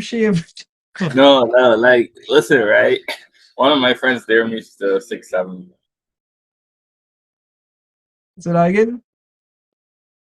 No, one of my friends, he just joined the live and he was like, "Bro, do 6'7", bro." He said 6'7". Huh? I think your friend told him to do 6'7", and he No, followed. like listen, right? We had a bet. I didn't do it last night. I did the night before, so yeah. I'm confused. What? Same here. Bruh. I know, like, so we had a bet, right? Like the night before, and I didn't do it, and I had to do 6'7", but I didn't do 6'7". Okay. Oh, okay. Well, shame on Yeah. you for doing that. That is, Yeah, wow. so Nikolai, if we have division, right? When I convert division to multiplication, what do I do? You flip the fraction, So that would turn to cos squared theta over, the sine squared theta. right? And what will happen then? Yeah, cancel. And you had the minus 1 minus cos squared theta here. Yeah. So that's going to be cos squared theta. When you expand your brackets, what that will be? -1 plus cos squared theta. Yeah. Where's cos squared theta plus cos squared theta? 2 cos squared theta. Okay, now I see. My mistake is when I convert the sine squared theta into the same thing as well. You Sir, didn't is it like, reciprocate it. sir, is No, it like necessary to you show your work? see only the sine squared theta, already, well, not the one as the Or you fraction. convert everything to 1 minus cos squared theta. Yeah, that was my first mistake, and I was like, how that working out, by? Nah, my advice. Here my advice. Here my advice. The only thing you converting to sine and cosine is tan. And then you're gonna simplify as much as I could, and then look to see if you could do anything else. Yeah. Okay. Here what? I'm not satisfied. I'm not satisfied at all. You all need to do some more questions. Yeah. The my next one. Okay, tackle this. Tackle this. I give it only 5 minutes. Go. Saskia, I want to see it. I want to see you mash it up, eh? I'm looking at you. Right? Our choices. Try our thing. Try our thing. Trying is better than not trying. Lani, you getting through? Yes, sir. Nice. Hey, Lani, is watch Bleach? That's my favorite anime, sir. Hey, you see like new Hellock? Eh, Yeah, that's tough. That's tough. Bleach is a real tough anime, boy. Reason I ask is that thing, guys. I'm looking like a bit far, but I'm looking like a Renji. nah, that Ichigo. Oh, it low-key look like Renji. From afar. Or like, it looked like, what's the one with the petals? Oh, we are here. Yeah, Byakuya. Yeah, I could see that. Shanila, you okay? Yes, sir. All right. Tyrell, you good? Yeah, chilling. All right. Gabriel, you all right? I'm okay with it, but I understand on how to convert it, so I sure I'll be okay with it. Okay, I hope so. One question, Me sir. too. Yeah, Nikolai. Okay, so I just want to understand that I'm going in the right direction, and if not, you just let me know. Like, you see the tan squared theta, I changed that one time. And could I change the 1 minus cos squared theta to sine squared theta? Because I know that is equal to, or that is a bit too early. That's not a problem. That's not a problem. Okay. It's a tough question. Could I put this as one fraction, like multiply the two denominators and cross multiply the top to simplify? Wait, you say cross multiply? Okay, you know, like where 5 times, well, 1/3 times 1/5, and it'll be 15, and something to multiply that will give you 15, so you multiply that. Yeah, I suppose you can do that. Okay. All right. Sarah, I didn't hear from you and Celine in a long time. Sarah, you getting through or not? Yes, sir. All right. Sarah, you will help me with this question, right?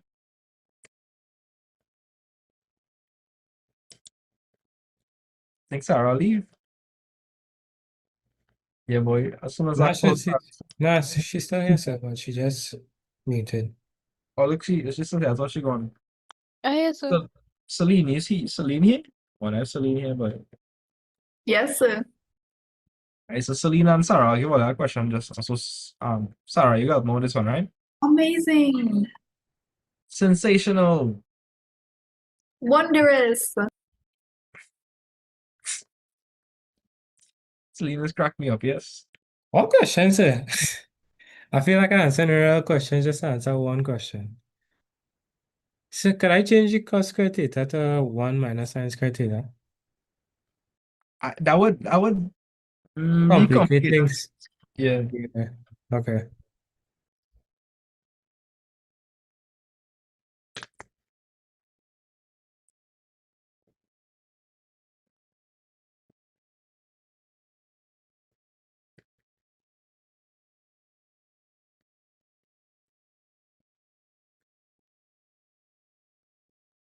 So guys, right after the exam Monday, I'm gonna start physics lives.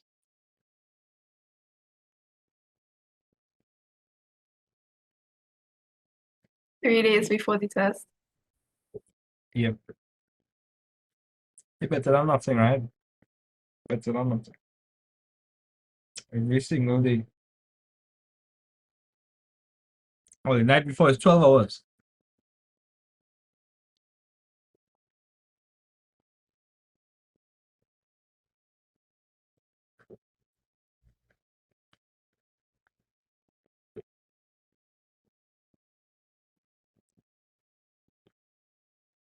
Sir, isn't there like a known identity where 1 plus tan square theta is equal to sec square theta? Yeah, yeah. Okay. But like, they don't expect C6 students to know that though. Yeah, I just saw it in the textbook. But will we merit if we know that? Um, I mean, I could teach you all it, so definitely make your life simpler. If you knew that, that would make your life simpler because 1 plus tan square theta is 1 over. Well, 1 plus tan square theta is sec square theta, and sec square theta is 1 over cos square theta. But So the so top would, doing my bad for interrupting, right? But that wouldn't be in the exam. So would that be unnecessary or still? well, it would make your life simpler if you know it. Okay. So, Sarah, let me click that. Did anybody get through the question? Yes, sir. Well, Christopher, I'm not surprised. Anybody else get through the question? Taking that as I know. Nah, I guess not. Exactly, sir. I asking so much questions and I still didn't solve it. No, like, I Let me feel like see. the only reason why I got it is because I used sec square theta, and then I said it would be 1 upon cos square theta, and then I shifted it down to the bottom, and then it I just think worked that out. over complicated. Same Well, here, let, same here. well, let me see. Let me see. So, Sarah, let me cook now. Okay. You said that okay, so scared. Oh, that's so sad. All right, so Sarah, anytime you see tan square theta, what we gonna do with that? One time, Sine square theta over cos square theta. right?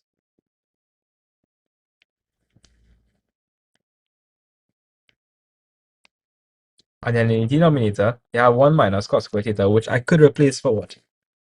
Sine square theta. Minus 1 all over cos square theta. Now, if you look on top, right? On top, you have two different denominators. I'm not sure if you're seeing that. Yeah. So anytime you have two different denominators, what you should do?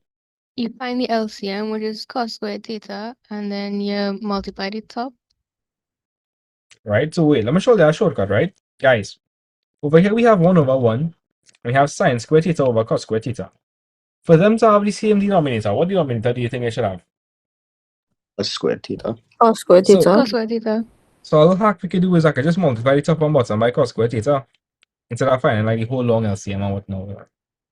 So 1 over 1 is the same thing as what? Cos square theta over cos square theta. Right? And that would work out to be. Alright, so I'll write it to the side here. So we have 1 over 1. 1 over 1 is literally the same thing as cos square theta all over cos square theta. Are you all confused by that? Or you understand that it would be the same thing as 1? Understand. So if you had cos square theta over cos square theta,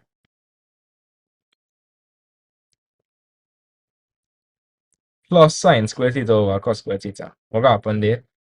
Sarah, You will get sine squared theta plus cos squared theta all over right? cos squared theta. So you get sine squared theta. I'll just write the cos squared theta first to not confuse anybody. But it's the same thing. So cos squared theta plus sine squared theta all over what? Cos squared theta. All over what?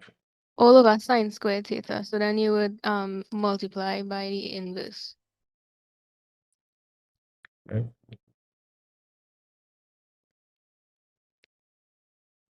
And that would be like, so I'll write the full thing here to not confuse anybody, right? But before I do that, I have a question, guys. What is cos squared theta plus sine squared theta? Can anybody tell me? 1. 1. So that's going to turn into 1 over cos squared theta multiplied by 1 all over what? Sine squared theta. Sine squared theta. Okay, if you are like royally confused, you don't understand. Sine squared theta is the same thing as sine squared theta over what? 1. Yeah, sine squared theta is the same thing as sine squared theta over 1. So if you multiply by the reciprocal, it's going to be 1 over sine squared theta. And again, you mustn't forget you had minus 1 all over cos squared theta. Sir, so what the Sorry, next quick sign cos squared theta is? say that again. Where's the next cos squared theta? Wait, I'm confused.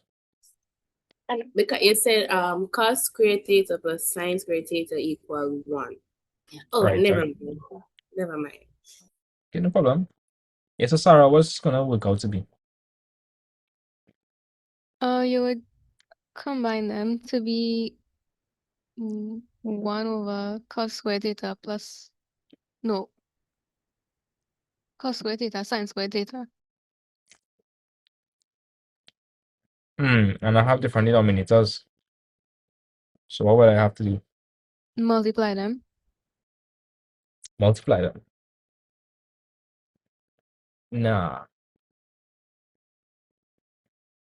So The I have LCM. different You won't LCM. find the LCM? Yeah, what's the LCM between cos squared theta, sine squared theta, and cos squared theta? Cos squared theta, sine squared theta. So cos squared theta, sine squared theta into this is 1. 1 by 1 is 1. 1. And what would this be over here? 1 sine squared theta. Right? Because cos squared theta into this, the cos squared theta would cancel off to leave you with sine squared theta. And So sine yeah, squared theta. sine squared theta. Somebody tell me, what is 1 minus sine squared theta, boy? Cos squared theta. The light is at the end of the tunnel, guys. What's gonna happen here? The cos squared theta would cancel out to get 1 over sine squared theta. I hope, yeah, yeah. Bam, we get it. Peak performance. 1 over sine squared theta. A lot of the times, if you just like keep on going and you're doing the correct thing, you'll get your answer inevitably. Question, could you go through this again? For my understanding's sake. Problem. I don't know how I'm gonna make 12 hours tomorrow, but we will see. I didn't notice the Admax people don't joke around like the math people. Yes, sir. Exactly. Are they a lot more serious? Forget about the 6, 7. Sure. So again, Christopher. Minus you. I was no, listen, right? No, listen, that's 6, 7. That was uncalled for. Don't worry. Christopher, you underneath that tent? Pardon me, sir? Are you underneath that tent? No, I'm actually in the veranda, but there's this thing that prevents our rain from coming in, like I don't know, like a barrier. So like, I don't know. Do you like do that properly? So yeah. So is Celine doing something like on the board? Celine doing something on the board? Yeah, the emojis. But anyways, yeah, could you go through this again for me, please? All right. I think I should remove Celine. No. She, I don't know. I'm joking. Selena and I go. Selena's the homie, you know? Yeah. Celine is the homie. Thank you. Appreciate the homies. You know, they call her a pony. What? Yeah, Selena's our homie. Everybody here is homies, you know. Sir, Yeah, boy. this one thought you called you a pony, sir. What? What? With the jail. Yeah. That's crazy. That's crazy. That's crazy. A pony. What? Of all things. All right, let me run through this question again because I know That's why, yeah. a lot of you, a lot of you are very confused.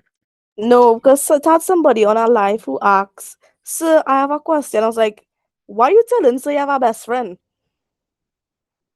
My What? hearing is bad. My hearing is really bad.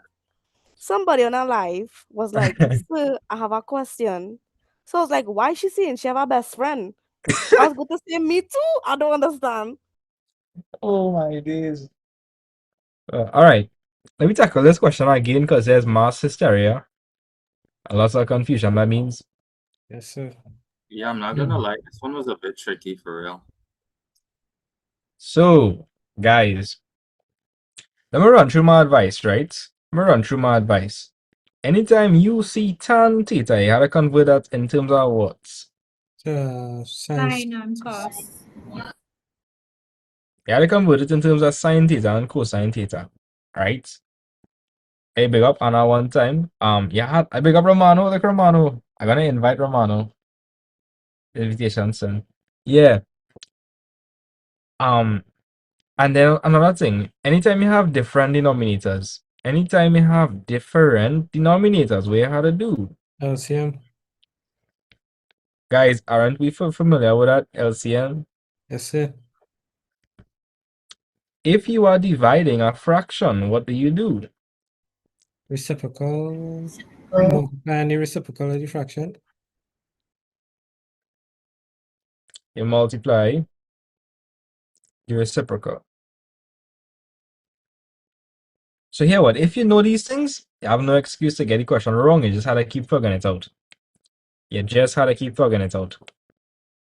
Literally. Sir, you know that thing where you say, if you don't know something, cry? I thought that was me for a moment. Wait, do I have a sticker for that?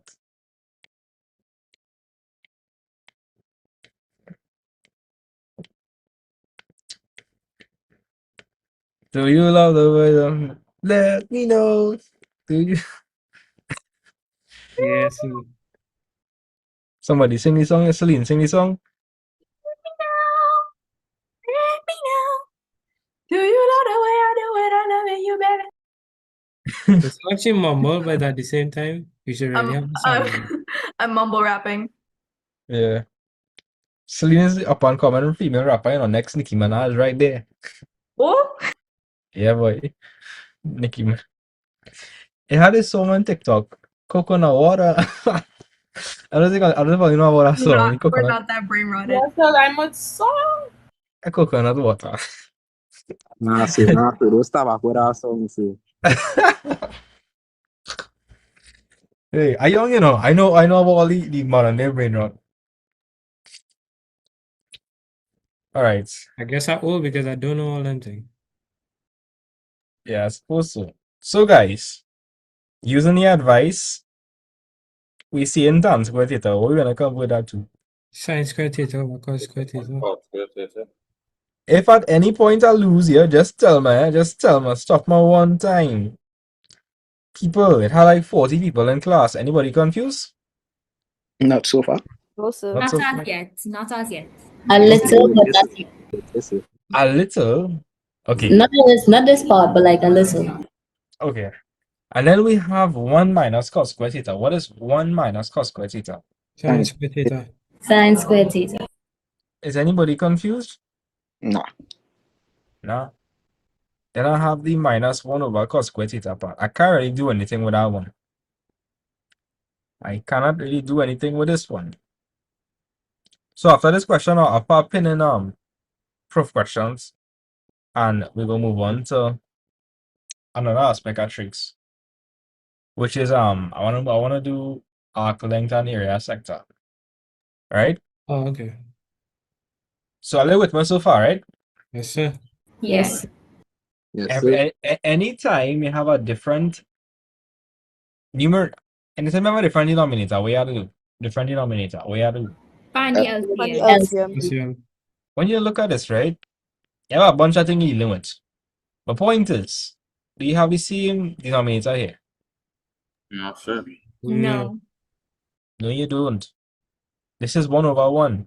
So what you had to do for this section over here? Change it. Cos square theta and cos square Find the theta reciprocal. equivalent to 1. The reciprocal, no. No, my bad. Yeah, is you could just put and you could put cos squared theta over cos squared theta plus, well, then this theta over cos squared. Because 1, and we know 1 is the same thing as cos square theta over cos square theta. Yes, Yes, sir. Yeah, and if it's the same denominator now, what you could do? They could cancel. Not No, cancel. you just add it because if it's the same Yeah. denominator, you just add the numerator. Well, yeah, it'll be cos squared theta plus So, sine how you cos square theta? over. Okay. We want to get the same denominator to be able to add, right? We want the same denominator. So right now I have a denominator cos square theta here and 1. Yeah. Now, and you agree that 1 is the same thing as cos square theta over cos square theta? Or nah? That part to confuse me. I don't know get that. Okay. What's 9 over 9? 1 What's x over x? x. Now 1. You 1. Okay. Let me run track of the hypotheticals, right? What's 7 over 7? 1 What's 9 over 9? 1 What's 8 over 8? 1 What's 1,000 by 1,000? What's 1,000 over 1,000? 1 What's x over x? 1 What's n over n? 1 What's cos square theta over cos square theta? 1. Yeah, what? Anytime you have, okay, I'm gonna explain why, right? How much 7, how much 7 is it gonna take to go into 7? Oh, 1 division asks us how many of the denominator you need to make numerator. So how much 7s you need to make 7? 1 How much 9s you need to make 9? 1 How much x's you need to make x? 1. Right, so generally speaking, if you have the same thing over the same thing, it's just 1. So cos square theta over cos square theta is 1 question, what is sin x over sin x? 1. So anything, once it's the same quantity and you divide it, it'll just be 1. Why am I doing that? I'm doing that because what is the denominator here? What's the denominator? 1. Now, look over here. What is the denominator over here? Oh, sorry. Cos square theta. So, I could write 1/1 as cos square theta over cos square theta, and it would still be what? 1. Yeah, I didn't break any laws here. And do they have the same denominator now? Yeah. So what could do next? So wait, hold on. We take it as like 1/1 plus sine squared theta. Oh, and then cos squared theta underneath it, and you find the LCM of those two. Okay, the method I was proposing is a shortcut to find the LCM. But okay, if you find the LCM, what the LCM will be? Cos squared theta. Right, cos square theta. 1 into cos square theta is cos square theta by 1 is cos square theta. Which is what I was proposing. Because If you split it. 1 is the same thing as cos square theta over, Cos squared theta. and they have the same denominator now, so I could just do what? Add them. So what I could do? Put back the same denominator. Yes, it'll be cos square theta plus sine square theta over cos square theta. Consider you had 1/7 plus 3/7. What that will be? 1 plus 3/7. Exactly. So if I have cos square theta, over cos squared theta plus sine squared theta over cos squared theta. What are we? Cos squared theta plus sine squared theta over cos squared theta. Right. I mean, you could always just find the LCM the long way like usual. That's fine. That's fine. Whichever one you understand. But yeah, guys. And this is the same thing as cos squared theta over cos squared theta. Yes, sir. And so Yeah. we could write this as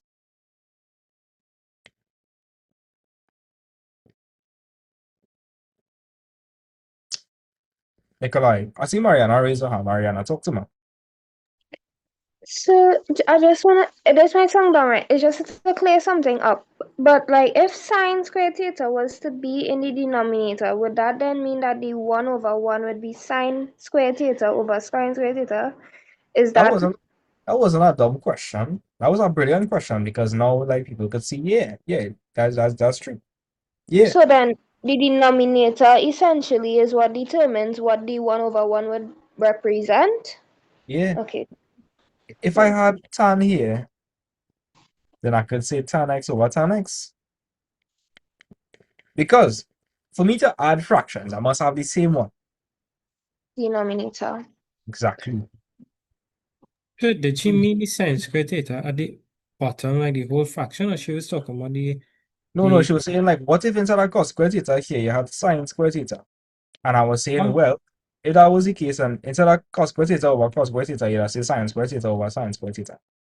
Oh, because I want to know about how you get the sine squared theta at the underneath when it's cos squared theta on the top. So, Okay. what would this turn to? That would be cos squared theta plus sine squared theta. Right? All over what? Cos squared theta. All over what? Sine squared theta. All with more now. Yes, sir. Yes, sir. Are you sure? Yes, sir. Yes, Gabriel, you with more now? Gabriel, I see Yes, it to sir. your face. I see it to your face. What? So trust, I would you. Mariana, But a bit? Okay, Mariana. I lost you or you with me so far? So I think I just need to learn like what this stuff represents, but understand like the general concepts that you're talking about, if that makes sense. The exam is Monday. Oh no. Time is limited. Time is limited, low-key. So Mariana, if you come in here, I want to make sure you leave at least knowing something. So anytime you see tan, immediately you can write that into the sine and cosine. So that's why I do. I write tan squared sine squared theta over cos squared theta. And you notice I had 1/1 plus sine squared theta over cos squared theta. Do these two have the same denominator? Yeah. No. Now one is No. 1 or one is cos squared theta. Yeah, but and you say the cos squared theta, like it implied that the 1/1 represents cos squared over cos squared, so doesn't they have the same denominator? No? Well, I see what you're saying, and that's valid, but right now as it stands, no, it doesn't. Okay. However, if you change it to cos squared theta over cos squared theta, yeah, then I have the same denominator. Okay. All right, so if I could write this as cos squared theta over cos squared theta, then that would just be cos squared theta plus sine squared theta over cos squared theta. You understand now? Nah. Yeah, like same denominator, so we add the numerators. Correct. So we end up with this. Nice. So guys, over here we have this and we're dividing it by what? Cos squared theta. Sine squared theta. Yes. Nikolai, I know it's looking confusing, right? But No, watch, no, but you Nikolai. said the cos squared theta plus sine squared theta would have been what it would have been divided by. That's why I said cos squared theta. I thought you meant that part alone. I didn't know you was talking about the whole thing. Okay. I see what you mean. Yeah. This is being divided by cos squared theta. Yes, sir. Before we move on though, guys, what is cos squared theta plus sine squared theta? 1. So So we have 1 over cos squared theta. And that is being divided by what? Sine squared theta. Cool. And then again, we have minus 1 all over cos squared theta. Nicola, you know who I seen a long time, boy? Who's that, sir? Kelani, boy. Can I say Kelani a long time? Oh yeah, where he gone? Ain't he using the Admax too? Yeah, send him a message and ask him what he did. Okay, sir. Will do. So guys, over here we have 1 over cos squared theta, what? Sine squared theta. What we have over here?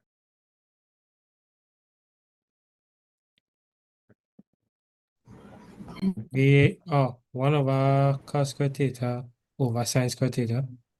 Well, what does that mean? You're dividing. Yeah, that means we're dividing. That Watch. okay. Watch, we have this. This is in the numerator, and this is in the denominator. Oh, let's see now.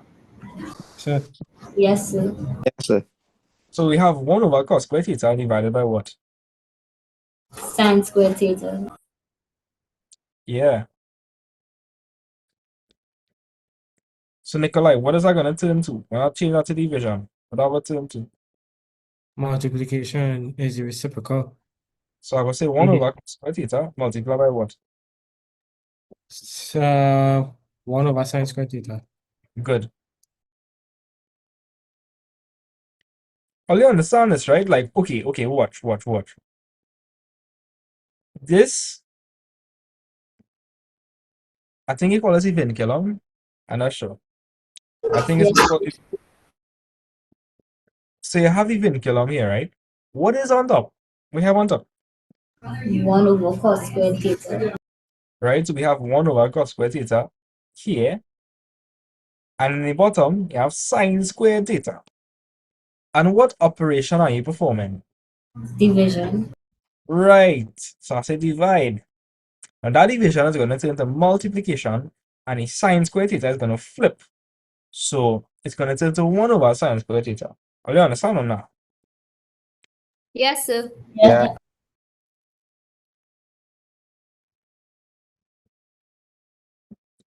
Okay. Over here you have 1 over cos squared theta by 1 over sine squared theta. So what is this going to turn to? 1 over cosine theta. That's going to turn to 1 over cos squared theta sine squared theta.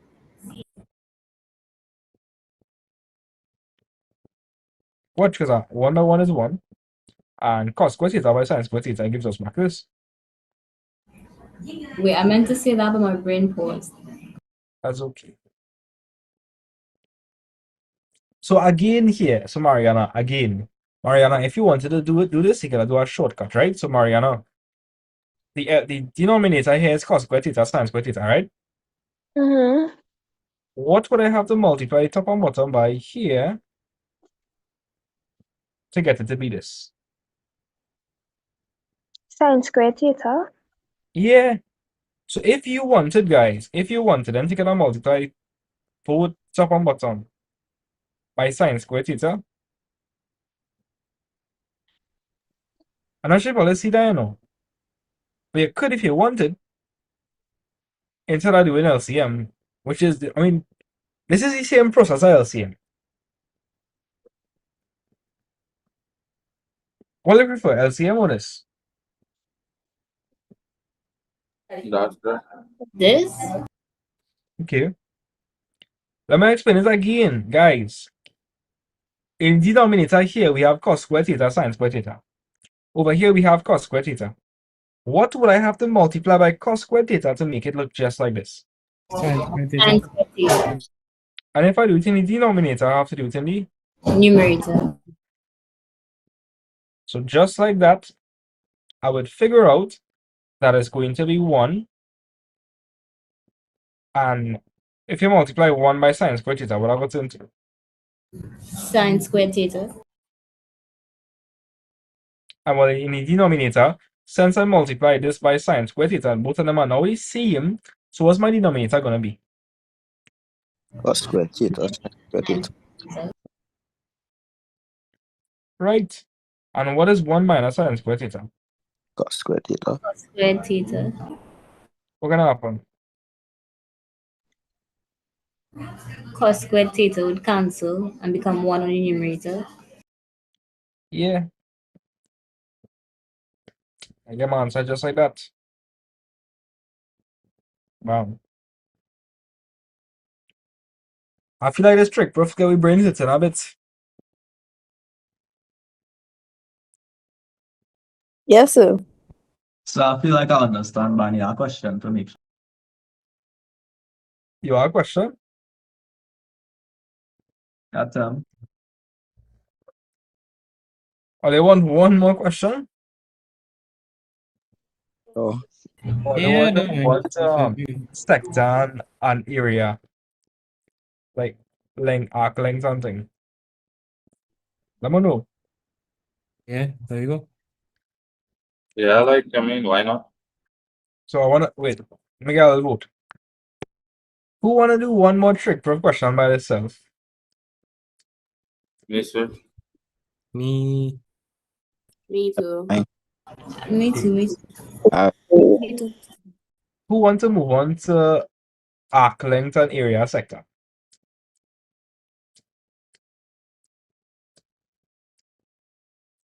After the one problem. Oh. All right. So I want to move on to. Let me give Ole one more question. I give it only 3 minutes. 3 minutes. It's 3 minutes. No more, no less. Go fast. Should be an easy question. C. C, yeah, C. Wait, what? Where's the question? Say that again. Where is the question? Or am I not like seeing it? Question is right here.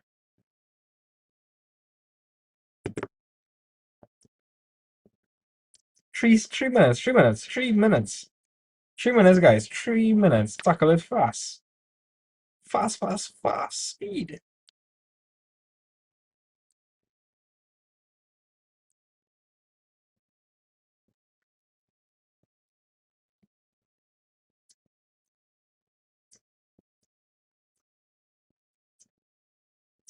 Sorry, I kid you not. I am not seeing the question. Or am I like, wait, where did you say it was? What? Wait, what? Like, I swear I'm not seeing this question. Like, whoa, what? Okay, I don't know, man. I just gotta say. Christopher, how did you trolling, boy? And don't listen any question? Or not? Yes, sir. Yes, sir. I am seeing the question big and bold right in front of my face, yes. As a matter of fact, it's the only thing on the screen. Yeah, definitely gotta be something on my screen. I promise I'm not trolling. Like, okay. Okay, let me stop sharing. Because, like, it's the only thing on the screen right now. Big and bold. Bright with white colors. Yeah, boy. So I have a question. Yeah? What that three lines means equal to for this only? Doesn't mean equal to, it means equivalent to. Which is more or less equal. But it means equivalent to. You typically see them prof questions. When they ask you to show that one side is equivalent to the other side. Yeah. I lose my one. Sophie and Shane, do you guys do Admax?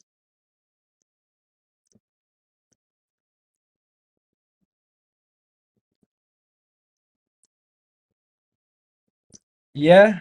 Okay, well, trig profs have the notorious effect of confusing people. Um, it's one of those things that are not exactly straightforward. Oh.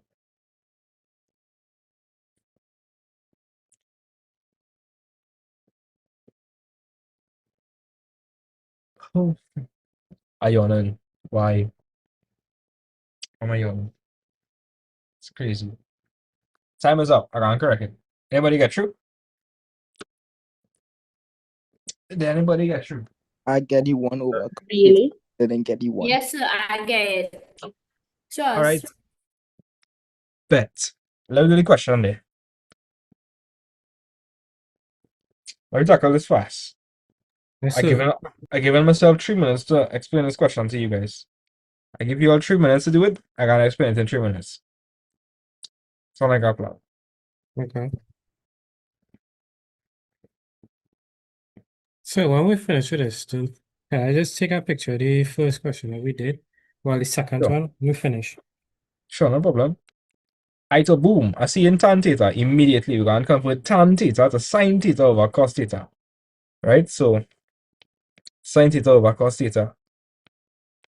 And we will multiply in tan theta by sine theta. So I'll say multiply by sine theta. And this entire thing was all over 1 minus cosine theta. When I multiply by sine theta, I'm going to get sine squared theta all over cos theta. And I am dividing that by 1 minus cosine theta. So when I multiply by the reciprocal, I'm going to get sine squared theta all over cosine theta multiplied by 1 all over 1 minus cosine theta. Now here's the trick. Sine squared theta is the same thing as 1 minus cosine theta by 1 plus cosine theta. Do you all know that? Yes, sir. Why I put add sign there? So what I think we think I should do now? Cross multiply. Well, Cross. cancel it out. Now not cross multiply, cancel out. So I'm gonna cancel out the 1 minus cosine theta here and here. Bam, I had the answer one time. So if you look carefully, you'll see that we end up with 1 plus cosine theta all over cosine theta. Now, if I split this up into the separate fractions, it's going to be 1 over cosine theta. And then I'm going to end up with cosine theta over cosine theta. What is cosine theta over cosine theta, guys? 1. One. Yeah, so you can end up with 1 over cosine theta plus 1, which is the same thing they wanted. You could just write it, you could just swap the order. The order doesn't matter because you're adding here. So, bam. Just like that, we have our answer. Yeah, I need more practice with this, but I have an understanding of what you just did there. Yeah, I do Okay. something different, but yeah, that too. But I still get the same thing.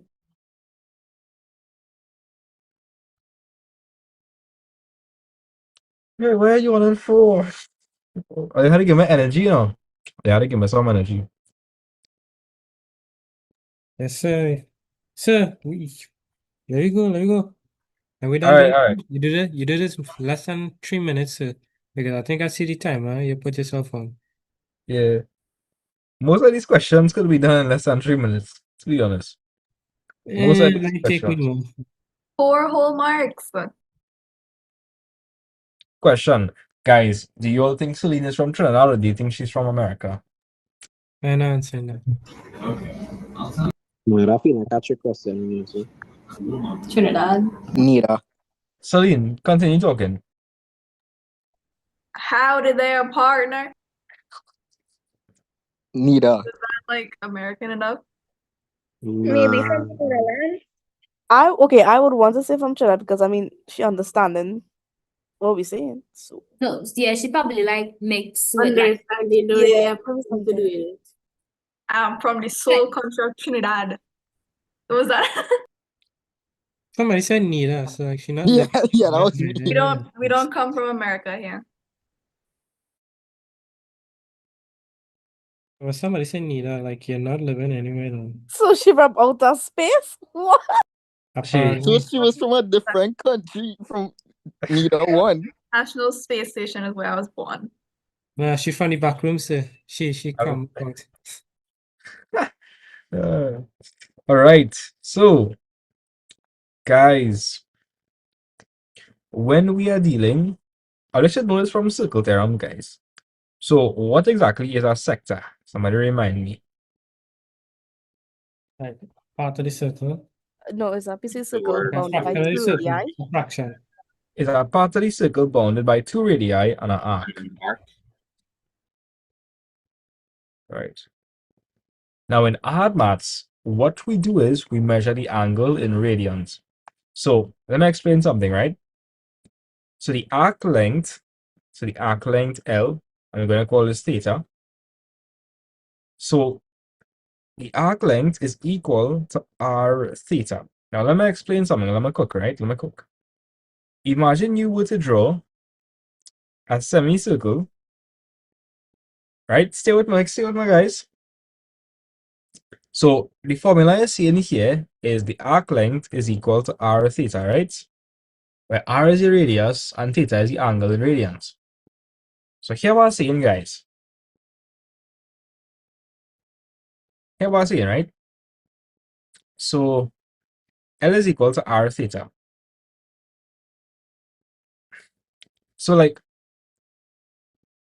imagine you draw a semicircle. If you were to find the arc length and divide it by the radius, what do you think that would be? So theta would be equal to L over R. So I have a question, guys.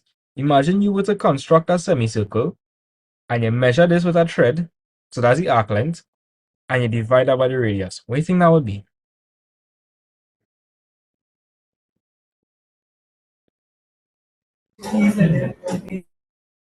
Half of the semicircle.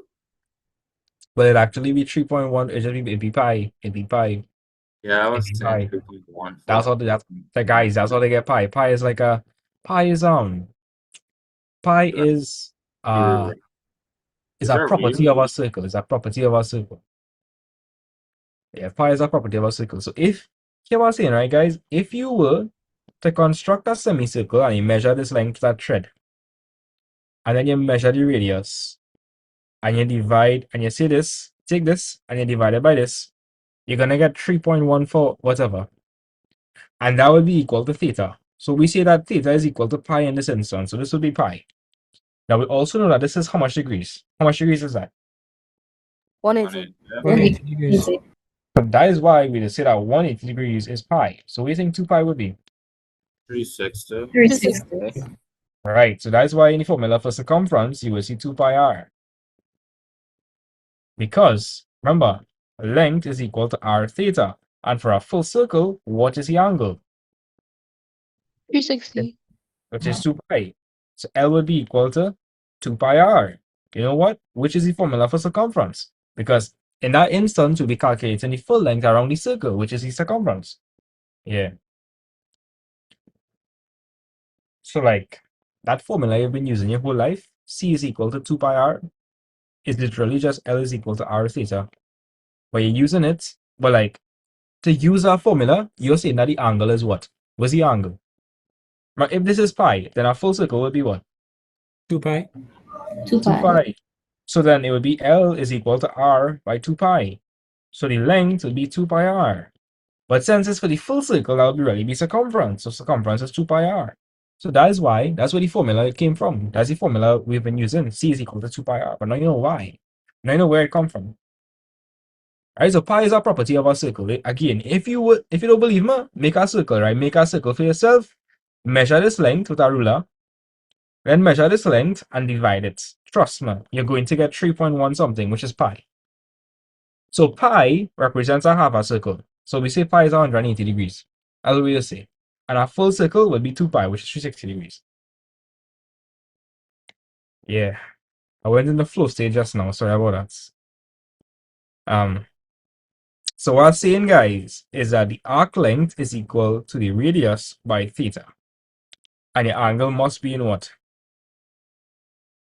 Radians. Yeah, to use this formula, the angle must be in radians. If it's not in radians, it will not work. And you're probably saying, sir, but well, wait, what is radians, boy? Well, radians is just a ratio between the arc length and the radius. That is what radians is. Radians is just you comparing the arc length to the Wait, what? what? The Yes, radius. Into the radius. exactly. So if like if my radius was 7 and then the arc length was 7, my angle would be what in radians? 1? It'd be 1 rad. 1 rad, yeah.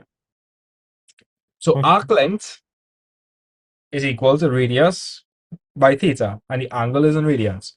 And if you guys don't know what radians is just a measure of the arc length divided by the radius. Would they ask questions like that? Yeah, they would. It's not hard. It's not Okay, hard. okay. It's not hard. So L is equal to r theta. L is the arc length, r is the radius, and theta is the angle in radians. And what is radians? Radians is just a ratio of your arc length to your radius. And guys, from what I just showed you, pi radians represents how much degrees? 180. 18. Yeah. And now you guys cannot understand why any formula for circumference is 2 pi r. Because if pi is 180 degrees, and that full circle would be a full revolution, which is 360. Yes, sir. Yes, sir. Yeah, so that's why it have 2 pi in circumference, formula for circumference. So pi radians is 180 degrees. Cool. Let me talk about area of a sector. How do you find area of a sector? By r squared times theta and 360 is half r squared theta. Right, a half r squared theta. Cool. How do you find area of a full circle? Remind me. By r squared. I gotta blow their mind. I gotta blow their mind real bad. So area of a full circle. Guys, any area of a circle. Area of a circle. What's the area of a circle? Pi r squared. Okay. And for a full circle, what's the angle? How much? 360 degrees. Right. Which is how much pi? Which is how much pi's? 2 pi. 2 pi. Watch this. Let me cook.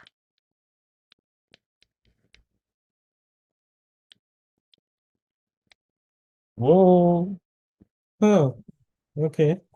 But we just changed the pi to radians. No. Pi is the angle in radians. No, like I mean the symbol.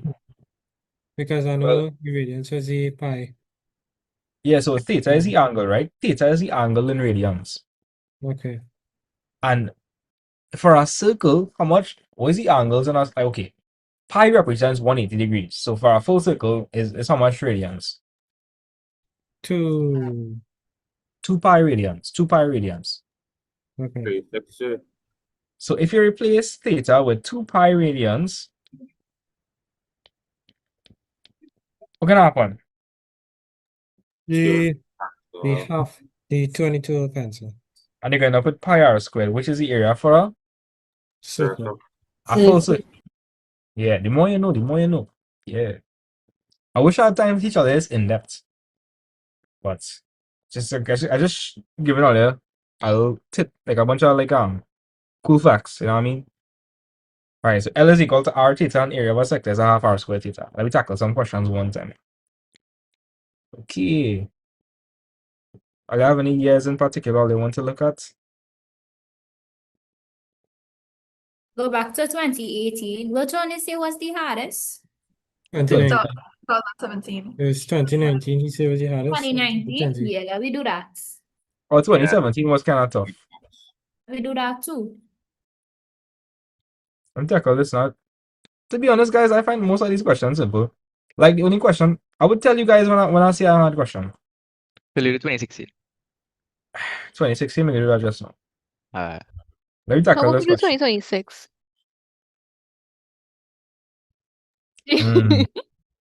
Maybe we should, right? Maybe we should. That's So, some surprise. and you have partners link we up now, sir? What partners I have, boy? Yeah, we know you got links, you know. Get the paper for me. What links I have? Sir, You gotta remember us. Email CXC. So link we up, we go be proud. We teach our help we in success. No one's got to know. Not that it's like a live or anything, but anyways, figure one had to be a plot of land. Somebody fighting for land here. Somebody fighting for land. We squatted. Well, we won't say who. We won't say who. Hey Christopher, in Guyana, people is fight for land hunting. What happened? You know, like how in South Trinidad, people will be like they're fighting for land hunting. In Guyana, people is fight for land. Yeah, honestly, I'm pretty sure we will fight for land. I like a Right. lot. Actually, in Guyana, I think people fight for land bad, honestly. Oh. Yeah. Yeah, so figure one shows a plot of land, A, B, C, D, not drawn to scale. Section ABC is used for building. Okay, so ABC is used for building.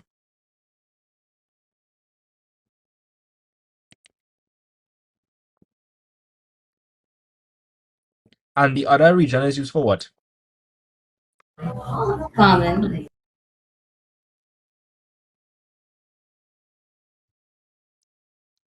The radius BC is 10 meters, and angle BCD is a right angle.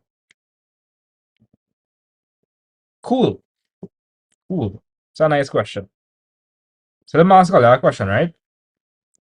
If B to C is 10, what do you suppose A to C is? Also 10? 10 as well. Yeah, because it's a sector, right? Yes, sir.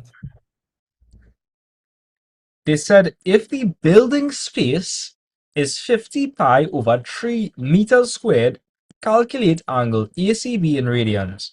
So I want you guys to notice that they're giving us what? You see in meters squared. Let me ask Gabriel. Gabriel is the person for this. Gabriel, if it's meters squared, what are they giving us? Meter squared distance. No, no. No? Ah. Okay. It's over. Area.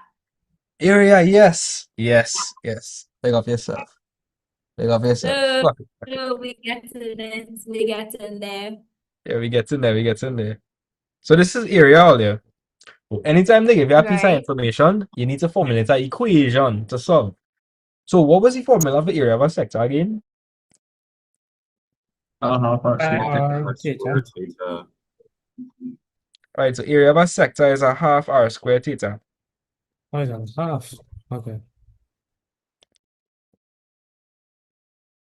Yeah, until they're okay with me so far, right? Like in the question, until let's see they give us area. Yeah. Yes.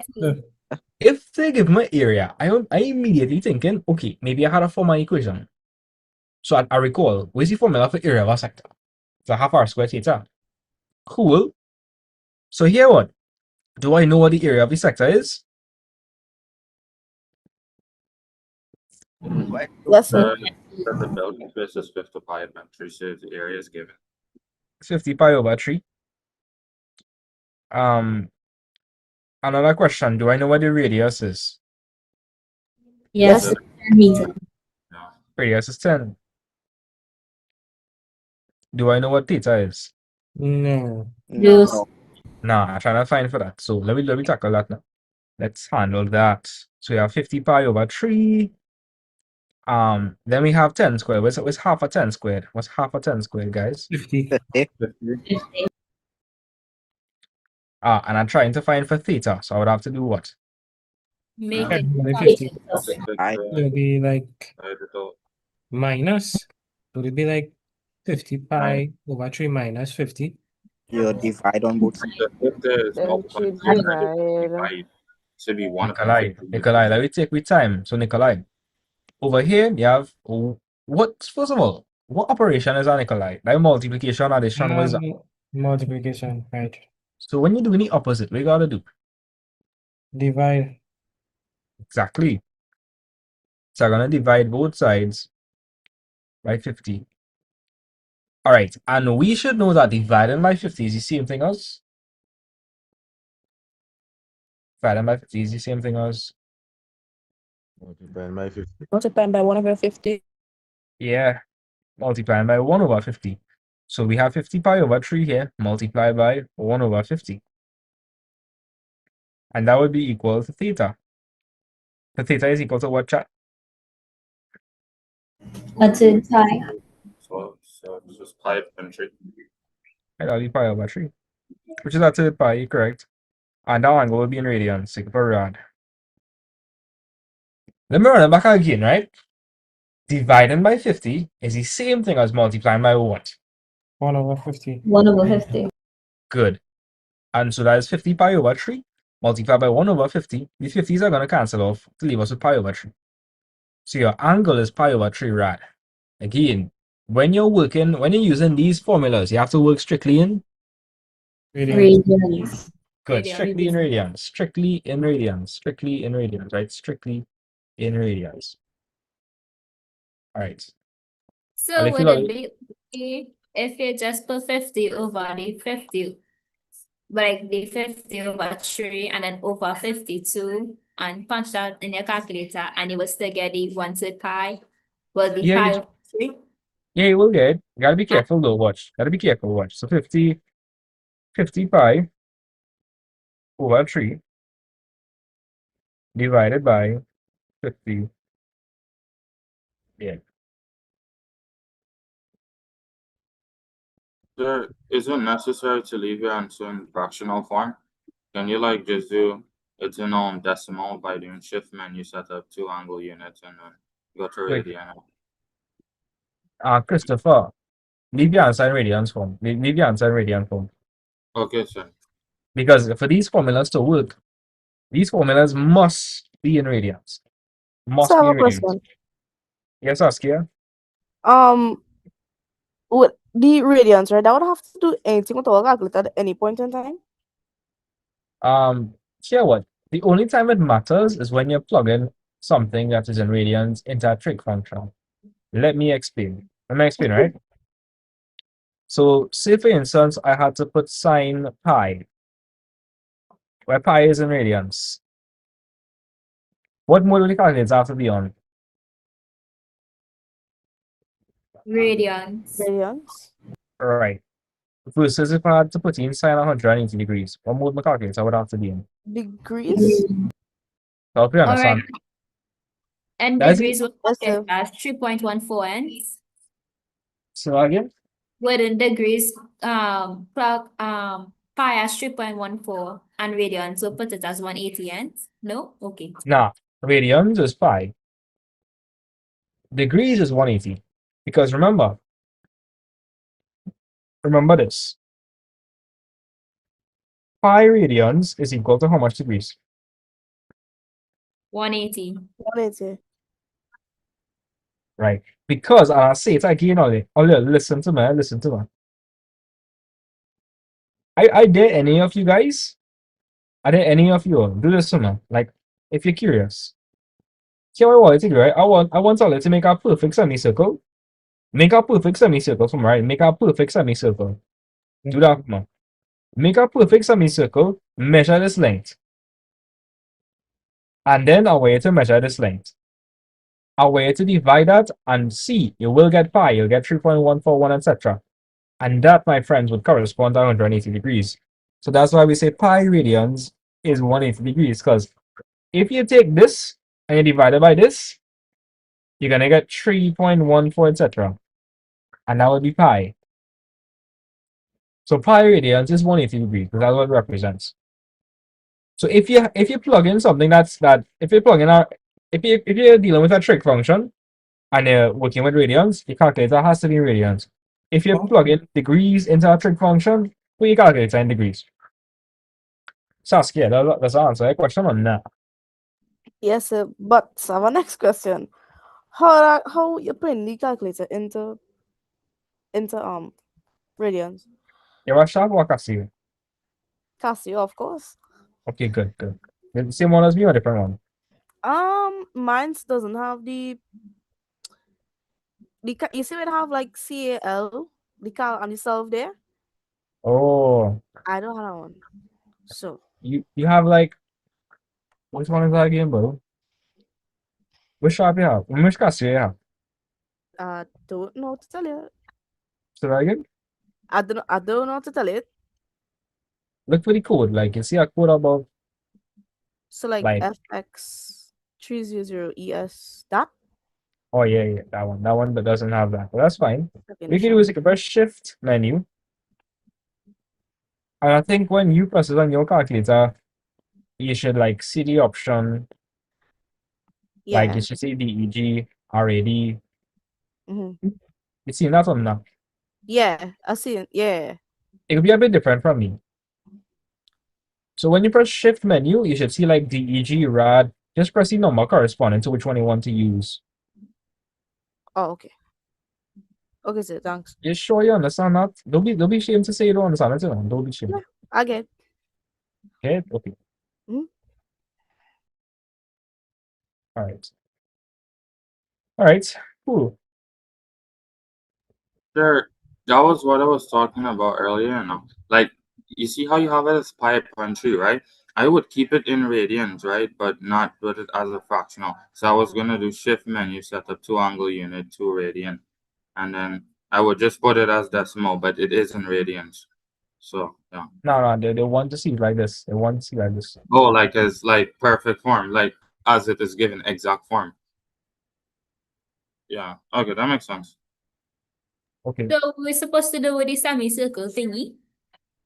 Like if you want, we could do right as an experiment. You could draw a semicircle, right? Draw a semicircle, and then take a thread, measure the arc measure the arc length. Measure the arc length, put it down over here, and divide that by the length of the radius. And you will get 3 point, you'll get pi, you get pi. For any circle you draw, you'll get pi. You get pi. That's a property of circles. Yeah. Alright. So are they okay with the pi over 3, Rod? Yes, sir. Yes, sir. So this angle over here is pi over 3.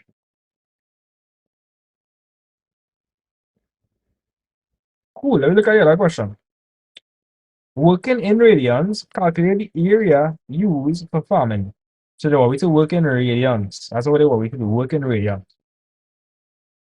So here what? Okay, these are tough one. That's a tough one. Have any of you guys heard about this formula? Area of a triangle equals a half AB sine C. Yes, sir. Yes, Yeah, sir. Yes, sir. That is one of the only things I know. No, sir. Yes, Let me sir. like non-right angle triangles. Let me show you some badness real quick, right? Check this out. Consider I had a triangle here, right? Pole is A, pole is B, pole is C. And I draw a line from the top to the base of the triangle.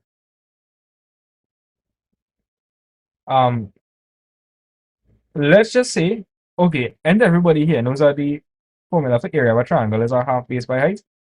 Yes, Yes. sir. In this triangle, do I know what the height is? No. No, No, sir. I don't. But say we had an angle here. Let me just say we had an angle here, right? If I had an angle there, right, that would make this the hypotenuse, this would make this the adjacent, and that would make this the opposite. And so, do I remember the proof? Let me see. And no, 1 second. So say tan theta is equal to O all over, right? You can say tan theta is equal to, I could say over A, or be A tan theta is equal to O. No, probably use sine. I could use sine. 1 second, I'm trying to remember how the proofs work. So it could be like, so we need to find for O, which is the height. So that would be a half.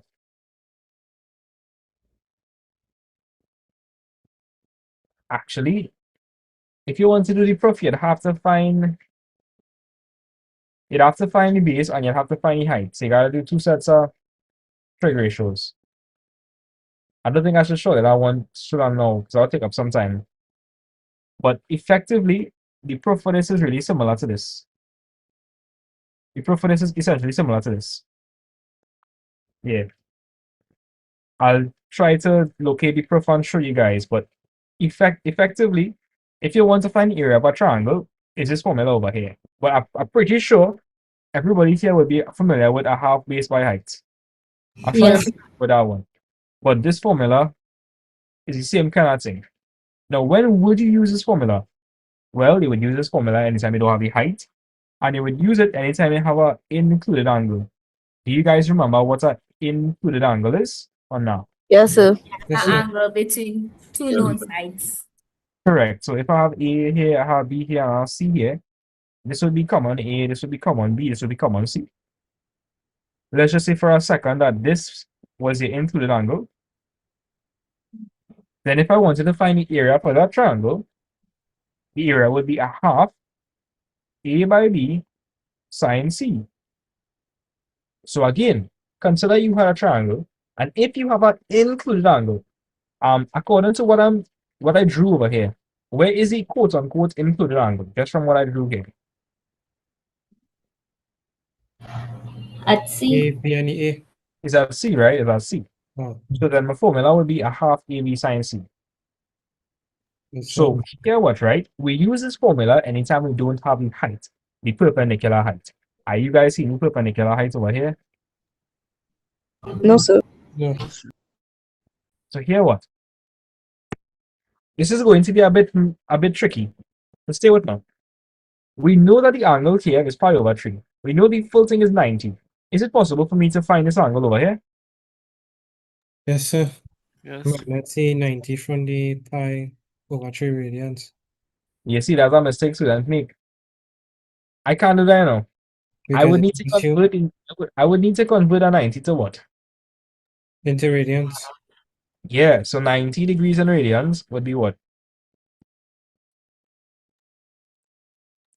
A half pi.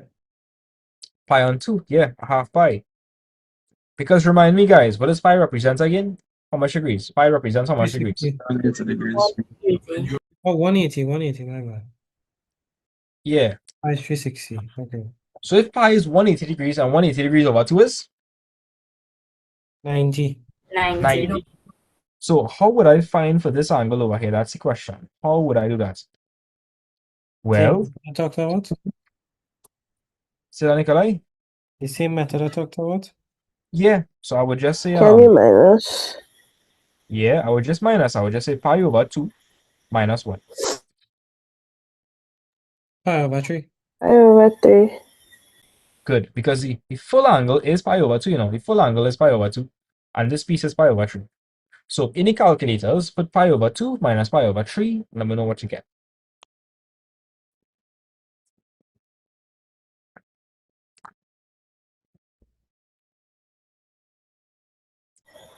Pi over 6.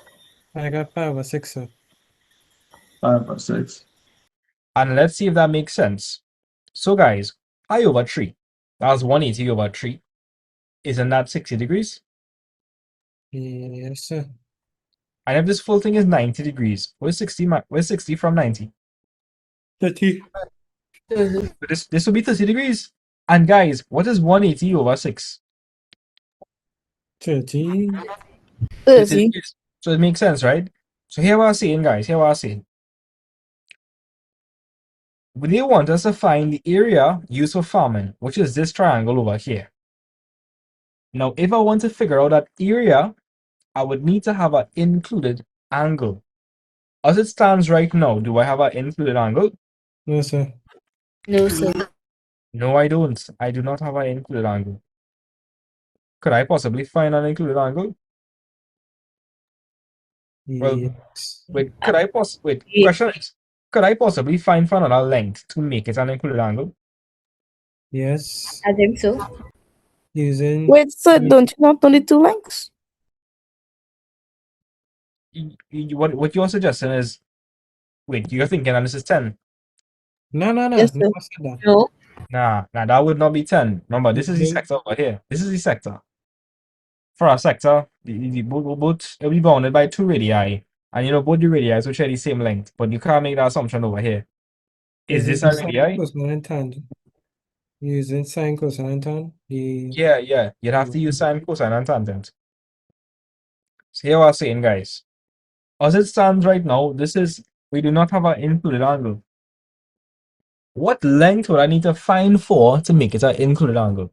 DC. DC. I would need to find for DC. Could I find for DC? Yes, sir. Yeah. Yeah. This is the hypotenuse. This will be what? Adjacent.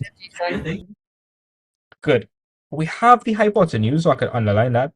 And what am I trying to find for? A. So you use cos. Which trig ratio I should use? Cos. Should use cosine. Remember, cosine theta is equal to A over H. So what's my angle? 5/6. Right? What is A? Do I know what A is? No, sir. No. Do I know what H is? 10. So 10. So if I wanted to find for A, I could multiply both sides by 10. And so A would be equal to what? Pi over 6. No, cos. No, Not 10 10. cos pi over 10 6. cos 5/6. So Saskia, you see in this instance how you plug in rad, like your angle in radians, into cosine, your calculator would need to be in radians mode here. So Saskia, plug this in and let me know what you're getting.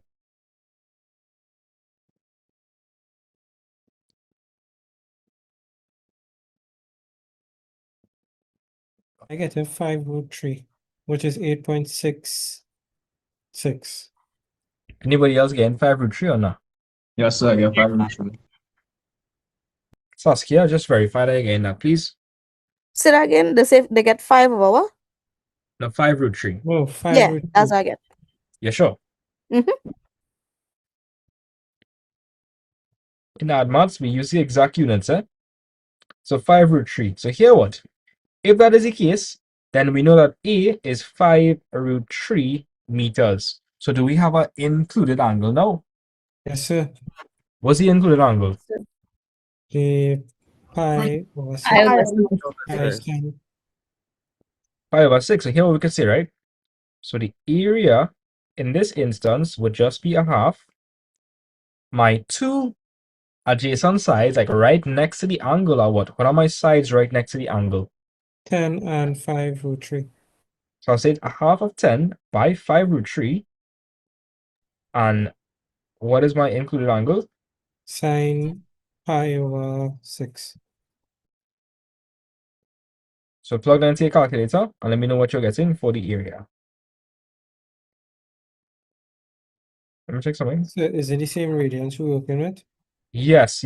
Anytime you plug in angles and angle in radians into a trig function, your calculator has to be in radians. You see how you're using pi over 6 radians and you're plugging that into sine, calculator has to be in radians.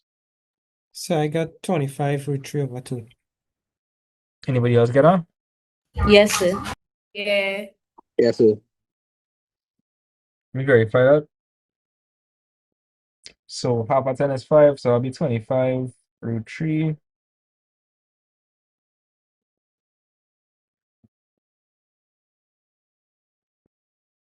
Yeah.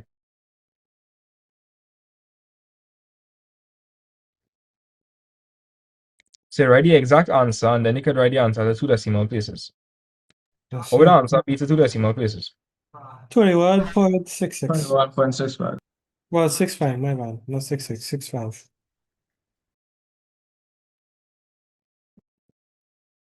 21.65 meters squared, yeah? Yes, sir. I'll go over the question to address any confusion that might be there.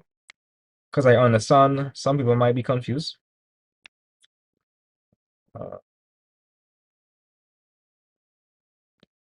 Okay, so if you don't have the perpendicular height, which formula you had to use? A half AB sine C. Yep, that's correct. Do And they give that equation in your formula sheet? I know that is for maths that they just do that for, but I'm not sure for Admax. I don't think let's give it that far much. You don't know that. Ew. So yeah, originally in the question, did we have the angle for the farming segment? No. No. How did I find the angle? Could somebody walk me through that? we find the angle from the first part, which was pi over 3, and then after the 90 degrees is pi over 2. So you minus the pi over 2 by the pi over 3. Would it be legal for me to say 90 minus pi over 3? No, because one in degrees and one in radians. Exactly. One in degrees and one in radians. That would not work. That would be no bueno. You have to convert both to radians first. And any question, they specifically said working in Radians. Right. They said working in radians, so look out for that. Cool. So now that we have the angle, you need to ask yourself, well, I don't have the perpendicular height. I don't really have the base, so I can't use that formula, a half base by height. But could we find the length here to make it an included angle? Yes, sir. Yes. Yeah. How could I find this missing length over here to make it an included angle? Using trigonometry.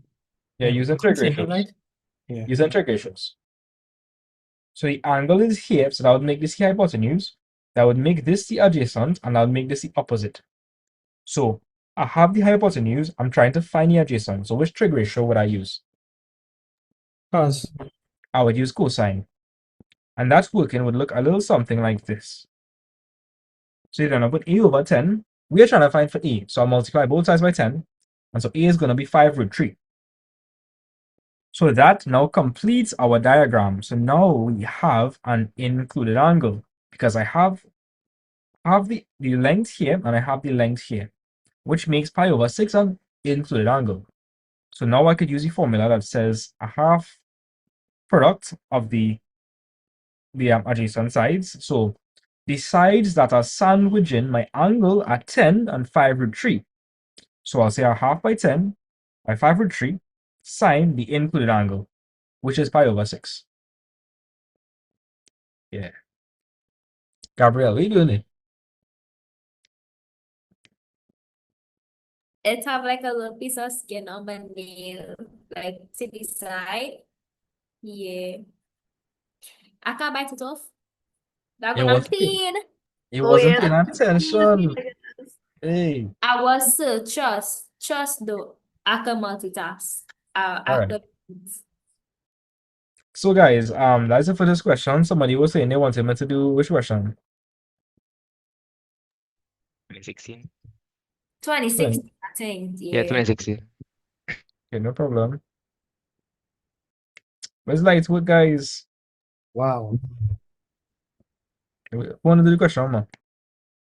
I don't mind, but it's scary.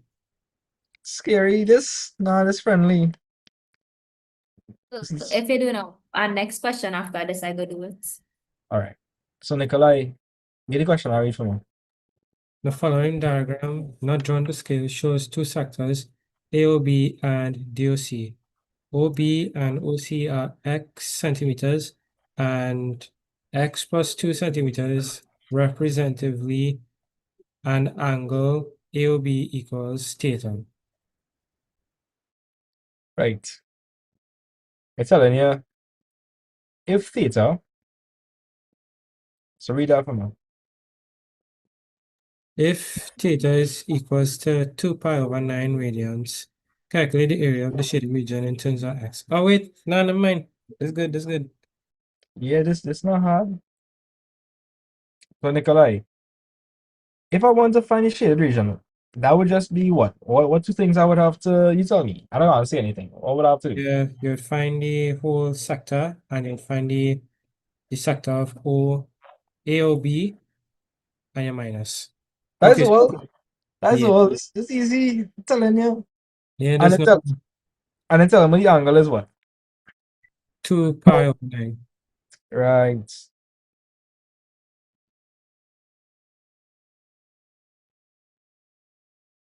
Good. So Nikolai, let me find the area of which one you want to find the area of first? DOC. Because I mean, they never gave what is x. They just say x centimeters. Well, they said the what the answer in terms of what? X. Yeah, So just so work with that. Okay. let me work out the smaller one first, huh? All right. So AB. So what's the formula for area of a sector? Was it half r square theta? Yeah. So area of a sector is a half r squared theta. Where the angle is in? Radians. Correct. The angle has to be in radians. So it's going to be, Oh, this normal. This normal. This normal. Right, right, right. and if we consider any smaller sector, what's the radius for that? X. X. So that'll just be a half of x squared. And the angle is? 2 power over 9. Nicola, you gotta tell me this hard. It's easy. Yeah, yeah, yeah. I was second Right? guessing myself. And if you simplify that, you can see that we have 1 over 2, and then we have by 2 pi on top. So could anything cancel off there? Yeah, the 2, sir. The 2 and the 2 could cancel off, right? So this and this would cancel off, and that would leave me with what? X squared is equals to power over 9, which x will be the square root of power over 9. Whoa, whoa, whoa, whoa, whoa, whoa. No? Oh, no, No, that's the angle. My bad, my bad. That's the we angle. we're not trying to solve for anything here. We're trying to simplify the expression. Trying to Oh, simplify the expression. all right. So you have 1 over 2. The 2's cancel off. So you have x squared by pi over 9. So when I multiply that out, what would it simplify to? Power over 9x squared. Yeah, you could say that. Pi over 9x squared. And that would be centimeters squared. Is everybody okay with this so far? Or no? So, Yes, sir. Yes. Let me find the area, the other one now. So area of ODC. So Nikolai, hold on to that. well, we work with the same formula for area, but this time it's x plus 2. Good. Hey, make up yourself. X plus 2.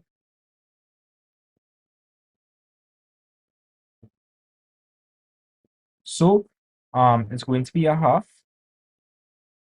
r squared. My radius is what now? X plus 2. Oh, wait, no, radius. Yeah, yeah. So a half x plus 2 squared, yeah. Multiply by 2 pi over 9.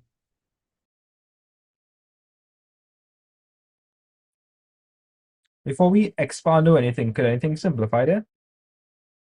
I would want to see the 2. I don't know. Wait, this one is cancel off. Are we saying? Maybe. No. That's highly illegal, Nikolai. Yeah, that was same because you can't just Because you can't because just this cancel this out the this is brackets. being squared. That's being squared. So you can't do anything with that. But you So have it's a the half here by 2 pi over 9. yeah, so I could just do the same thing like what I did before. Cancel the 2 from the half and the 2 pi over 9. Right, because over here you have a half multiplied by 2 pi over 9. Yes, sir. Somebody was saying something.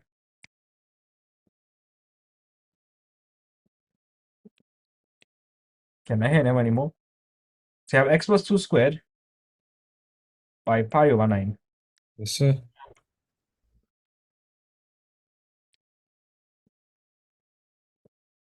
That we meters squared. Alright, so here we could do, right, Nikolai? Here we could do. So we want to find the area of the shaded region, right? Yes, So the sir. shaded region would just be what? ODC minus OAB.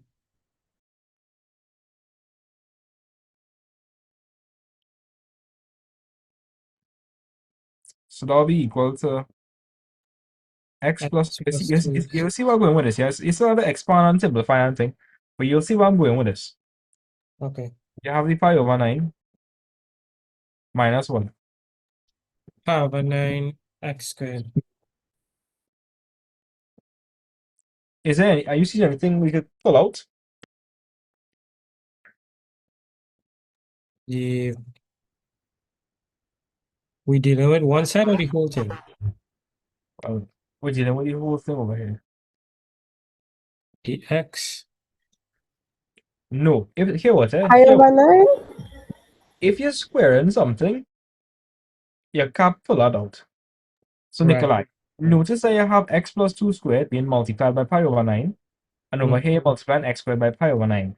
So what are you seeing common in both of them? The pi over 9. Yeah, the pi over 9. So if we pull out the pi over 9, what would I write on the inside? X plus 2 squared. Right? Multiply, well, minus x squared. So far you're going good. So could we expand and simplify? Yes, sir. All right, tell me how that would work out. That will work out to x squared plus 2x plus 2x plus 4 minus x squared. And that will just leave us to pi over 9 in brackets 4x plus 4. Yeah, because the x squared and the minus x will cancel out. Yes, sir. And now if you want, you can expand it back out. Yeah, so the pi over 9 4x plus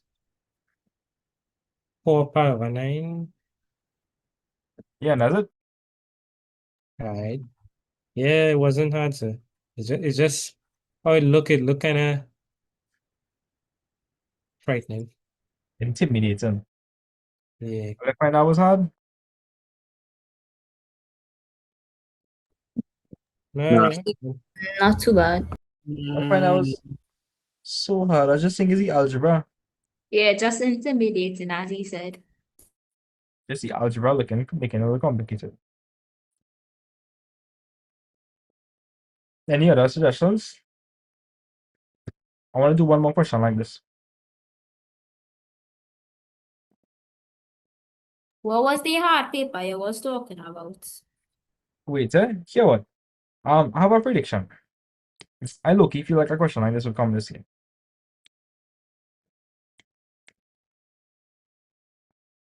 I low-key feel like a question like this will come this year. Where they talk about where they give you some wire and then I'm bending it in the shape of a sector. I don't know. I have a suspicion. Yeah, them What's- just always bring that for maths. Apparently not this year though, but I hope.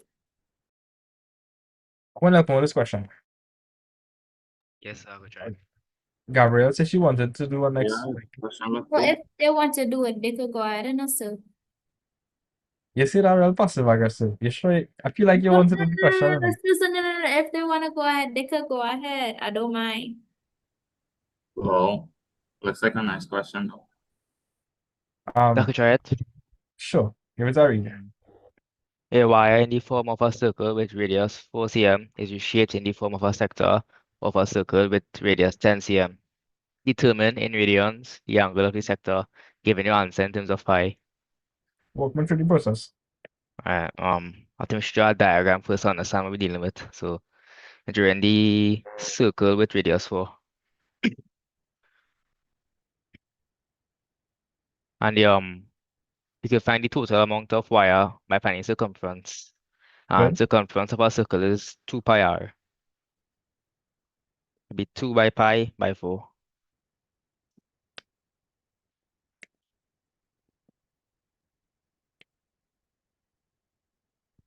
Now be 8 pi. Right. So that's the total amount of wire we have. And the set of it was reshaped into a sector. So we could draw the diagram of a sector that they were.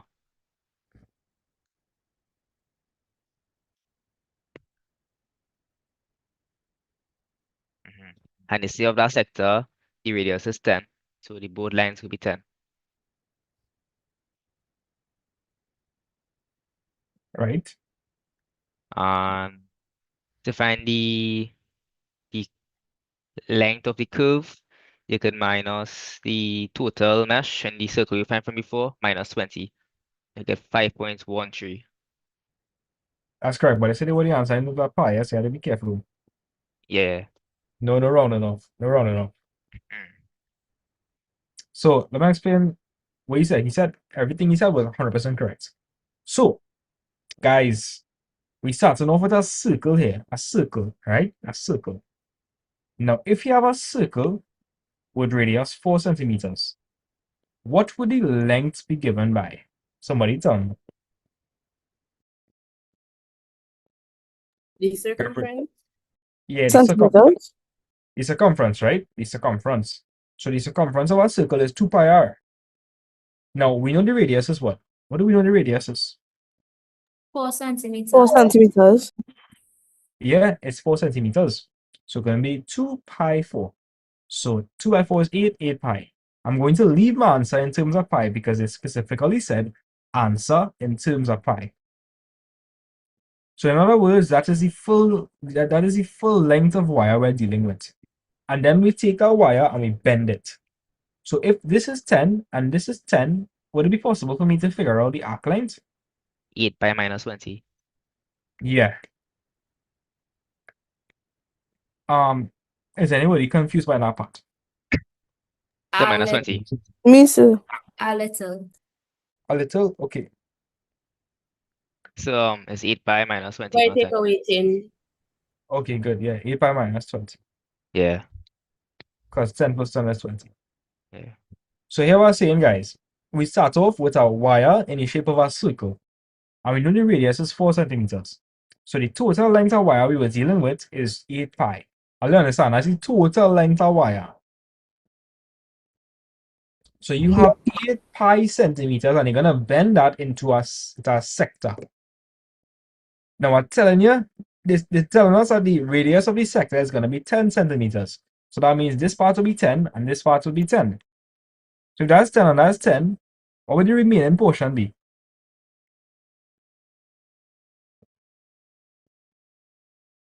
So Gabriel, what would the remaining portion be? Part of the, well, I guess in the 8 pi minus 20. Or why?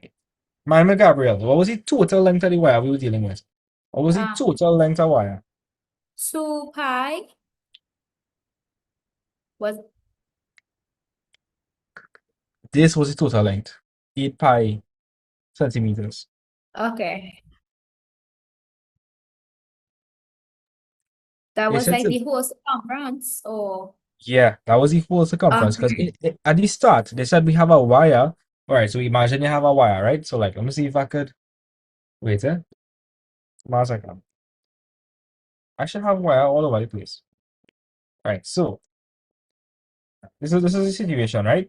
So Gabriel, imagine we have a wire in the shape of a circle, right? right? If I wanted to find the total amount of wire I'm working with, what would I do? Well, you were just I would find the what? well, the circumference. Right. I would find the circumference. So to find the circumference, I need the radius. They told us the radius was 4 centimeters. Right. So 2 pi r, so that's going to be 2 by 4 is 8 pi centimeters. So Gabriel, how much wire am I working with? What's the total length of wire I'm working with? 8 pi. So the total length I'm working with is 8 pi, and I know this radius is 10 and this radius is 10, then the remainder would just give me the arc length. All right, because it could be the whole diameter, diameter ends. Well, the radius plus the radius. Right? That'll be the radius plus the radius. Right. And then the other length. Okay, wait. You see this total length over here? Right. You know what? Maybe if I. So Alright. where did So, 10 come out from? huh? Where did 10 came out from? Alright. In the question, they said. Alright. So you see this? You see this wire? You see this piece of wire I have here? Yeah. Before it was in the shape of a what? A circle. Well, a line. A circle, right? A circle. Oh, a circle now. And we find total length to be what? The total length of the circumference. What was the total length of the wire? What was the total length of the wire? Remind me. The 2 pi. With the whole wire now, 8 pi. 8 pi. Let me just write that over here as an actual number so you can visualize it better. Right. So we actually had approximately 25 centimeters of wire, right? Okay. which is 8 pi. 8 pi is the actual thing. So here what happened, right? You take this, and you know what you do? You cut it. So the Right. full length is 25, right? Mm-hmm. You show you with me. I don't understand where the 10 came off from. Don't worry, you go understand it just now. Okay. So I have this piece of wire here. How long the piece of wire is? It's 8 pi. Which is 25, right? Around This 25. is 25. Well, round it up to 25. So if I want to make a sector, I am going to, so like, oh, wait, I'll try nothing here. I'm trying nothing here. Right, I see it. I see division. I see division. Trust. So this length over here and this length over here would have to be the same. And if you recall, a sector is made up of two what? A sector is made up of Two what? radius Two and radii and an arc. an arc. Yeah. So here what?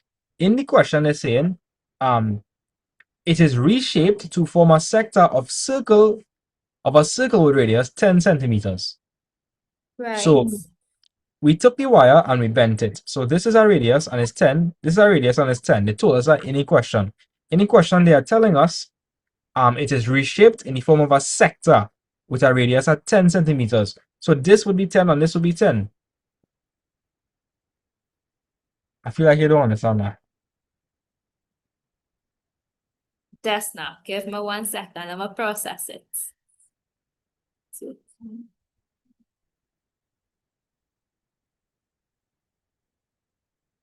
Okay, now, I get it. I Yeah, get sure. it. Yes. So remind me. Wait, yeah, tell me. the arc, right? Why I add up the 2 times the minus it by the 8 pi? Okay, if I using this length of wire for this side, and I using this length of wire for this side, and I have 8 pi in all, which is like approximately 25. Right. What would the remaining length be? You would have to add up the 2 sides and then, oh, okay. Okay, I see where you're going with this. Because how much length of wire I have? How much length of wire I have? You have 25. How much I use already? You use up 20.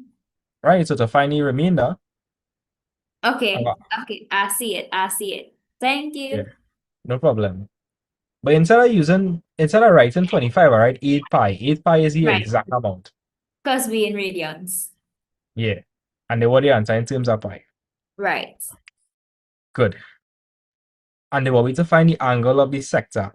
So yeah, Liam, they want me to find the angle. So which Yeah, formula yeah. I think I should use here? L is equal to r theta, where L is the length of this arc. Right? What? And we could find for theta one time. Yeah, yeah. What would I do to find for theta? Divide by r on both sides. R will cancel.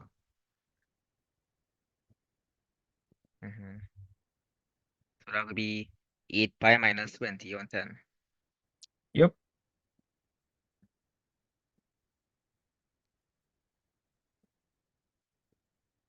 And we could simplify this. 4 pi minus 10 on 5. Is there anything I could pull out that's in common between 8 pi and minus 20? 2. 4. Nah, you think even bigger than that. 4. 4. If I pull out 4 from 8 pi, what all right? 2 pi 5. minus 5. 5. Actually, never mind. We probably shouldn't do that. Because, okay, the biggest number we should pull out is 2. You can see why I'm Yes, saying. but I was thinking with the on the 10. That's correct, yeah. So that'll be 2 pi, 4 pi minus 10 all over 10. 2 and 2 is 1, 2 and 10 is 5. 5. Yes, so you're gonna end up with Yeah. 4 pi minus 10 over 5. yeah. Uh, And now it per radians. Yeah. I understand on that. Yeah. Yes, sir. As it is. So wait, one question. We finding out for the bigger circle. Wait. Let me clear up your confusion one time. I'm gonna read back the question, right? So they're saying a wire in the form of a circle with radius 4 centimeters is reshaped. So Nikolai, at the start, you had a wire in the shape of a circle with radius 4 centimeters. So Nikolai, if I wanted, so that, okay, we have a wire, right? So, is it wire, right? I'm taking this and I'm bending it, right? I'm bending it. Yeah. And I'm making a what? Circle. No. They're saying it is reshaped in the form of a sector. What sector? Oh, I see your hand just closing, but I don't know if you're still trying to make the circle or what. No, watch. It's a circle. Oh, now I see it too. Okay. So this is what we had originally, but after bending it or reshaping it, this is what it looks like now. All right, so somebody said, Okay. Now I understand. so in the question, they said a wire is in the form of a circle. Yes, sir. So at the start, we had a wire in the form of a circle With a 4. radius of 4 centimeters. Okay. And so what did we do? We took this and we reshaped it. So maybe you press it against the sides here and you close it in and you make a what? A sector. And Right. with the 4 radius, it turned to 10. Yes, because they're saying it is reshaped in the form of a sector of a circle radius 10 centimeters. So this was the original shape. You took it and you bent it. You bent the wire and it formed the shape over here. Okay. Now I see. Now I get So it. just imagine you have a piece of wire in the shape of a circle, and you take the circle and you bend it. You bend the wire and you create this over here. That's what's happening. Okay. Yeah. As I find out the second. Oh, yeah. I see this one now, sir. And well, Nikolai, you might be able to see better if I write 8 pi in terms of 25. So like 8 pi actually is approximately 25, right? Yes, sir. So here I'm saying, right, Nikolai, if I'm making a sector, then two of the lengths here are going to be equal because the radii are going to be the same. So I use 10 over here and I use 10 over here. But I originally had a length of 20, a piece of wire of length 25 meters. Or 25, I think 25 centimeters, right? So Nikolai, if I use up 10 here and I use up 10 here, how much more I have to make the arc with? 20. Nah. So here I was saying, right, Nikolai? You had a piece of wire, and the piece of wire was originally approximately 25 centimeters long. Yeah. So you take it and you bend it in the shape of a sector. Now a sector would have two equal lengths, and these lengths are the radii. So you already used 10 here, you already used 10 here, out of the 25. So what would remain over here? 5. Exactly, 5. 5. Now we want to represent that in terms of pi, so that 8 pi over here is actually the original length. That's the exact length. So Nikolai, if we use 10 here and we use 10 here, then the remaining part over here will be the 8 pi minus the 20. Okay, now I understand, sir. Because the 8 pi actually represents the full length of wire that was in the shape of a circle originally. But after you bend it, this becomes 10, this becomes 10, and this is the remainder, which is 8 pi minus 20. Yes, sir. Now I see this, sir. Thank you. Oh, sir, I think I understand it now. I thought it was two separate circles we was making, not knowing it was the same circle. I didn't read the question properly. Read the question from again, Nikolai. Read the question again. The wire in the form of a circle with radius 4 centimeters is reshaped in the form of a sector of a circle with radius 10 centimeters. Determine in radians the angle of the sector given your answer in terms of pi. Saskia, you understand what the question is? Yes, sir. So they say they give it the length in the circumference formula because it forms a circle, and they shape it into a sector. Don't give it two lengths, 10 and 10 by 20. So it come like the circumference, the 8 pi is the whole length. Well, it is the total length minus the 10 plus 10, which is 20. I see it now. And Nice. they basically solve it like a second circle in a sense. Yeah, because the original shape I had was a circle, but then what do I do with it? What do with the circle? You shape it into a sector. Exactly. Yeah. I don't know who you are name, but so I think you should show some love to Cape students and start pure maths and applied maths, please. I will think about it. I love maths, so I think we're okay with this. Let's move on to some other types of trick questions that this bring.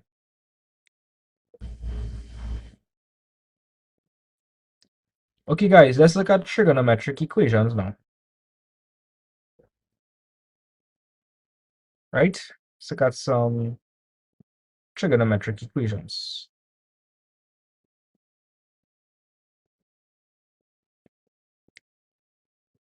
So is it possible that they bring back these questions?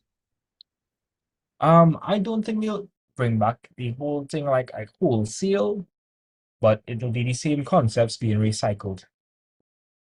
Okay, because I know like it's the same format, but I know that they change it due to some reason. What was that reason, by the way, sir? I have no idea. I don't know why they changed it. So we're gonna look at trigonometric equations. This thing. Right. That was a similar question I sent you before with the graph and everything, sir. Yeah, I see Yeah. that. So here, let me show you what we had to look at, right? We had to do trigonometric equations. We need to look at those questions where we had to find the exact value, where we have to find the exact value using the compound angle formula. Right? We already looked at identities. Exact value using the compound angle formula. Right? We have to look at, so there's some questions where they would tell you that, sine is like the angle is acute, and you'd have to find for sine 2 theta by drawing a right angle triangle. We have to look at those questions. What other questions we can look at? One second. We have to look at angles that was in like in the graph, sir. Oh yeah, I have to show you guys how to draw different sketch different trig functions. So like sine 2 theta, cosine 2 theta, yada yada yada. I'm kind of thing. All right, look Sean boy, big up Sean. So here's my advice when you're dealing with trigonometric equations. All of these trigonometric equations typically boil down to be disguised quadratics. Now, if you're dealing with a trigonometric equation, you want to end up working in terms of one trig function alone. You don't want to see sine and you don't want to see cosine. You want one trig function alone. Now, generally speaking, Max, all that question, right? Could I convert cos theta to anything? No. Yes. No, No. I cannot do that. I cannot do that. You convert the sine square theta. Exactly. I could convert sine square So theta though. 1 minus cos square theta. Good. Yeah. So generally speaking, we are looking for the squared terms. The squared terms could be converted. We're not looking at anything that's with cos and sine alone. No, okay. Okay, in the form of a quadratic, right? The form of a quadratic is ax squared plus bx plus c. What is the only variable here? X. X. Would I be able to work that out if it was like ax squared plus bx plus z? No, Yes, no, sir. no. No, because it's not same as x two. It's not the same thing. So when you work in trigonometric equations, you want to end up with the same trig function throughout. So squared terms could be converted. And you want to end up with the same trig function. So let me show you guys what I'm talking about. So when you look at this problem over here, you see now we have sine squared theta, and then we have 10 cosine theta. Is that the same trig function? No. No. However, I could convert sine squared theta to what? 1 minus cos squared theta. Yeah. That'll be equal to 5 minus 10 cosine theta.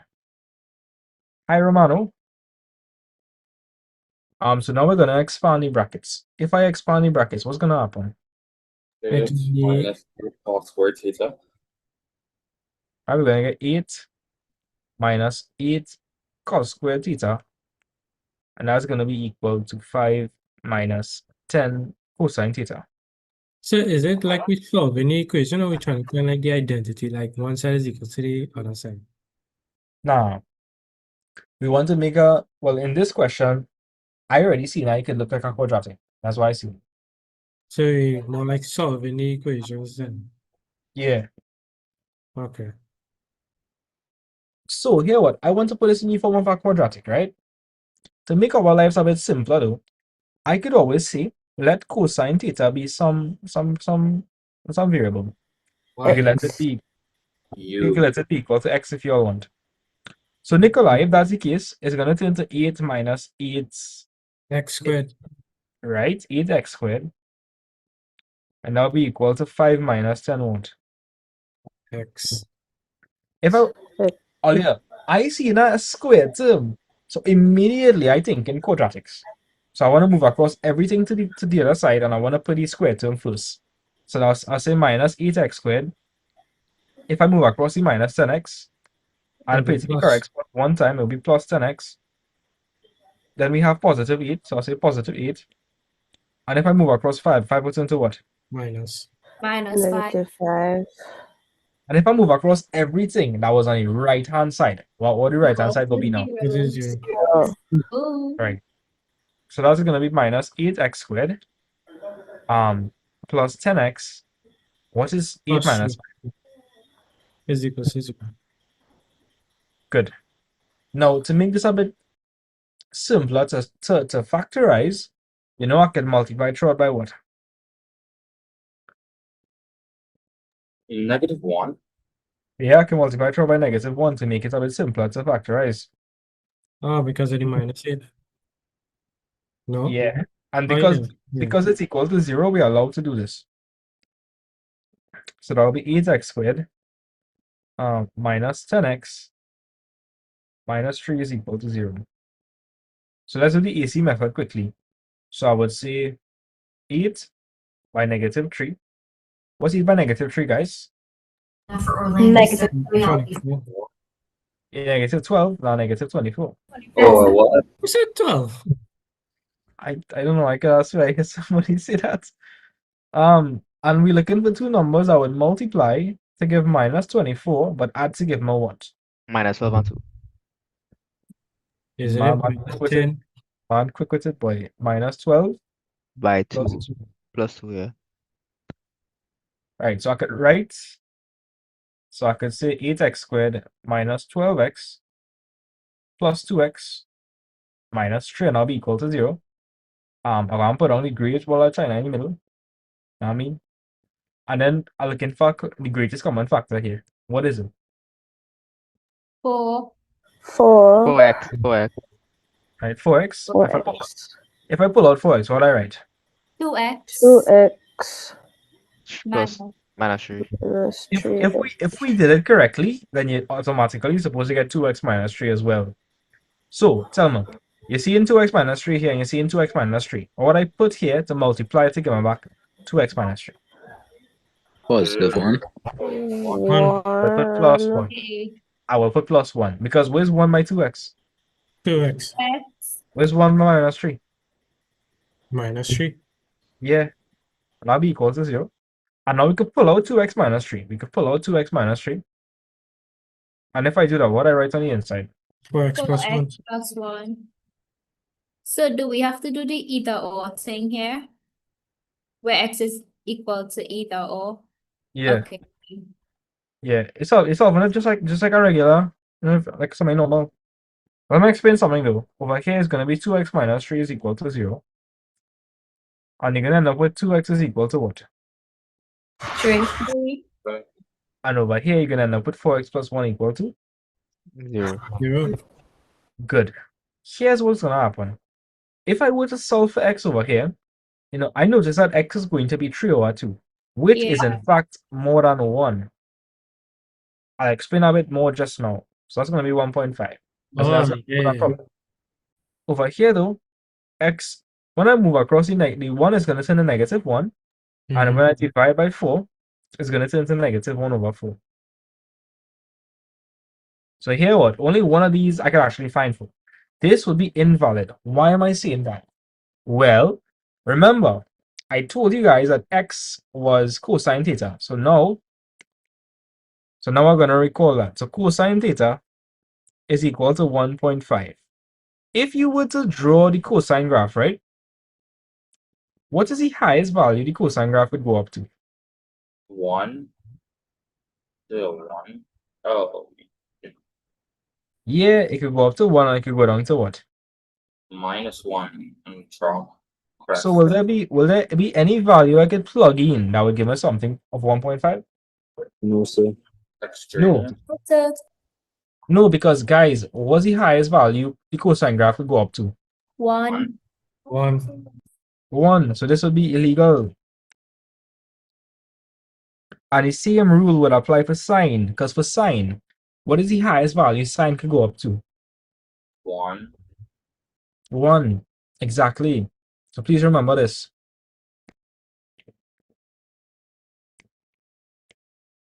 This one, however, we could solve for this, and I'll show you guys how we're going to attack this. So,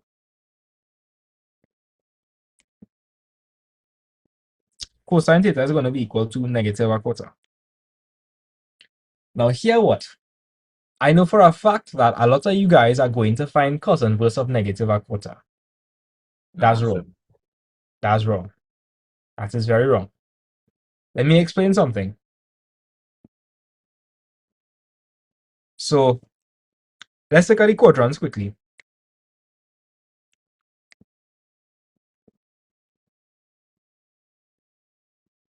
And we want to figure out the solutions from 0 to 360 degrees. So we're going to use degrees here, thank God. 0 degrees, 90 degrees. Continue, guys. So 0, 90, what the other one? 180, 270, and then 360, 360. Good. Do you all know about the reference angle or not? Yes, sir. Only So- one person. No, sir. Yeah. Not really. That is so scary. Oh my Just God. use all silly tomcats. Say that again, Christopher. I just use all silly tomcats and then I just remember the other parts too. Naturally, I don't. Yeah. I don't understand what you're saying. No, Yes, I it's use easy. this acronym all silly tomcats. Oh, all silly tomcats. Yeah, and then Oh. in conjunction, I just use that with the values. So, what exactly is the reference angle? The reference angle exists primarily in the first quadrant, and by mirroring this in the other quadrants, we can actually find the equivalent angle in the other quadrants. So if I mirror this in the second quadrant, it would exist over it'd be over here. If I mirror it in the third quadrant, it would be over here. This is so concerning. Hey boy.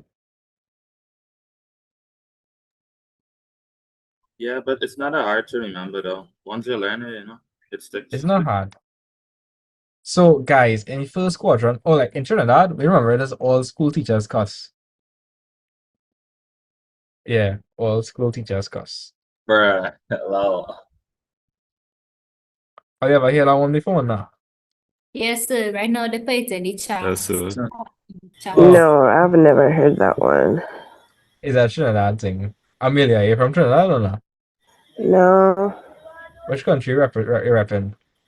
Jamaica. Ah, big up Jamaica. Yeah, boy.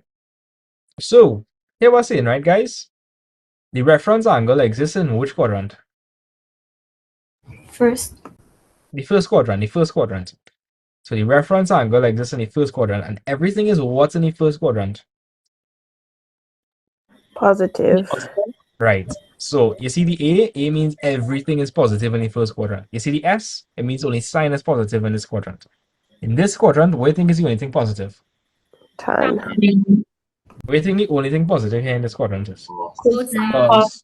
Cos. Cool, cool, cool. So here what? If you mirror the reference angle in the other quadrants, you could actually use it to locate the other solutions. Now again, the reference angle is in which quadrant? The first one. And in the first quadrant, everything is Positive. Positive. so when you find the reference angle, you're not gonna find negative a quarter. No, you are gonna find cos. So okay, the reference angle is going to be cos inverse. Again, everything is positive in the first quadrant. So cos inverse of a quarter is what? Somebody tell me in degrees. I think it's like 22. 75.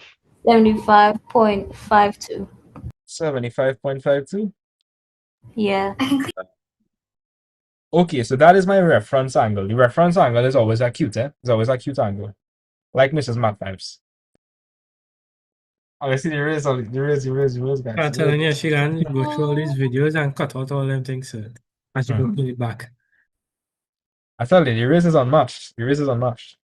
Guys, they're going to be like an hour-long compilation of Sir just complimenting Miss everything up. Just like an hour-long compilation of it. All right, so guys, we found the reference angle to be 75.5. 2. Let me explain what I'm going with this. You guys will understand. It's not that hard.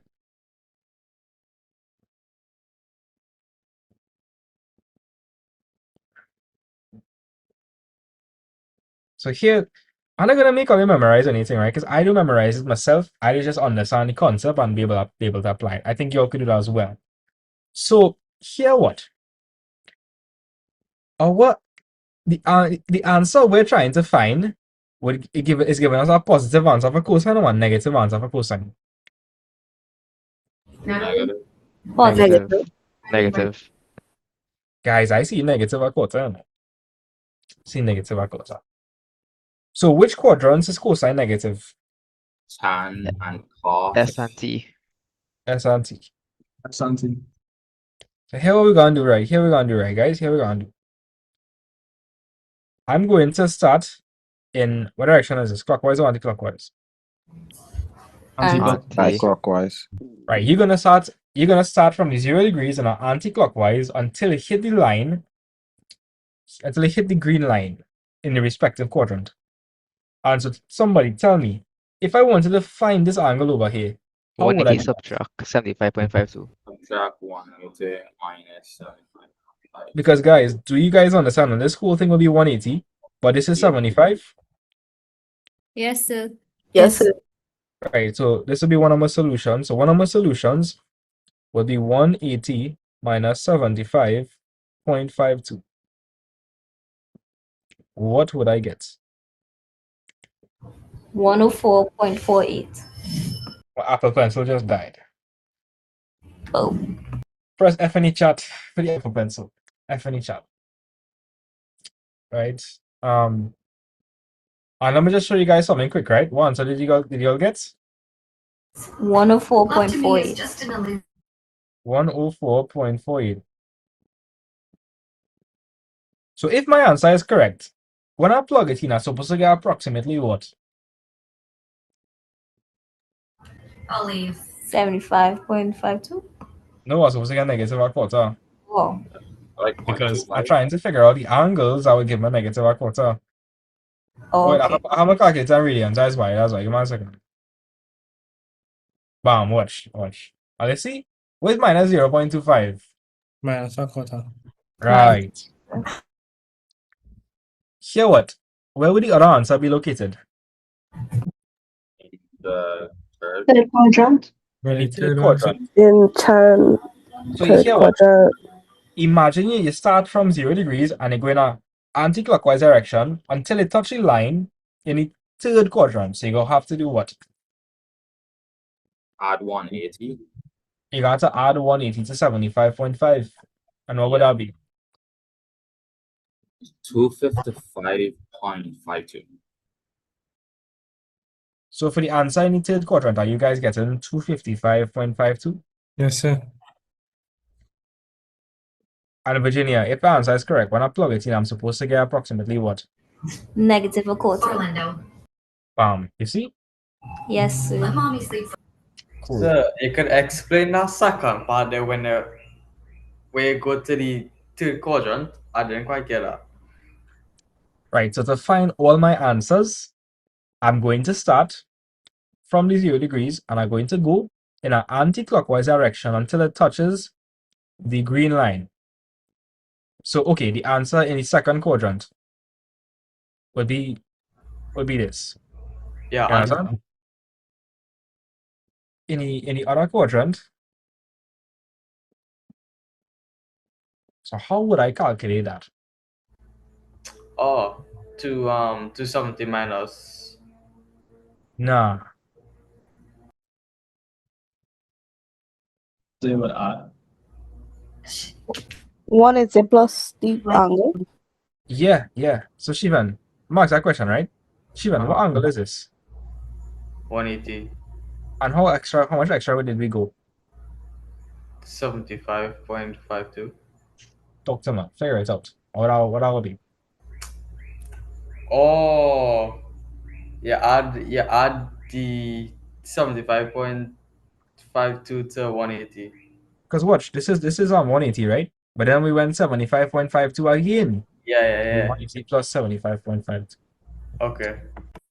You good? Yes, sir. Alright, bets. I'll let my Apple Pencil charge of bits. And again, guys, if my answer is correct, the angle is when I plug in the angle, it's supposed to give me what? Negative a quarter. Negative a quarter. Negative 0.25. Cool. Hope I understand the concept. And that's more or less the same module for all the questions, really.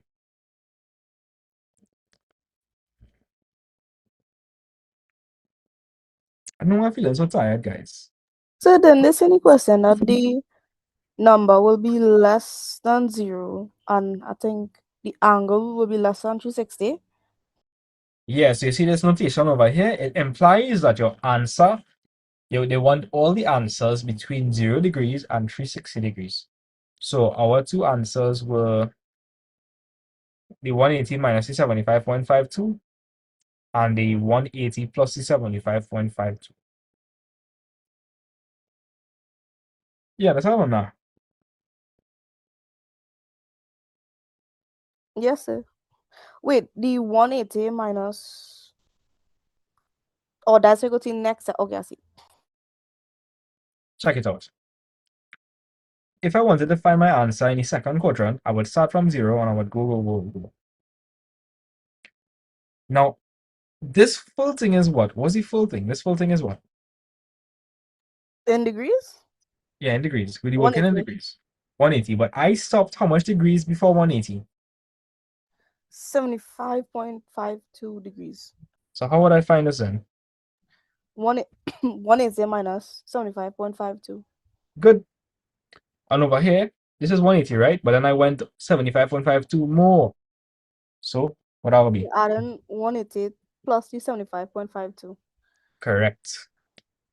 Wait, so Bingo. what are you really asking it for? They're asking you for the angle, and we just calculated it. Oh, okay. Yeah, you will see. I will share. Don't worry. So 180 minus 75.52. That is 104.48.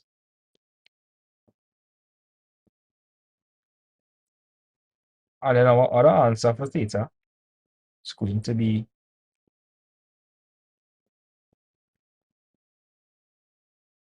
which is 180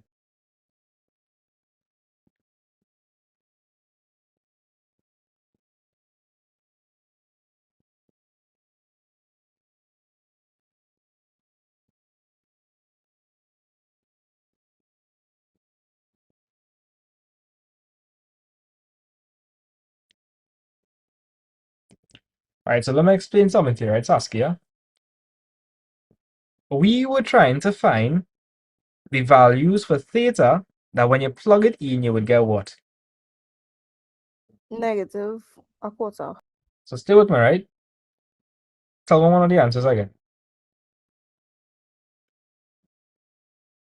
What was one of the answers again? One of the answers for what? Negative a quarter? Well, what were the angles they got? Well, yeah, I'd say 180 plus 75.52. Right, so these are the answers, right? These are the answers to the question. These are the answers to the question.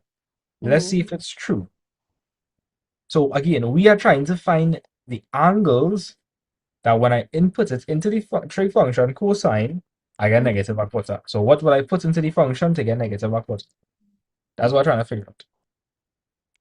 So, let's see what happens. So I found one of my angles to be 104.48. Obviously, this is a rounded off value. But if it is correct, when I plug it in, what am I supposed to get? Negative a quarter. Sorry, negative. Yeah, negative a quarter. So it's minus 0.25, Oh, negative a quarter. right? Let me try it with the other angle. The other angle we had found was 255.52. So again, if it's the correct answer, it's supposed to give us what? Negative a quarter. Wow, That's crazy. it is crazy. And if you look at the much broader question, watch. Let me verify something, right? I'll share. So let me just say, let me use 104.48. So 104.48. I am looking for the angle. So Saskia, I'm looking for the angle that would make this side equal to the other side, right? Yeah. So let me show you something. One second. Calculator is tweaking. Calculator is tweaking. Right. So here what? 8 sine 104.48. No squared? Wait, I'll put the square just now. You can't actually put sine squared theta into your calculator. Where you have to put sine theta in brackets squared. Okay. Right? So I plug that in. So I put the 8 sine squared theta part. And I put my angle. Theta is the angle, by the way. Yeah? Theta is 104.48. So again, 7.499, which is approximately 7.4, which is approximately 7.5, right? 7.5. Yeah. You sure you understand, right? Yes, sir. Now we're gonna put 5 minus 10 cosine that same angle, 104.48. And we think I should get, if it's correct, we think I should get. The 7.5. Whoa! Oh, I see. Yeah, so we're trying to find Now, the we're trying to my find question the is why is stop at 2? because they wanted the answers from 0 to 360. And Oh, furthermore, right, we want to figure out where cosine the angle is gonna be negative. How much quadrants do we have from 0 to 360? 4. 4. In this quadrant, everything will be positive, so I would not pick here.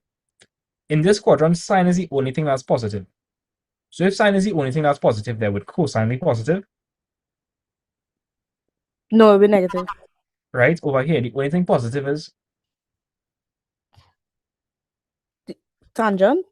tan. Tan is the only thing positive there. So would cosine be positive there? No. No, so that's why I selected the second and the third quadrant. Well, Okay. and in the last quadrant, what will be positive? Cosine. Do we want to figure out where cosine is positive? No. No, Okay, I see. Thanks, sir. no problem. I'll do another one, don't worry. Okay, well, I'll give all I want to do while my upper pencil charges. I think it should be a little more than 4 marks, so, considering all the work you had to do. Yes, sir. Yeah, it's kind of wicked. Sir, I got a question, right? So when it comes to like solving quadratics, right?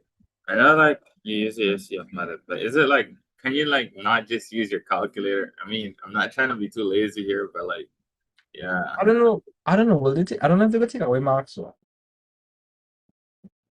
I feel like let's take away marks for that. Yeah, that makes sense. That makes sense.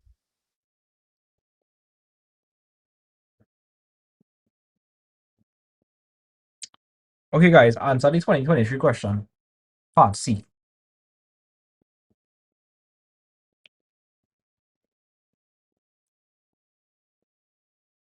On my Apple Pencil charges, you guys can tackle this question.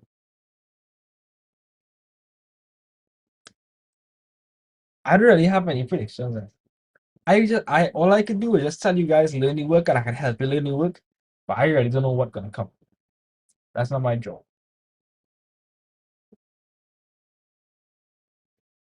I will think about it tonight. I'll see if I can think about it. All I can do is educate you guys. So I give it all you 3 minutes to try a thing. Good luck.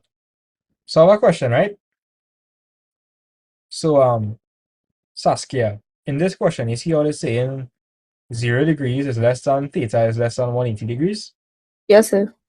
That means I want the answers between what? One quadrant, which is A. Not Wait, quite. sorry, that's not it. Hold on. So repeat what I asked. So they said where theta. Okay, so they're saying 0 degrees less than theta is less than 180 degrees. What does that mean? That means that the answer theta is gonna fall between 0 and 180. So you're Yeah, not so gonna two, so A and S. yeah. Okay. Only you're just gonna find the answers in those two quadrants if there are any. Alright. Yeah. And if all I want, I'm only finished, I'll like try this question as well. But the main focus right now is this one.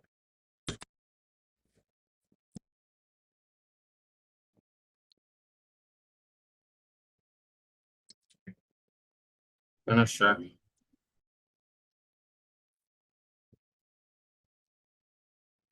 Finish already? Yeah, but I kind of tricked my way because I use a calculator when I reach a quadratic part. I'm gonna just put the extra work in when I see, I see.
I get you, sir.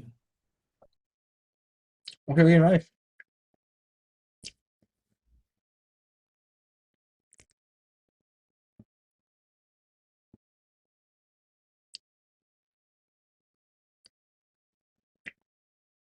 Yes, sir. I got you the proof. Okay, nice. Pardon me? Well, you got ready, proof? Yeah. That one wasn't really tricky. You just have to apply the thing that you taught us. Yeah, that was an easy question, the proof. All right, so Saskia, are you any question now? So I was working it. Time's up. Time is up. Well, I'll just run it through with you. What's the first thing you did? You change, well, I changed the sign to, sorry, sine squared theta to 2 open brackets, 1 minus cos squared theta close brackets. I will do the same thing. Mm-hmm.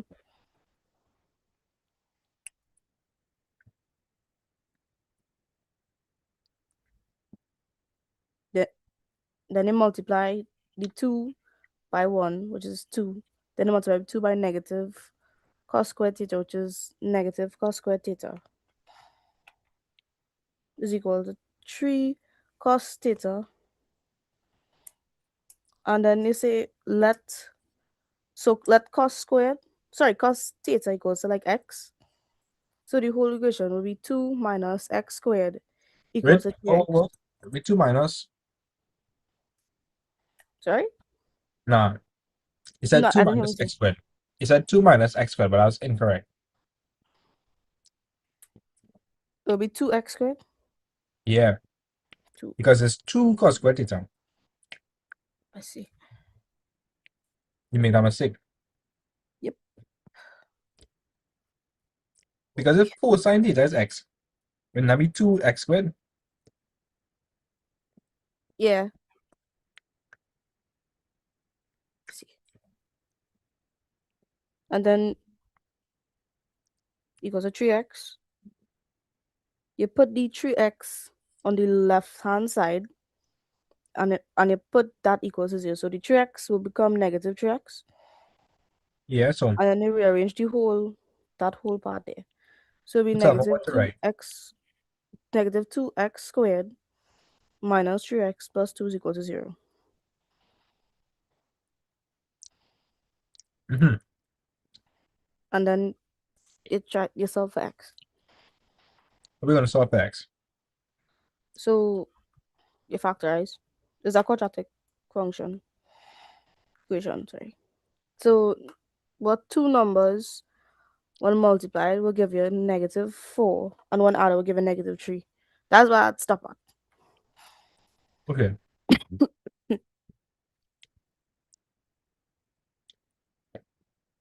So what's the numbers would multiply to give me negative 4? And once added will give it positive 3. That's what I do. So, come on. You can figure this out.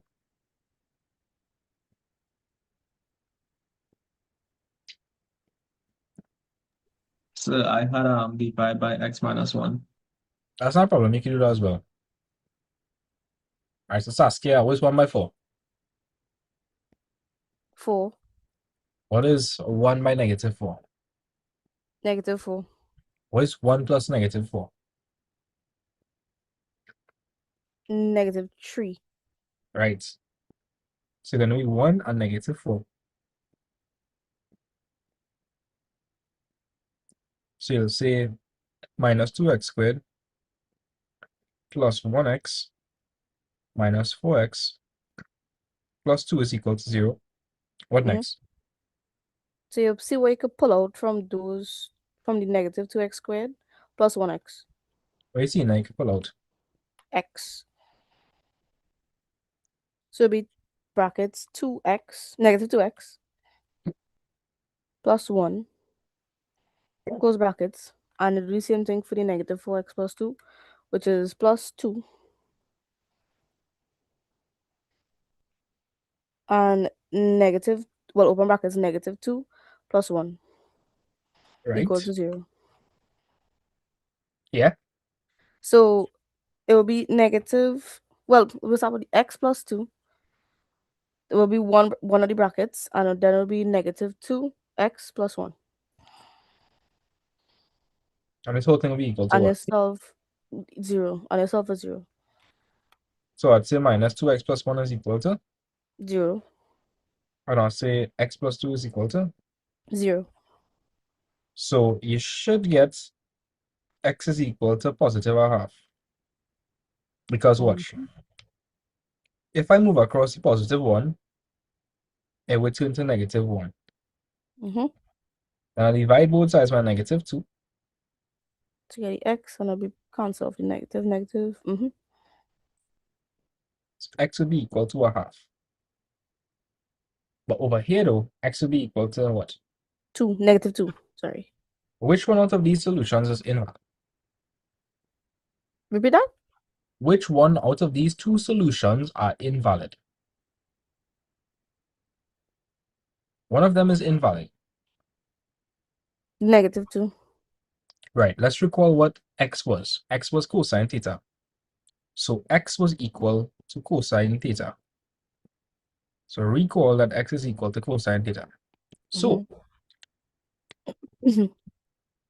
does cosine, okay, could cosine theta give you a half?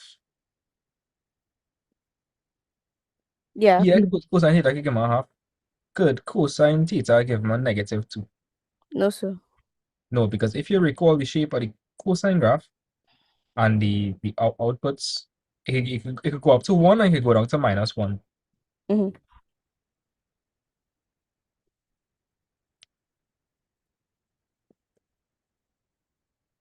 Right. So from here, you could realize that this is wrong. Did everybody who got through, you said that this was wrong, right? Yes, sir. Yes, sir. Yes, sir. Right, so we have cosine theta is equal to a half. First step, sticking to the procedure, you would find for the reference angle.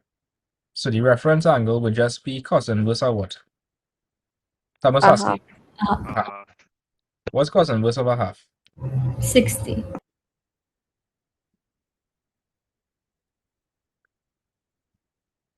Cool. So Saskia, you with me so far? Yes, sir. Now we're going to draw the quadrants quickly. So, but we already know that we only dealing with which two quadrants? First and third. The A and the S. I'm going to ask that question, right? We want to figure out where cosine is, where the angle is going to give us a positive or negative value. A positive value. A positive value. Will it be satisfied in the second quadrant? No, sir. No, because in the second quadrant, what's the only thing that's positive?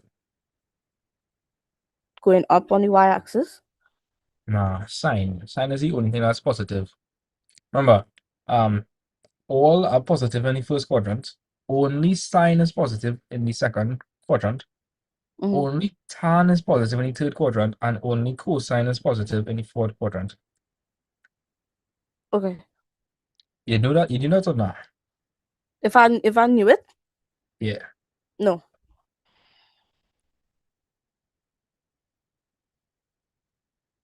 So here what, right? We want to figure out where cosine is going to be positive a half. Where it's positive. Where it is positive. So where are the only places cosine will be positive? In the cosine section there.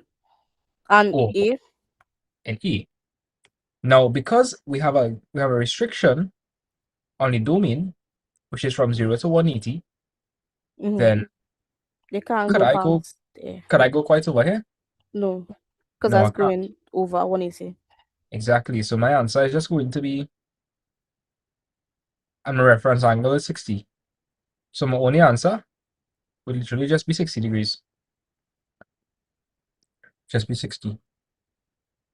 Okay, sir. If I wanted to find my answer in the fourth quadrant, how would I do that? It would have been 60 plus. Ooh. Sorry, okay, wait. It would have been the 90 minus 60 for that piece there. And they would say 90 plus 270. Oh, wait, that's not it. Technically, you're not wrong. So you're saying 90 minus 60. And that would be 30. Yeah, trying to visualize it to see it. And then you're saying 30 plus 270. So this will be 90, 90, 90, 270 plus 30. Sorry. That's correct, right? That's correct. But I would have seen. I'm thinking about easier way, watch. It come like this stopping 60 degrees before what? Reaching the 360. Yeah, so that'll just be 361. Minus 60. Oh, okay. Yeah, My bad, my bad. that's okay. But the only answer that they wanted was the answer in the first quadrant. And so the answer is just 60 degrees.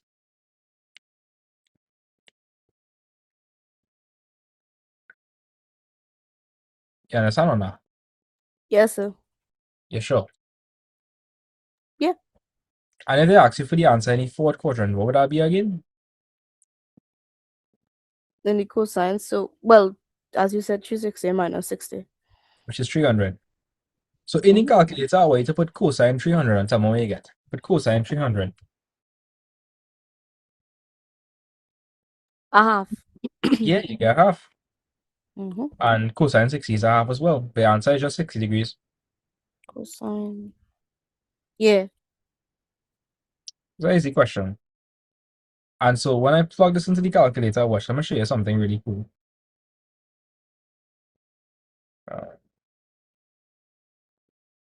Watch this, right? What I get my answer to be? A half. Half, right? Mm-hmm.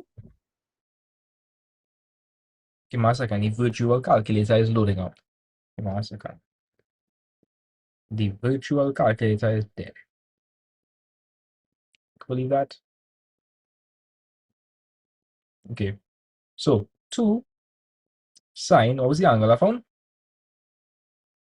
60. Squared. That's true, what's right? Yes, sir. And that's supposed to be equal to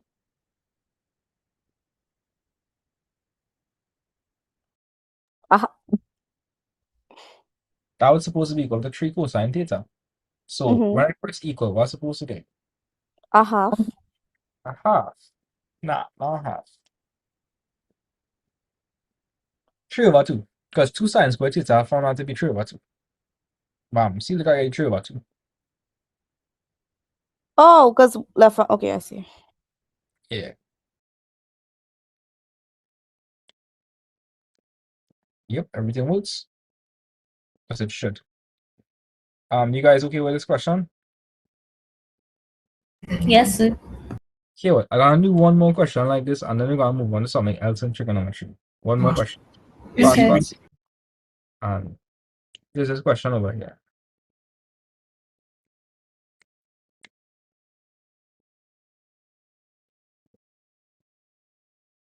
Who wanna help me with this question? Any volunteers? I don't mind. Long time I hear from Nikolai, so let Nikolai will help me with this. Alright, so Nikolai, What past paper is this, by the way? Sorry for asking. I think 2022. Yeah, I think 2022. Yeah, so Nikolai, show that cosine 2 theta is equal to 2 cos squared theta minus 1.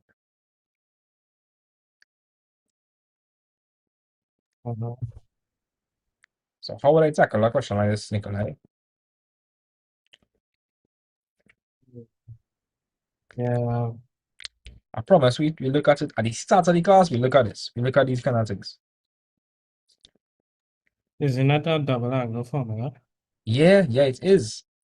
So tell me what to do. The cos 2 theta would be cos squared theta plus, no, minus. Wait, you had to tell me what it would be first. So like, it'll be cos cosine, but plus what? Theta plus theta. Answer that will be equal to what? 2. No, is it cos squared theta? Now try to write the full thing. What the full working. So Cos theta sin theta. now cos theta. Minus Yeah. sin theta. Yep. What is cos theta? Cos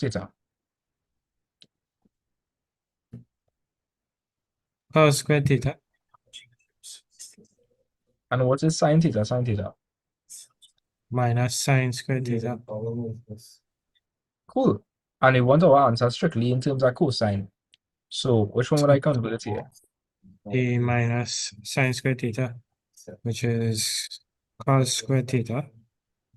1 plus cos theta. Nah. Minus? Yeah, sine squared theta is 1 minus cos squared theta. Oh, I thought we was dealing with the whole thing like the minus sine squared theta. So Oh, no, not yet. And now we're going to expand. If you expand, what happen?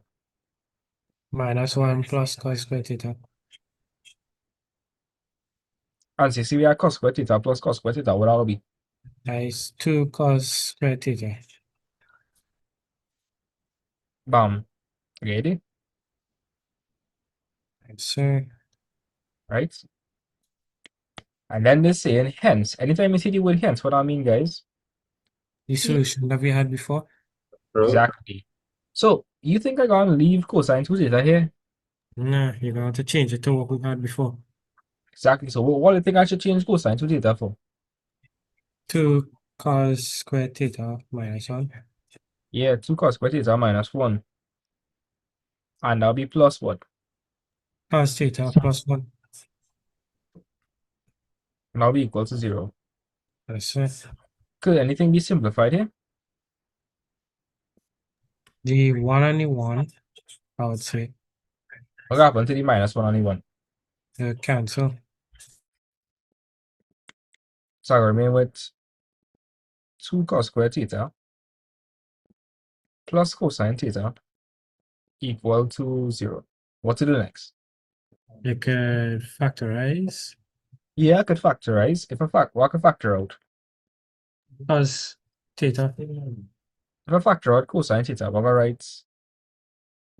You would have 2 cos theta plus 1.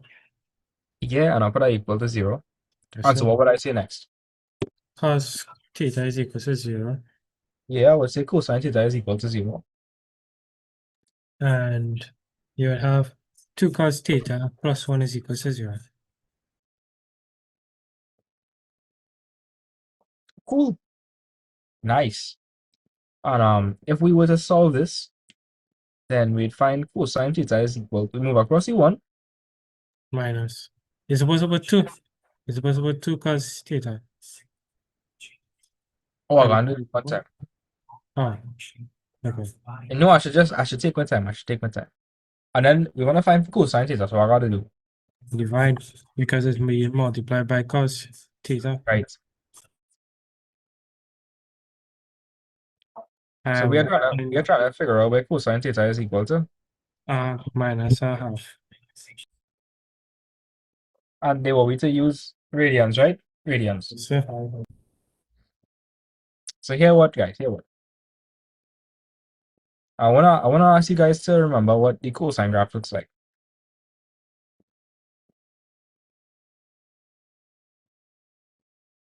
When we finding the angle, we're not using the minus a half, but rather we put in a half. Yep, correct. To answer the first question, let me show you how we're gonna tackle that, right? So this is 0 over here. Where's cosine 0? Don't? Oh, You can use a calculator, you know? Use a calculator. 1. Guy 1, right? What would wait, what would cosine 90 be? 0. 0. 0. What would cosine what would cosine 270 give us? 0. Well, Zero. What would cosine would that be minus 1? should be? Check it. Yeah, because if we looking at it logically, it going down, so it's minus 1. Alright, so my answer to the first question for theta is just what? Was inverse of 0. Well, this one is going to be kind of. To answer this one, I would more recommend remembering the graph, to be honest. Okay. If I go to draw the quadrants, I might confuse you all because the angle is literally 90 degrees and it might be a bit confusing. So, best you just remember the graph. So, theta would be 90 degrees, which is pi on 2. And what else would it be? 3 No. Is it 3 pi over 2? Yeah, it's 3 pi over 2.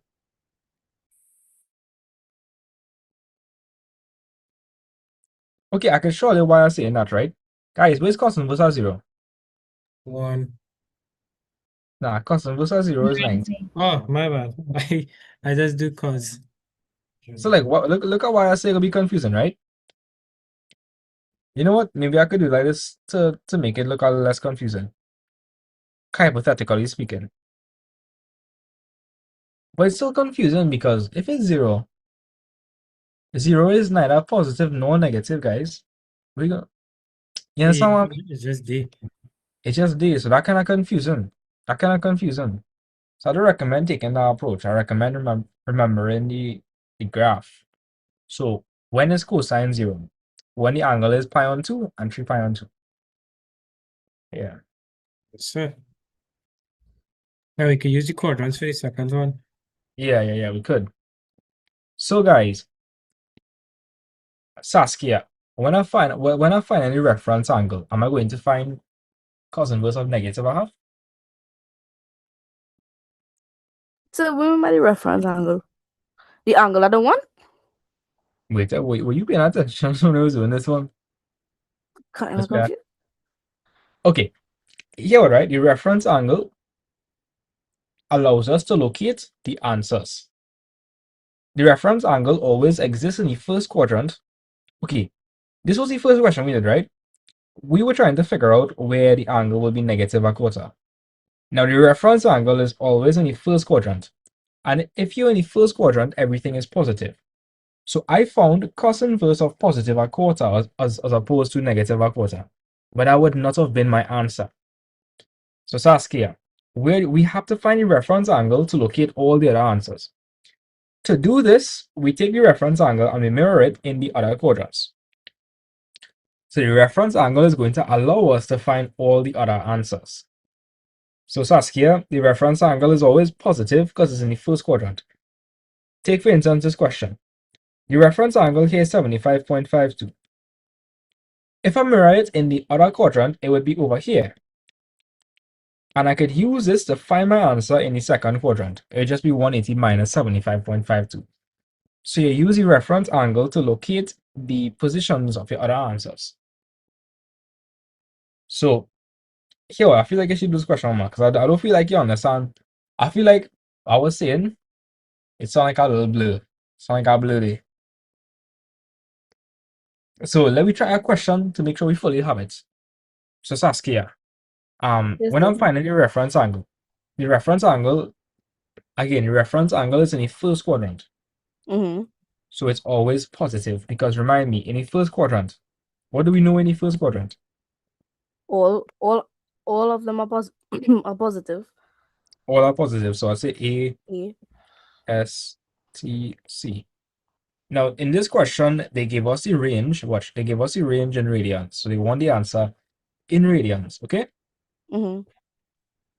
So this could be 0. This will be pi on 2. What would this be? 3 pi? Nah, this is 180 degrees. That was kind of confused out there. Okay, here. And you need to understand that pi is equal to 180 degrees. Mm-hmm. That's what pi represents. So what would this be? A half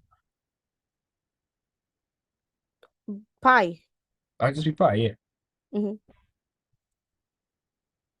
This one might be a bit harder to understand, so I'll just put it down for you one time.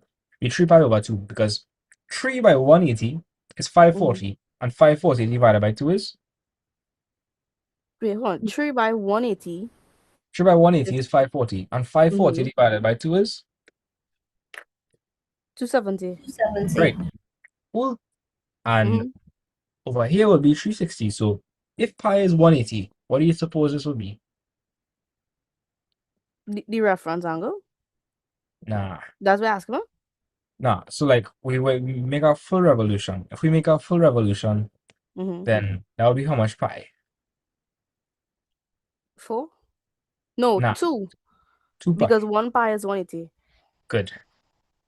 So here what? We need to find your reference angle. Again, the reference angle is always in your first quadrant and it's always positive. Mm-hmm. So that's this thing over here, which could be mirrored in all the other quadrants.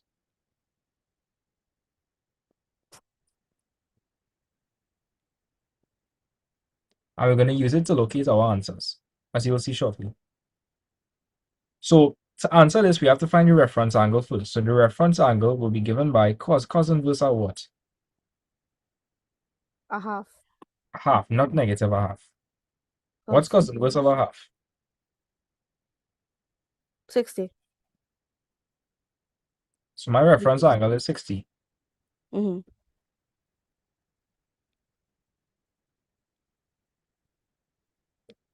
Right? Mm-hmm. So is my answer going to be in the first quadrant? No. No.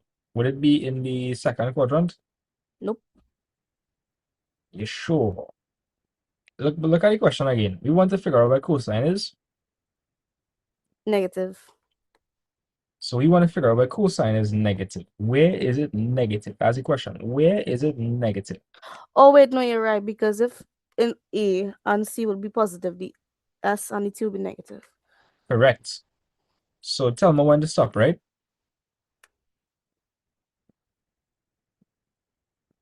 Stop. I should have told me to stop a little while back. So At here what? first, 102. We go into 0 degree. We started from 0 radians. And Mm-hmm. wait there. We know in radians, it shouldn't be 60 degrees. Instead, it should be pi over 3. It should be pi over 3. Because remember, pi is 180. And 180 over 3 is? What's 180 over 3? 60. Right. So they want the answer in terms of radians. So I should not put 60 degrees. They want the answer in terms of radians.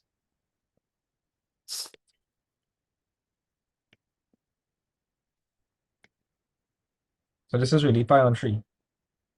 People that did the question, did you all answer the question in radians? Nah, I forgot. I wouldn't get correct then. We lose all us on maths. I heard the boy was adopted. Yes. I could have swear that was Celine talking there, like in the background. Could have swear that was Celine. Nah. All right, so yeah, Saskia, tell me where one first solution would be.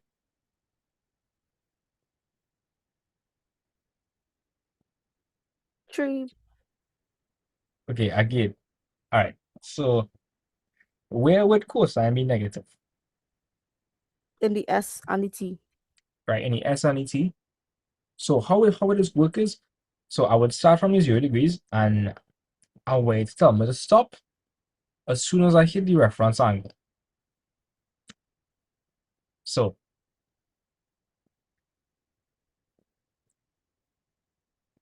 Stop. right, that would be my first solution.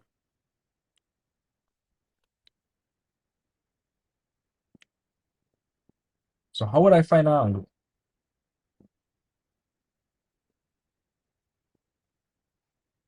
angle? Well, you see, I seen it as 90 plus 90 minus 60. You're not wrong. But the whole thing is 180 and you're stopping pi on 180 3. minus 60. Right, 180 minus 60. But we are thinking radians more. We are thinking radians. So 180 is pi. And so that'll be pi minus. Pi over 3. Right? And what would you get?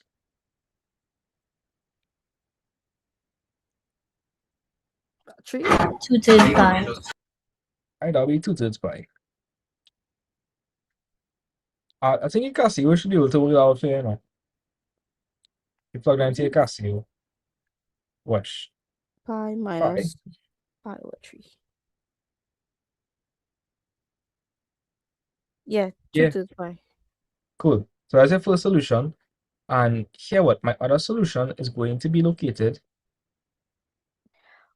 in this quadrant. So be pi plus pi over 3. Exactly. Yay. Pick up yourself, Saskia. Pick up yourself. Right? So the other answer would be pi 4, 3, plus pi on 3. 4 over 3 pi. Yep.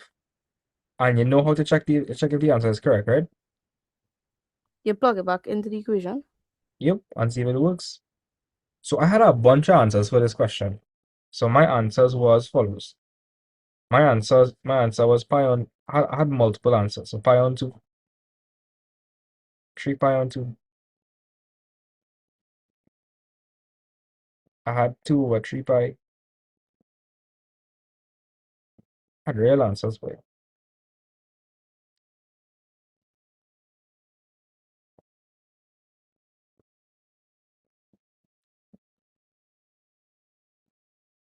So any one of these answers will satisfy the equation. Will. Yeah. So Saskia, do you understand how I got the answers for this? Yes, sir. Only because you had like the pi and thing, I was like, where'd that come from? But now you understand pi is how much degrees? 180. Good. Pi is 180. Let's just verify our answers quickly, right? So we got 2 over 3 pi. So I'm going to put my calculator in radians quickly. Right. So Saskia, we're going to put cosine on 2 over 3 pi. And when I press equal, what should I get? 60. I shouldn't get 60. That's not what I want. And negative a half? Yes, negative a half. Or you want it as that, right?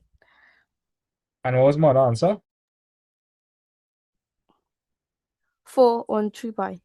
And I press equal, I'm supposed to get what? Negative a half. Bam, negative a half. And when I plug it into this, I'm supposed to get what?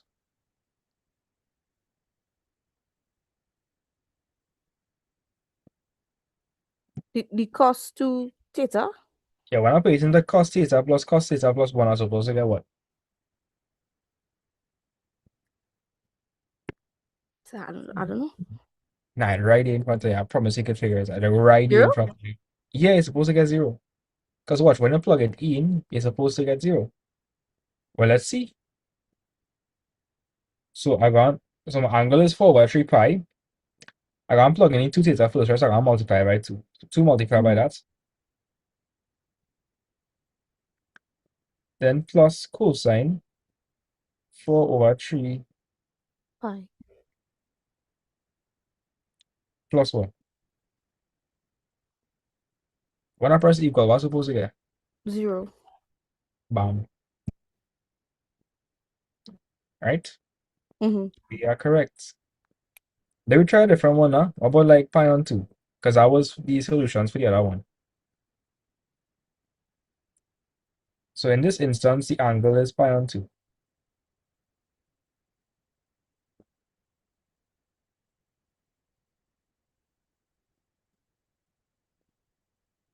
When I press equal, what's supposed to get? 0. Bam. Everything will work if you do it correctly. Easy. Yeah. So here what? I know I said I'd go to 11, but I'm feeling tired. And tomorrow is a big day. Because like we're going right down tomorrow. So we do most of trigonometry. We're down to a lie down, sir. Exactly. So we do most of trigonometry today. We do trig proofs.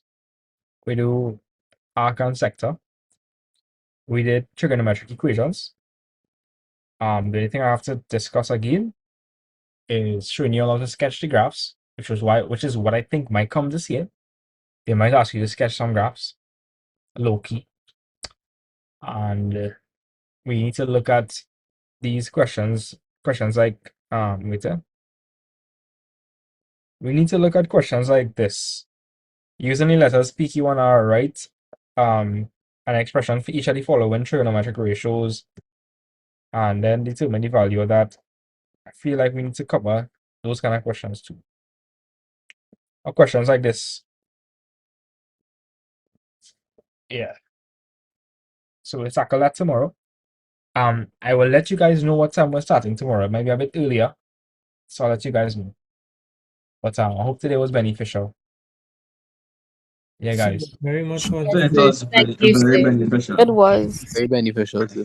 I learned a lot of new stuff. So that's- don't say it if it's beneficial. It is beneficial. Thank you, thank you. Well, I have Very to much take. so.